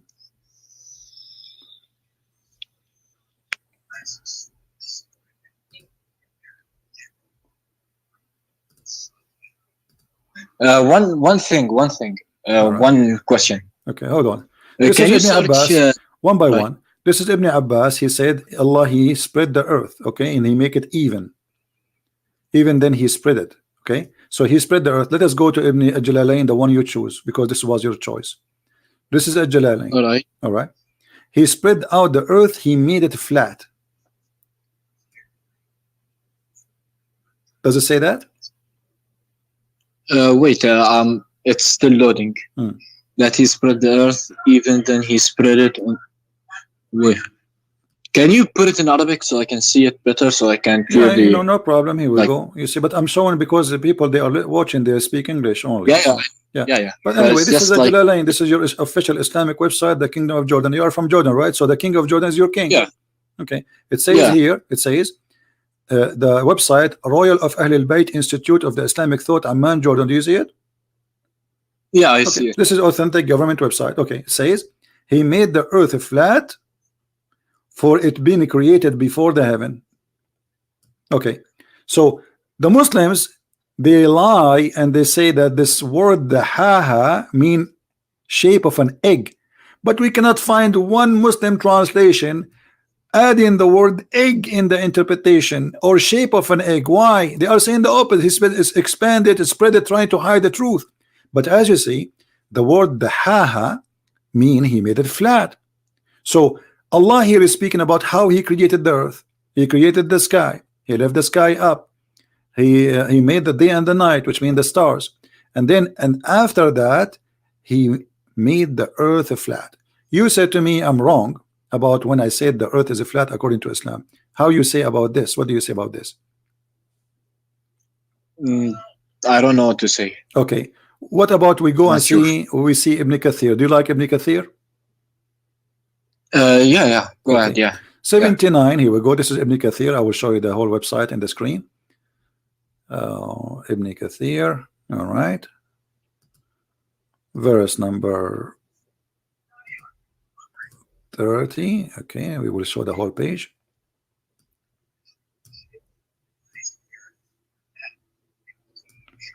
Now let us go where he says the ha. All right. وَالْأَرْضُ بَعْدَ ذَلِكَ دَحَاهَا.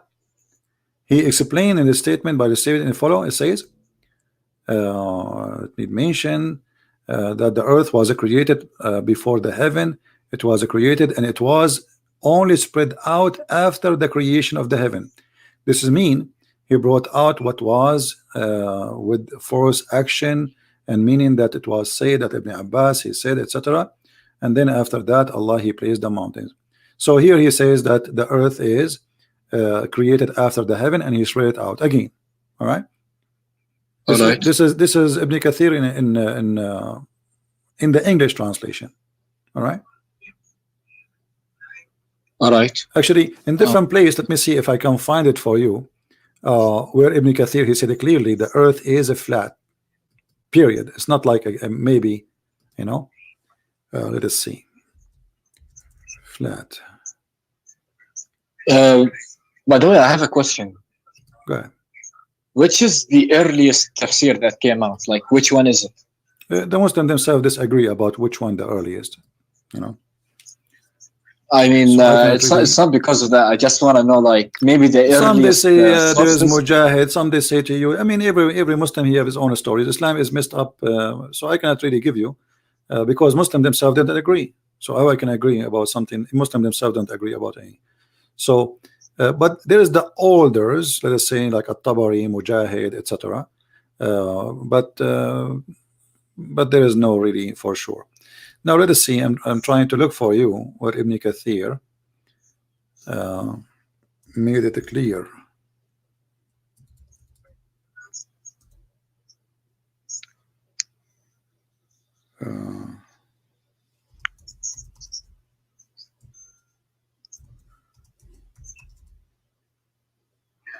I'm trying to find what volume. It's hard to remember everything with this little brain.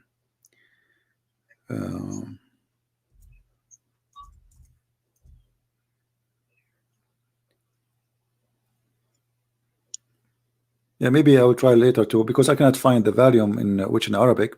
So you can see that Ibn Kathir he made it clear.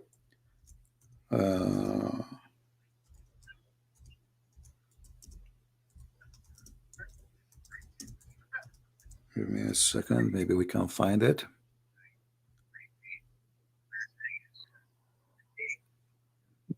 Okay. Maybe we found something. Let us see.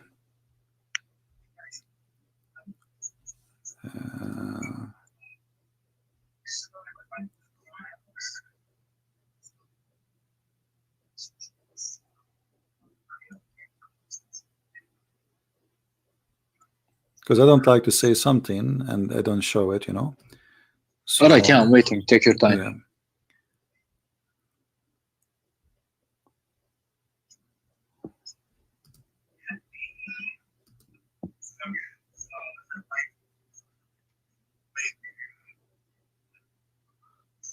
Okay, let's see.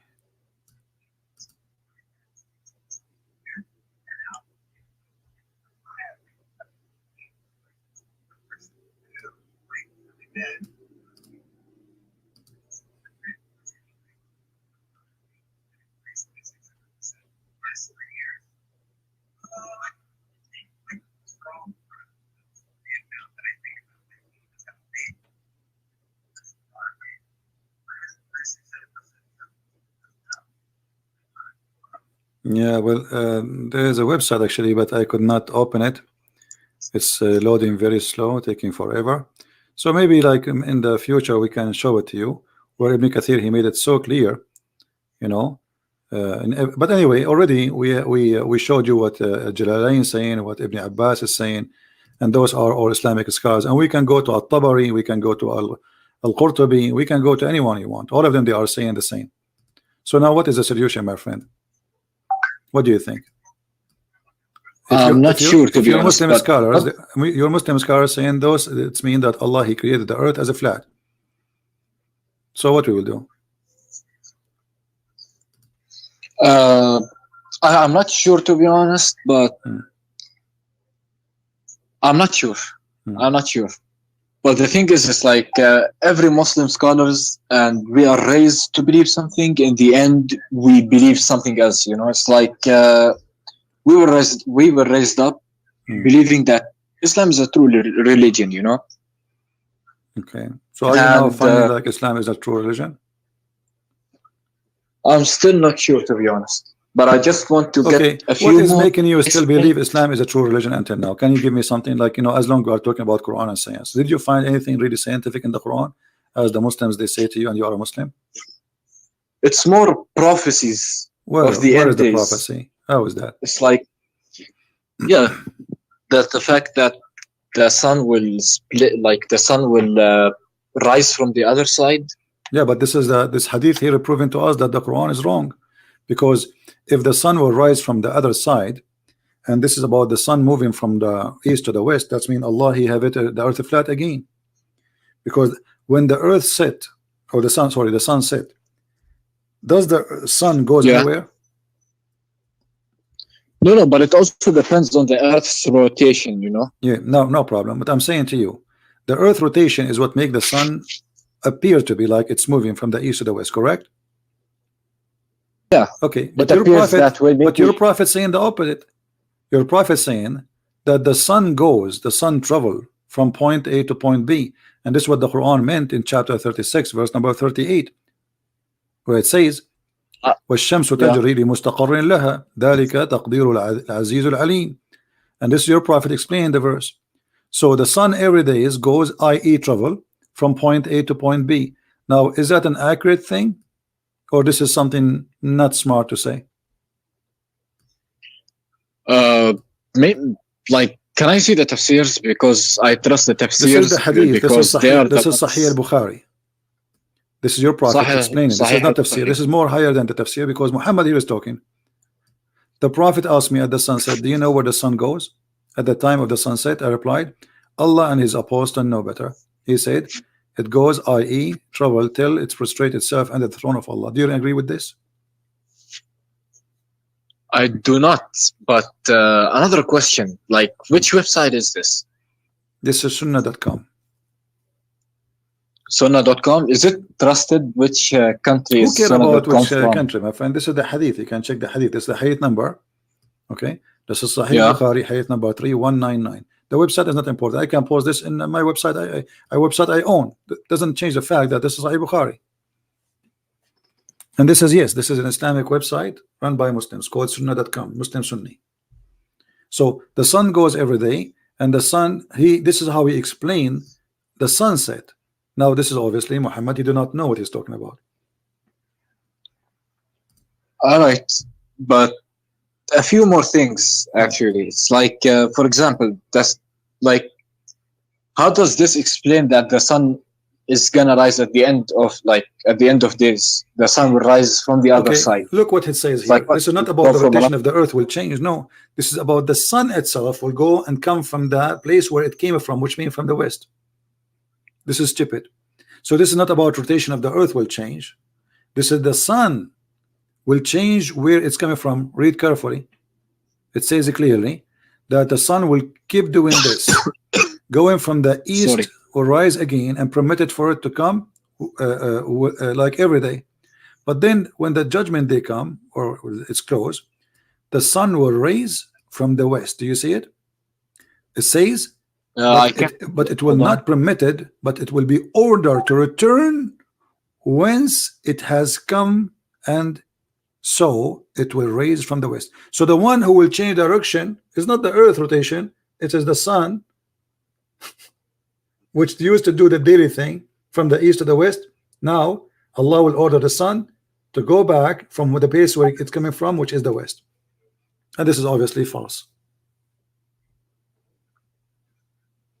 And I saw a video. I don't know why you are saying this is about the rotation of the earth, because I saw a video saying a Muslim sheikh with the music in the background, brother, Allah, he said the earth will change the rotation. Scientists, they are saying the earth is slowing in its rotation until one day the earth will flip and change the rotation, and then the sun will appear from the west. But this is not what the hadith is saying. Too much drama and too much music and too much fabrication, fraud. I mean, don't you think that it might be a metaphor of something? My friend, I'm like talking about the sunset. Actually. You see, I don't know what's your name, my friend. What's your name? Yusuf. Yusuf. So listen, does it sound like metaphorical? He is saying, do you know where the sun goes at what time? Sunset. So now the sun is setting. Muhammad is explaining where the sun goes. How this can be metaphorical?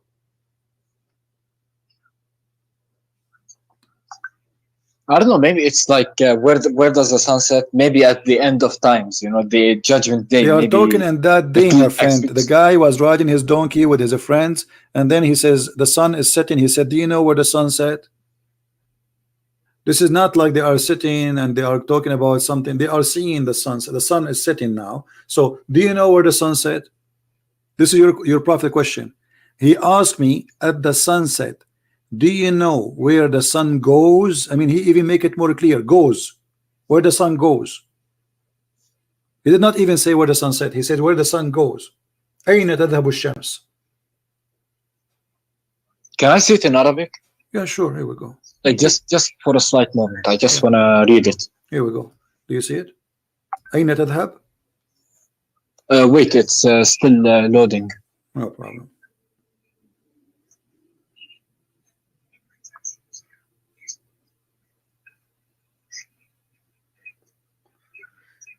Enter Yusuf, you read it, please. Don't forget to subscribe to our channel and invite your friends and tell your friends that we are doing live broadcasts in this channel, not the Arabian Prophet, until a further date. So did you see it, Yusuf? Don't worry, I already subscribed to this channel. Yeah, well, I'm talking to the people there, no problem. I know. I'm just joking. I like to have a sense of humor. All right. Wait, تدري أين تذهب? Wait, can I read it from the beginning? Yeah. It take 2 seconds. Why taking long with you? Here we go. Let me read it for you. Maybe I'm faster. It says, عن أبي ذر رضي الله عنه قال قال النبي صلى الله عليه وسلم لأبي ذر حين غربت الشمس أتدري أين تذهب؟ قلت الله ورسوله أعلم. قال فإنها تذهب حتى تسجد تحت العرش فتستأذن فيؤذن لها ويوشك أن تسجد لها فلا يقبل منها وتستأذن فلا يؤذن لها ويقال لها ارجعي من حيث جئت فتطلع من مغربها فذلك قوله تعالى والشمس تجري إلى لمستقر لها ذلك تقدير العزيز العليم. So the sun is the one is running, the sun is going, and this is what the Quran, even he support what he say from the Quran. So he's explaining the verse in the Quran that the sun run in a course. This is the course of the sun. It's everyday course. And the Muslim, they make a a miracle about this, scientific miracle about this, where it says the sun run into its course. They claim that this is about that the sun will die one day, but as you see, this is about every day the sun set. They lie as usual.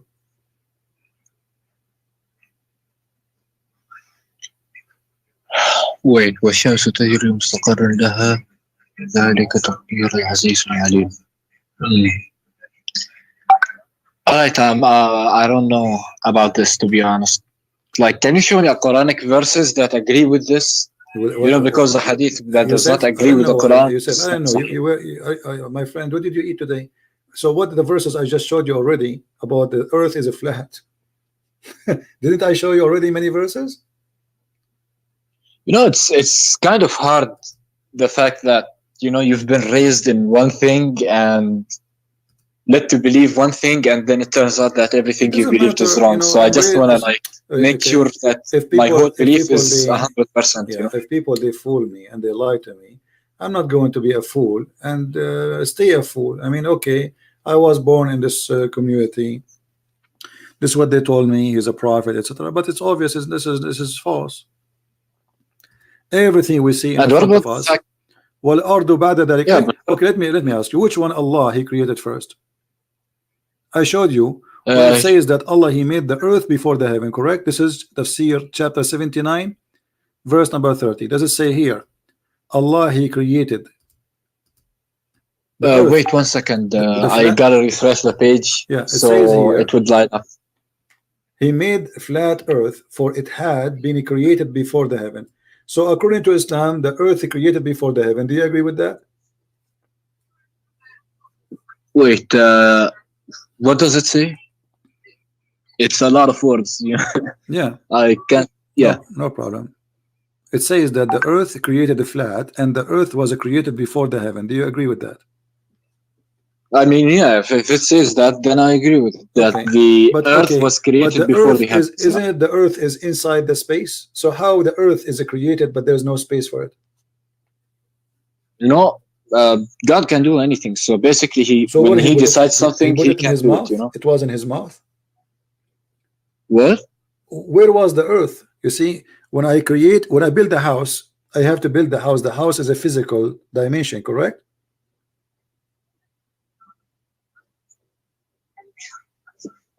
Excuse me again? The earth, if I build a house, yeah, the house is a physical dimension. There's walls, there's heights, correct? So it's going to take a size. Yeah. Okay. So shouldn't I first have a space so I can put the house in? I mean, if he wants to create the house, like we can't put God's level on our level, you know? No, my friend, this is the level of God. God, He created the space because He needed. This is why it's called the space. Because this is needed. I know, but He does not need it.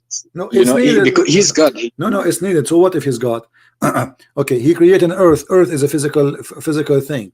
So this earth, which is a physical being, is going to be where? Is going to be inside a space. So you cannot create the earth before you create the space first. Otherwise, where the earth was, if there's no space. So look what it says. You know, you can go with your logic, no problem. But look at here. If I say to you now, I created the sky first and I finished the stars. Do you agree with the Quran? All right. Chapter 79, verse number 27 says, Allah created the heaven and then He lifted up. Yeah. And then He made the day and the night. He made the day and the night. And then after that, He made the earth flat. He made what? He made the what? In verse number 29, He made the day and the night. It's night. وَأَغْطَشَ لَيْلَهَا وَأَخْرَجَ ضُحَاهَا. You know what duha mean, right? No. The daylight, you know. So He made the night and He made the daylight. Okay. And then after that, He made the earth flat. In the interpretation, they are saying that the earth was created before the heaven. So Allah here is coming back to finish work in His earth. I will go with this. But look what it says. Allah, He finished the sky in chapter 79 first before He finished the earth. Do you agree? Yeah, he finished the sky before he finished the earth, or the Thank you. earth finished But before if the we sky. go, okay, but if we go to verse, chapter number 41, we will see that the opposite. Allah, he finished the earth before he finished the sky. Allah, he start working first in the sky, and he made the stars and the day and the night, and then after that he start working in the earth. If you read Can with I me, see the tafsirs of them? okay, Like, sorry, yeah. chapter 41 actually is saying the opposite from that one. I mean, here it says that Allah in chapter 41 he created the earth and the mountains and everything in the earth and the grass and the trees, and then he went to the sky, and he in the sky was smoke. And then verse number 12, he made them 7 skies and he made the lamps. This is chapter 41. But if we go to chapter 79, we will find the opposite. Here it says that the last thing Allah created is the stars. Take a note, please. This is chapter 41, verse number 12. What is the last thing Allah created? The stars, okay. I think. Yeah. If we go to verse chapter 79, what is the last thing Allah created? I forgot. I Read with me easily carefully. forget. I'm Read sorry. with me carefully. Allah, he built the All right. sky here, verse number 27. Then Allah, he left the sky. Then Allah, he made the lamps. He made day and night, verse number 29. It's not appearing yet. No So problem. just It's give going me to a few take time. seconds. You will see it. And then Allah, he went to the earth and he made it flat.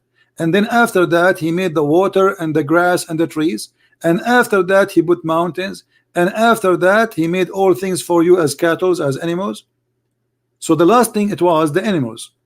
And the stars was all the way in the beginning. After he made the sky, he left the sky, he made day and night. But in chapter 79, it says the opposite. Allah, he created first the earth in 2 days. All right, can I tell you something about it? Like, from what I saw online, is that at the beginning the sky was just like a smoke, it's just void. And then he created the stars. My friend, seven this is not the heavens. problem. I don't He created that after. No problem, no problem. But which one Allah he created first? The stars or the grass and the tree and the water? That will make it simple for you. If you read with me carefully, think with me, please.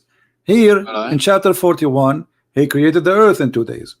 And then he made mountains standing firm, and he made all the sustenance of the earth, which mean the grass and trees.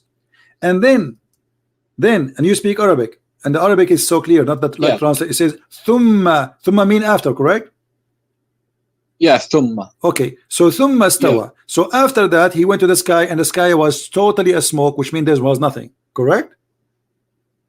Yeah, but I just saw something online. I was searching while I'm you going were talking. With you. No problem. Let us say the sky was exist as a smoke, but this is not the problem. The problem is Allah, he says that after the sky was a smoke, this was after he finished the whole earth, and then he went to the sky. No, it's like he went to the sky, and then he made them 7 skies. And then in verse number 12, yeah, because he wanted to show the power. No problem. He wanted to show the power. He made them, no problem. Let him do as show as he much. No problem. So, but here in verse number 12, it says, and the last thing he made is the lights, the lamps. So can you show me don't the lights represent the 7 heavens? No, my friend. It says وَزَيَّنَّا السَّمَاءَ الدُّنْيَا بِمَصَابِيحٍ, and we decorated the lowest heaven with lamps. This is according to your God. He put the stars in the lowest heaven. Do you see it? Wait. And this is the Arabic. Lights provided it with. Wait, can I see it in Arabic? Yeah, can I see it in Arabic?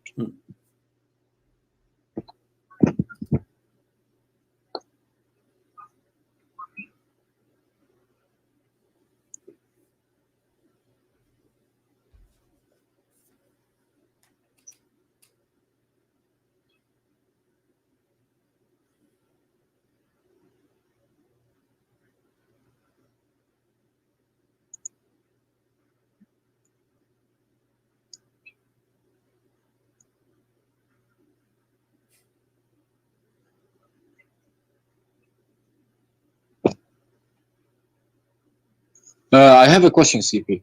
All right. We have to know the Prophet before we know Quran, you know? My friend, don't change topic. Does it say here that Allah, He created the sky and the last thing He finished is the stars? Does it say that or not? Wait, فقضاهن سبع سماوات في يومين وأوحى في كل سماء مصابيح وحفظ ذلك تقدير العزيز العليم. Yeah, I mean, he created the 7 heavens in 2 days. Yeah, but this is the last stage. This is the last stage. This is not my point. My point, my friend, focus with me, please. The last thing Allah in this chapter 41. Do you have a pen and paper? Write down. The last thing in chapter 41, verse number 12. Wait. I mean, you just gave me a good advice. I do need a notepad. Just give me a second. Tell me. The last thing Allah created, according to chapter 41, it is the lights, the lamps, the stars. Verse number 12. This is the last thing Allah He finished, and that's it. He finished all His creation. So He finished everything in the earth. Then after that, and you read Arabic, it says ثُمَّ اسْتَوَى, and then after that He went to the heaven, and the heaven was a smoke. And then after that He made the sky 7 skies, and then He made the lamps. So this is the last of Allah creation. Kabich?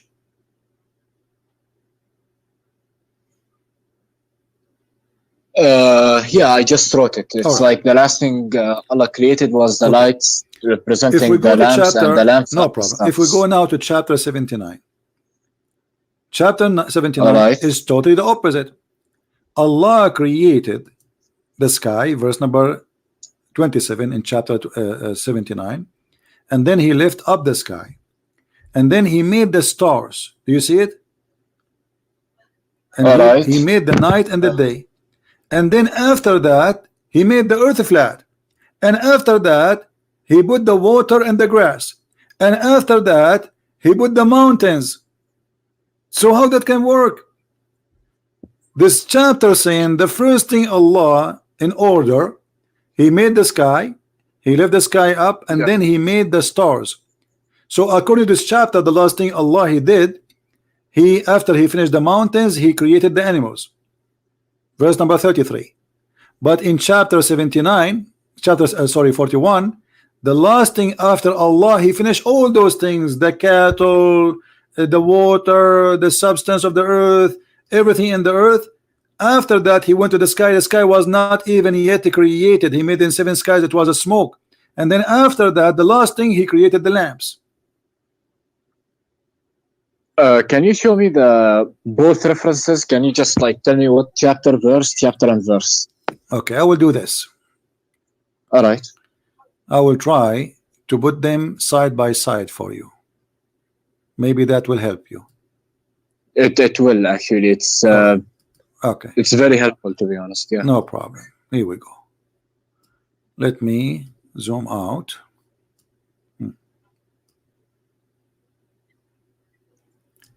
In the right of the screen is a chapter 79. In the left screen is a chapter 41. So in chapter 41, we see that the last thing Allah He did, He created the lamps. All right. Okay. In the last thing that Allah He did, after He finished everything in the sky, already the lamps is created. The earth was nothing done except that Allah He just created the earth according to the interpretation of Jalalain. Then Allah He start creating or working in the earth. He says, وَالْأَرْضُ بَعْدَ ذَلِكَ. You know what Allah after that He made the earth flat. بعد ذلك, you see the Muslim translation, it says, and the earth moreover. Doesn't say that. It says in Arabic, وَالْأَرْضُ بَعْدَ ذَلِكَ, and the earth after that He made it flat. And then after that He gave the earth its own needs, moisture, water, grass. And after that He created the mountains, and after that He created the animals. But in the other side it says the opposite. Allah He created the earth first, and the mountains, and the grass, and he gave it all its sustenance, like nourishment, everything the earth need to survive. And then after that he went to the sky, and the sky was a smoke. And then he made the sky 7 sky. And then after that he made the earth, the heaven, which is 7 skies. He made them in 2 days, and he gave them the light. So how this can be from God? One is saying the first thing Allah created and finished is the trees, the grass, and the water, and then the last thing is the light, which is the stars. And the other one saying the opposite. The first is the stars, and the last thing is the grass and the trees and the cattle. So how this is going to be from God? طيب شوي بس can you show me the verses before those? Maybe it's like there's context. No, the verses before them doesn't show anything, because the verse before them, here we go. This is the verse before them. I showed you from where it starts about the creation. I did not cut anything. Here we go. Here he's speaking about being righteousness. But suddenly he speak about, do you know that how Allah created the earth? So verses before them have nothing to do with them. Pay zakat, be righteous as the Muslims, so do jihad, kill the Christians, kill the Jews.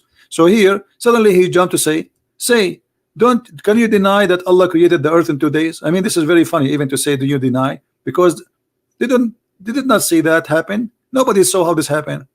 So they deny or not. I mean, how did they witness it? No. So Allah created the earth in 2 days. And then he said the earth mountains. This is the second step.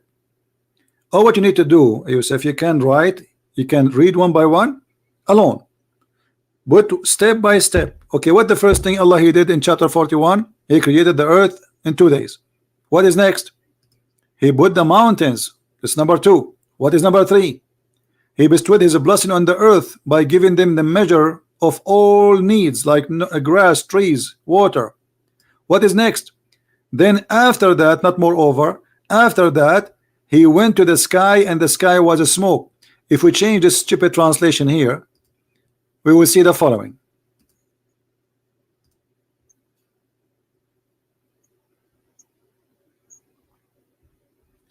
Then he istawa, he rose over, right? So he moved. So now he was walking in the earth, and now he moved to the heaven, and the heaven was nothing but a smoke. And he ordered the earth and the heaven to go and bow down to him, or let us say to pay respect. So now we have earth and now we have heaven, but the earth is totally finished. The heaven is not, it's just a smoke. Then he completed what? The heaven, and finished from their creation as 7 heavens in 2 days. And he made each heaven its affair. And then we adorned the nearest heaven, the lowest heaven, with lamps. So this is the last thing according to chapter 41 is done. But look, the order here is totally the opposite.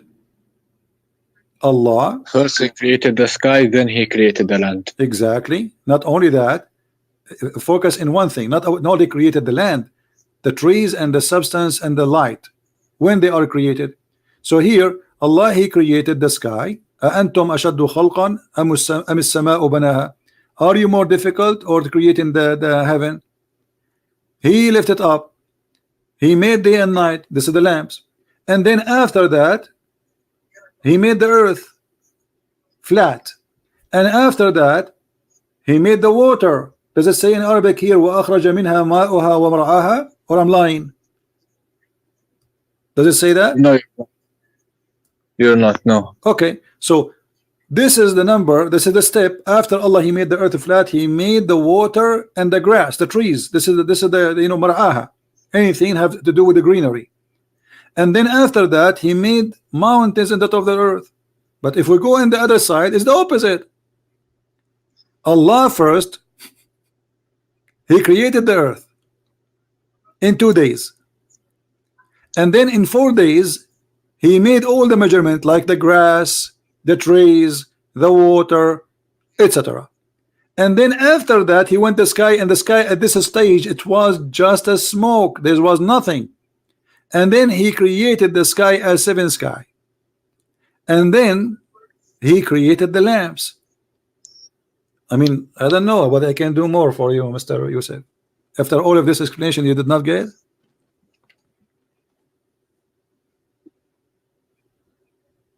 Wait, just give me a second, please.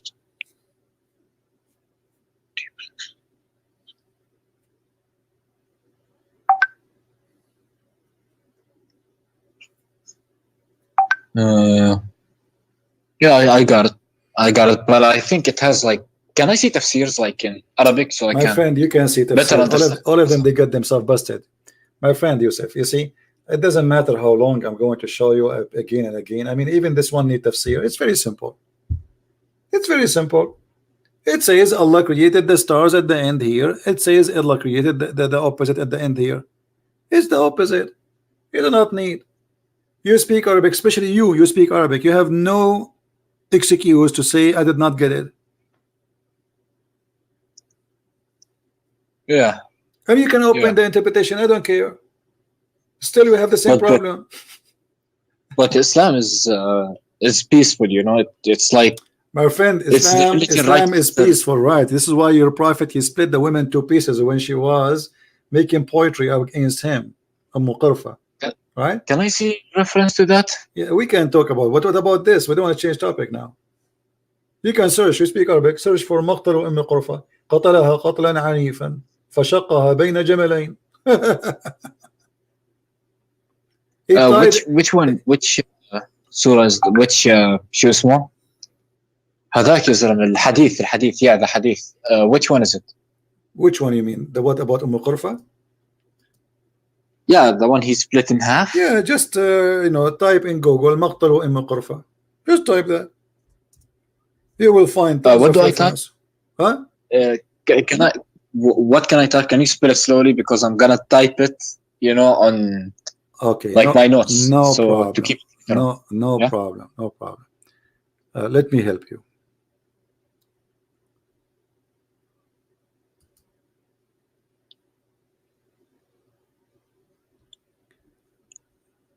All right. Because there's many stories about it. All right.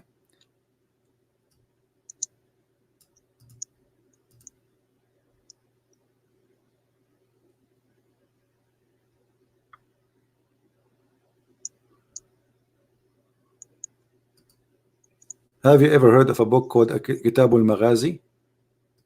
Kitab al-Maghazi? Yeah, which is about, this is one of the oldest actually things written about your prophet attacks and killing. Let's see. Kitab al-Maghazi, which chapter? What's the lady's name? What? The lady's name, the one he killed. Ummu Qirfa. Ummu what? Just wait, let me give you this one. Hold on. All right, yeah. Let's see.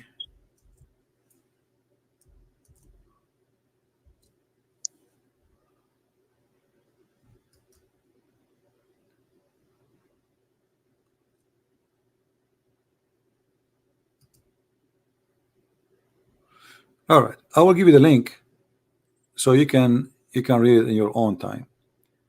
This is the story of Ummu Qirfa. I want you to read with me carefully.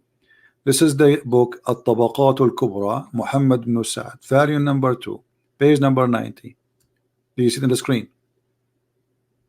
Not yet. Then he completed and finished from their creation as seven heavens. I'm still stuck on that screen. I just refreshed. Refresh your page. Yeah, I just refreshed. It's still there.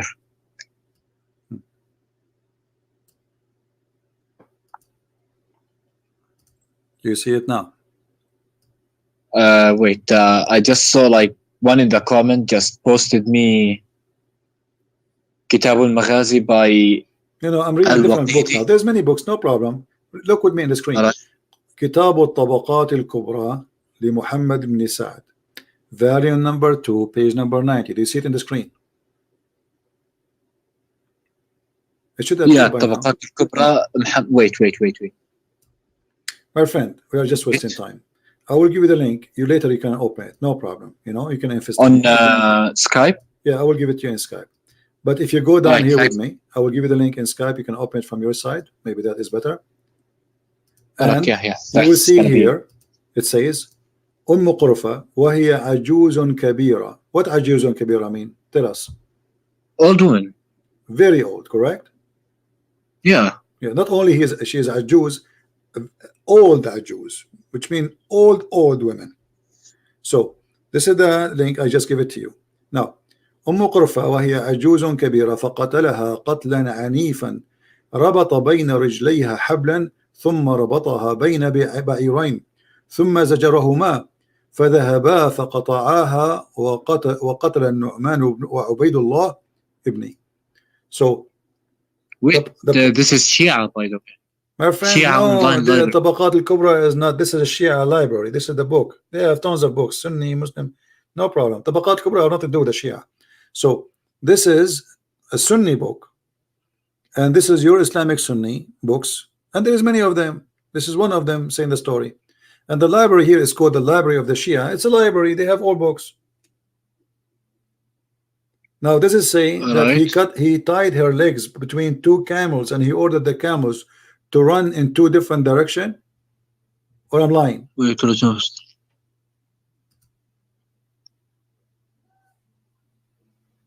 well, الطبقات الكبرى, is it صحيح or is it just friend, all Islamic stories are not sahih. Have you ever heard of an Islamic story is sahih? Anything will look embarrassing. The Muslim, they will say it's not sahih. I mean, we know the game. Yeah, I know the game, but it's like Sahih so Muslim, nothing is sahih in Bukhari. Islam. If you ask me, nothing is correct in Islam. Nothing is authentic. Muhammad is not authentic. The Quran is not authentic. So if you ask me, Islam, all of it is a fraud. So when you say to me it's sahih or not, this is your business. This is your religion. This is not the Christian wrote a book saying their prophet he did that. This is you Muslims from your own time. This is your scholars. They are reporting to us the history of your prophet. So why you Muslim now you say to us, is that authentic? I mean, why you Muslim you fabricate a lie about your prophet like this unless it's true? Why in the world, Mr. Yusuf, a Muslim, you're a Muslim, why in the world you want to make a book that says that the prophet he did this? I mean, why you want to make your prophet look ugly? But for the Muslims, they never thought this is ugly, this is good. He put Allahu Akbar, because Islam make you enjoy being savage. So but those who wrote the books are Muslims. This is your Muslim book, and this is page number 90, and this is variant number 2. So what we will do now? And the story reported in many places. What did you say just now? What did you say? It's like 2 seconds ago. I said Islam have books written by Muslims. And why a Muslim want to write a story like this about his prophet if it's not true? You see, if the one who wrote this book is a Christian, we will say, okay, Christian prince making Muhammad look ugly. Maybe he's lying about him. Maybe the Jews. Yeah, I know. Some people think ugly things are good, and some people think good things are ugly. So for example, because Muslim, they were proud about the behavior of their prophet. He is a criminal. They have a. This is how they grow. That this is good. That's why the Quran says, you know, when you kill a human being, you did not kill him. It's Allah who killed him. وَمَا رَمَيْتُ وَإِنْ رَمَيْتُ فَإِنَّ اللَّهَ رَمَى. It's not me who shoot him. It was Allah who shot him. Right? Yeah, but here's the thing. For example, I trust two. Like, if you show me anything from Sahih Muslim or Sahih Bukhari, I'm gonna trust it. But it's like I've never heard of this book before, so me personally, I cannot really trust it. And some people see good as all right. Yeah. We can show you endless things from Sahih Bukhari, but the second you see them, you will say, I don't agree. No. I'll agree. If it's Sahih Bukhari, I'll trust it, because like if Sahih Bukhari, it's the most trusted. What do you want me to show you from Sahih Bukhari exactly? This one, the one you just showed me. So now, if this story does not exist in Sahih Bukhari, you will not accept it. I will not accept it. No. Okay. So if I show you something from Sahih Bukhari, you accept anything? Anything.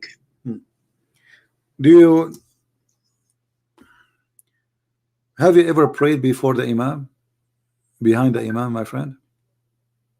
Oh yeah, I've heard this one. When if you raise your head up, you're gonna turn your head into a horse or a pig. Donkey. Okay. Is that true, or this is a fabrication of your prophet? What? Oh, sorry, this is actually. Well, this is Sahih Bukhari. So now here we go. You have Sahih Bukhari. You can say I don't believe it. I know, but it's like, could it possibly be that at the يعني يوم القيامة, probably, No, or anything, but because it's like, this is about people praying. What the Yawm al-Qiyamah? Aren't you afraid? He was talking to people in his time. Aren't you afraid if you raise your head before the Imam, Allah will make your head a head of a donkey? Have you ever seen one person in Jordan? He left his head before the Imam. His head became a head of a donkey.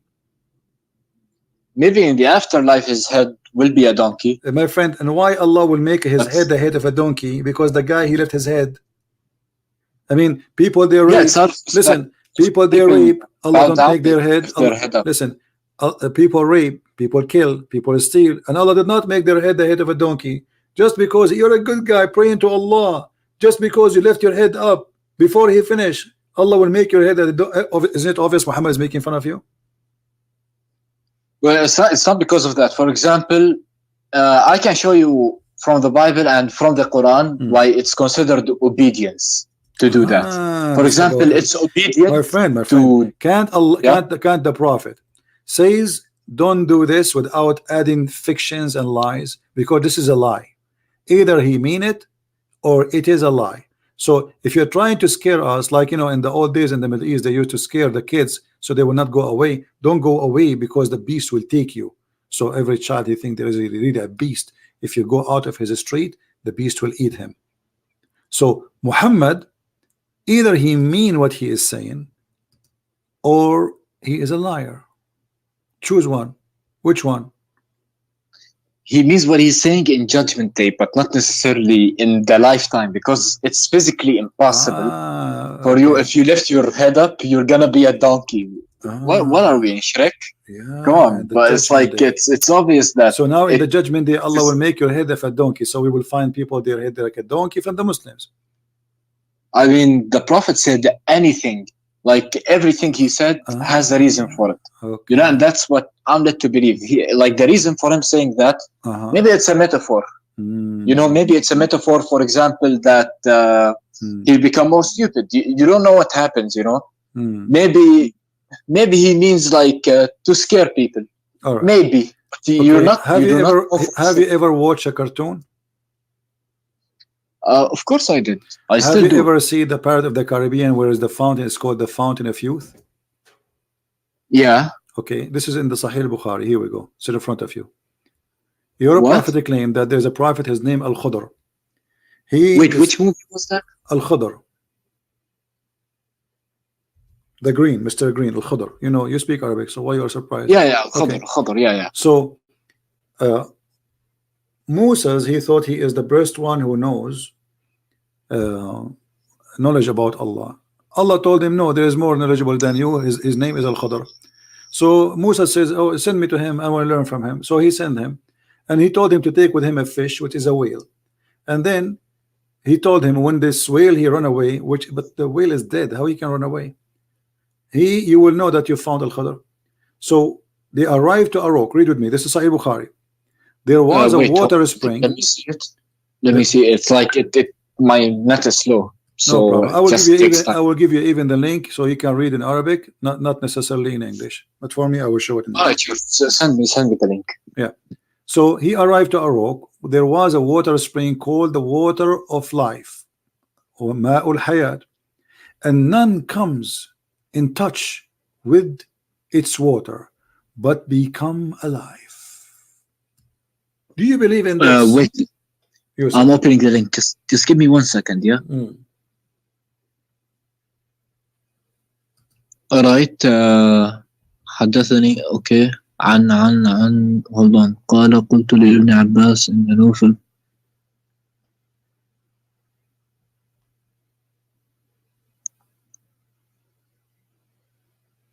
Yeah, can you read it in English? Yeah, it's better in English. I did already. Okay, do you really believe that there is a fountain of youth? If you drink from it, you come back to life? If you drink from the mountain of youth, what will happen? You will become alive. Even if you touch it, just touch it, not drink it. Yeah. You believe in that? I mean, if Allah says it's true, then it's true. All right, my friend, take care. It's true. What I can do? I mean, what I can do more? Wait. No. What I can do more? Hold I mean, on. obviously. Like, what do you mean? Like, you see, you show me from Sahih Bukhari. I'm showing you from Sahih Bukhari things which is crazy, it's stupid. This is no way there's no way a human being will believe that there's a water. It's called the water of youth. And the guy, he drank from the water of youth, he will never die. Al-Khadr, he was in the funeral of Adam, in the funeral of Noah, in the funeral of Musa, and he was in the funeral of your prophet. This guy never died. Why? Because he drank from the fountain of youth. So my friend, why you believe in Muhammad? Go and believe in the part of the Caribbean. In the movie, the part of the Caribbean, they are fighting over the fountain of youth. This is the movie about. Muhammad, he have it 1400 years ago. And you are saying to me, if Allah says so. So if this is what you believe, I mean, there's nothing I can do to you. What I can do more? Don't tell me wait. You are wasting your time. I'm wasting your time. There's nothing we can do. This is mad, my friend. I mean, come on. You know, it's like, I want to understand more. You know, it's like the hadiths are probably like more of, like, how do I tell you? My friend, listen, aren't you the one who says to me, show me from Sahih Bukhari? Did you say that or not? I did, yeah. Okay, isn't this a Sahih Bukhari in front of your eyes? It is. This is Sahih al-Bukhari. And I gave you the link. So, if this is what your prophet is teaching, either it's true or it's a lie.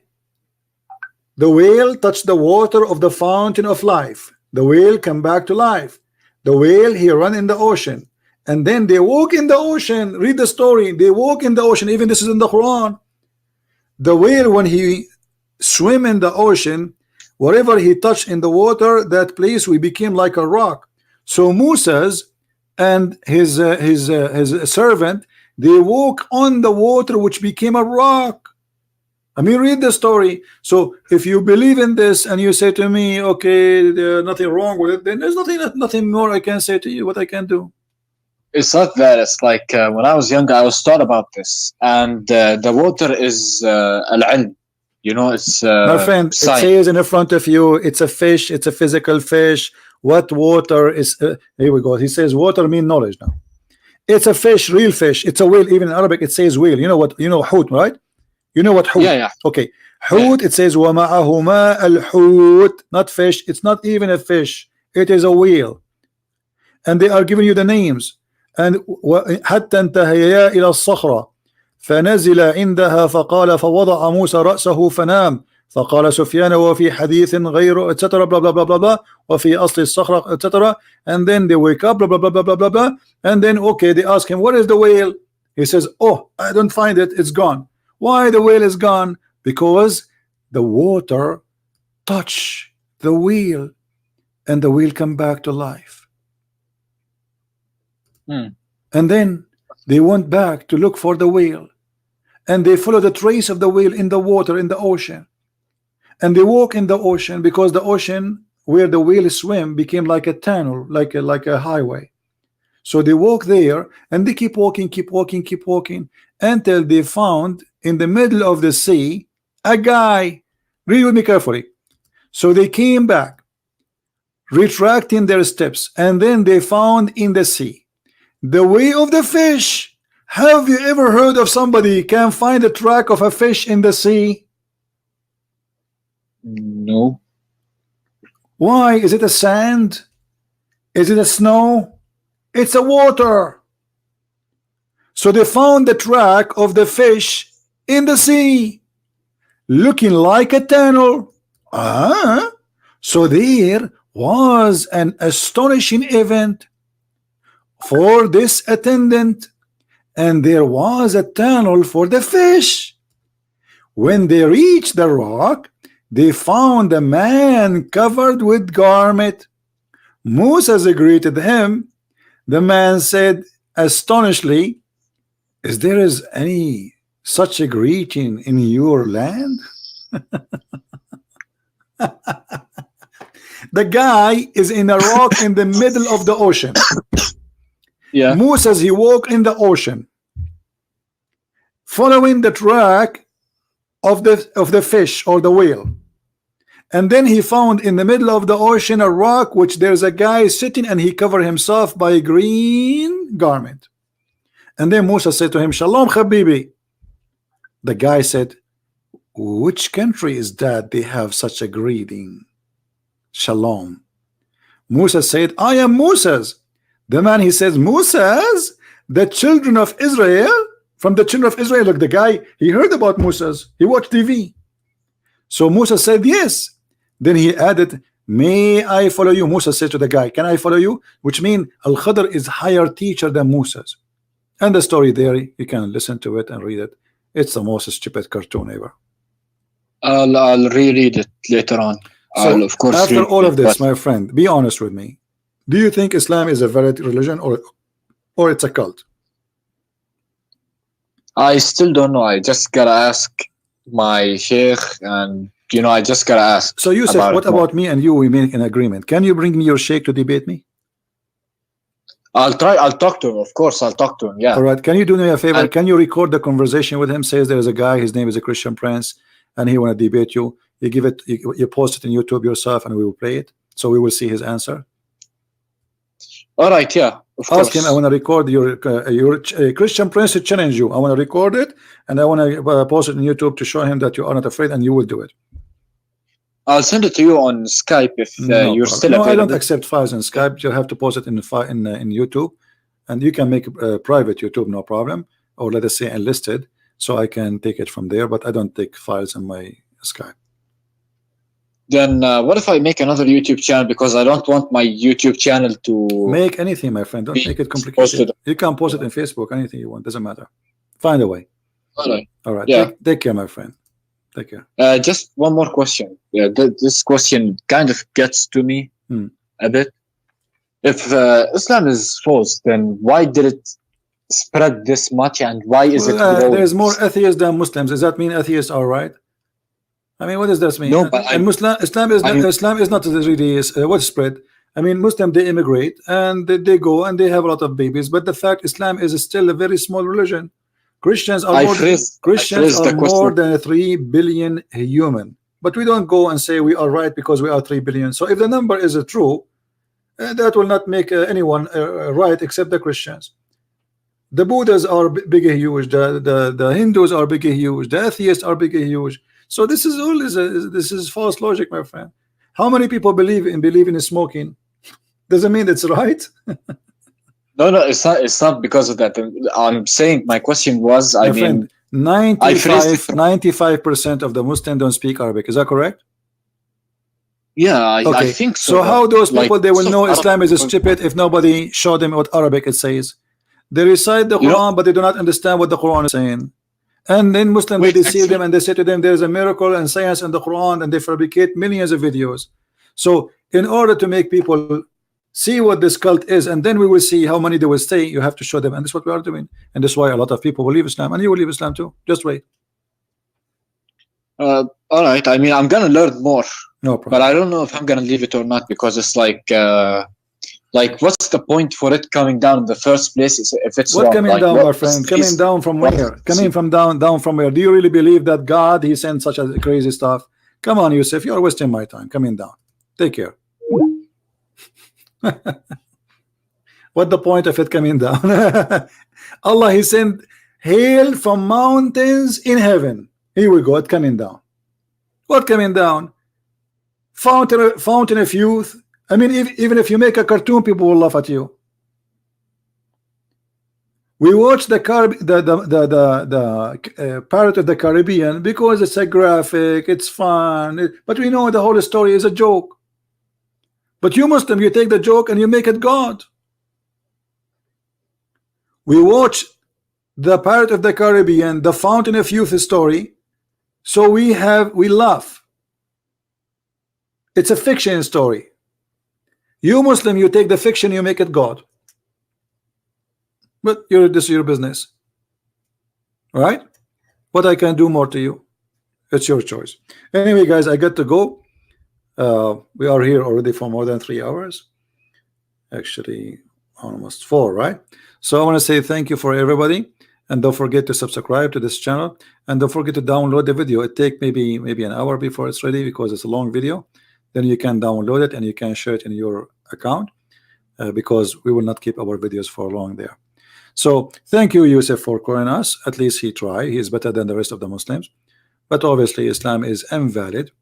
Islam is a foolish cult full of mistakes, and doesn't matter how much they try to lie to us claiming that Quran is full of science. We discover that Quran is nothing but a joke full of errors, and it is the book of errors. There's nobody make errors as much as Allah, aka Muhammad, because Allah doesn't exist. The one who came with this is Muhammad, and this is why the Quran looks so funny, so silly, so stupid.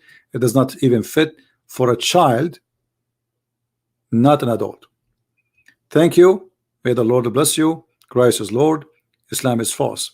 I will see you soon again. Take care.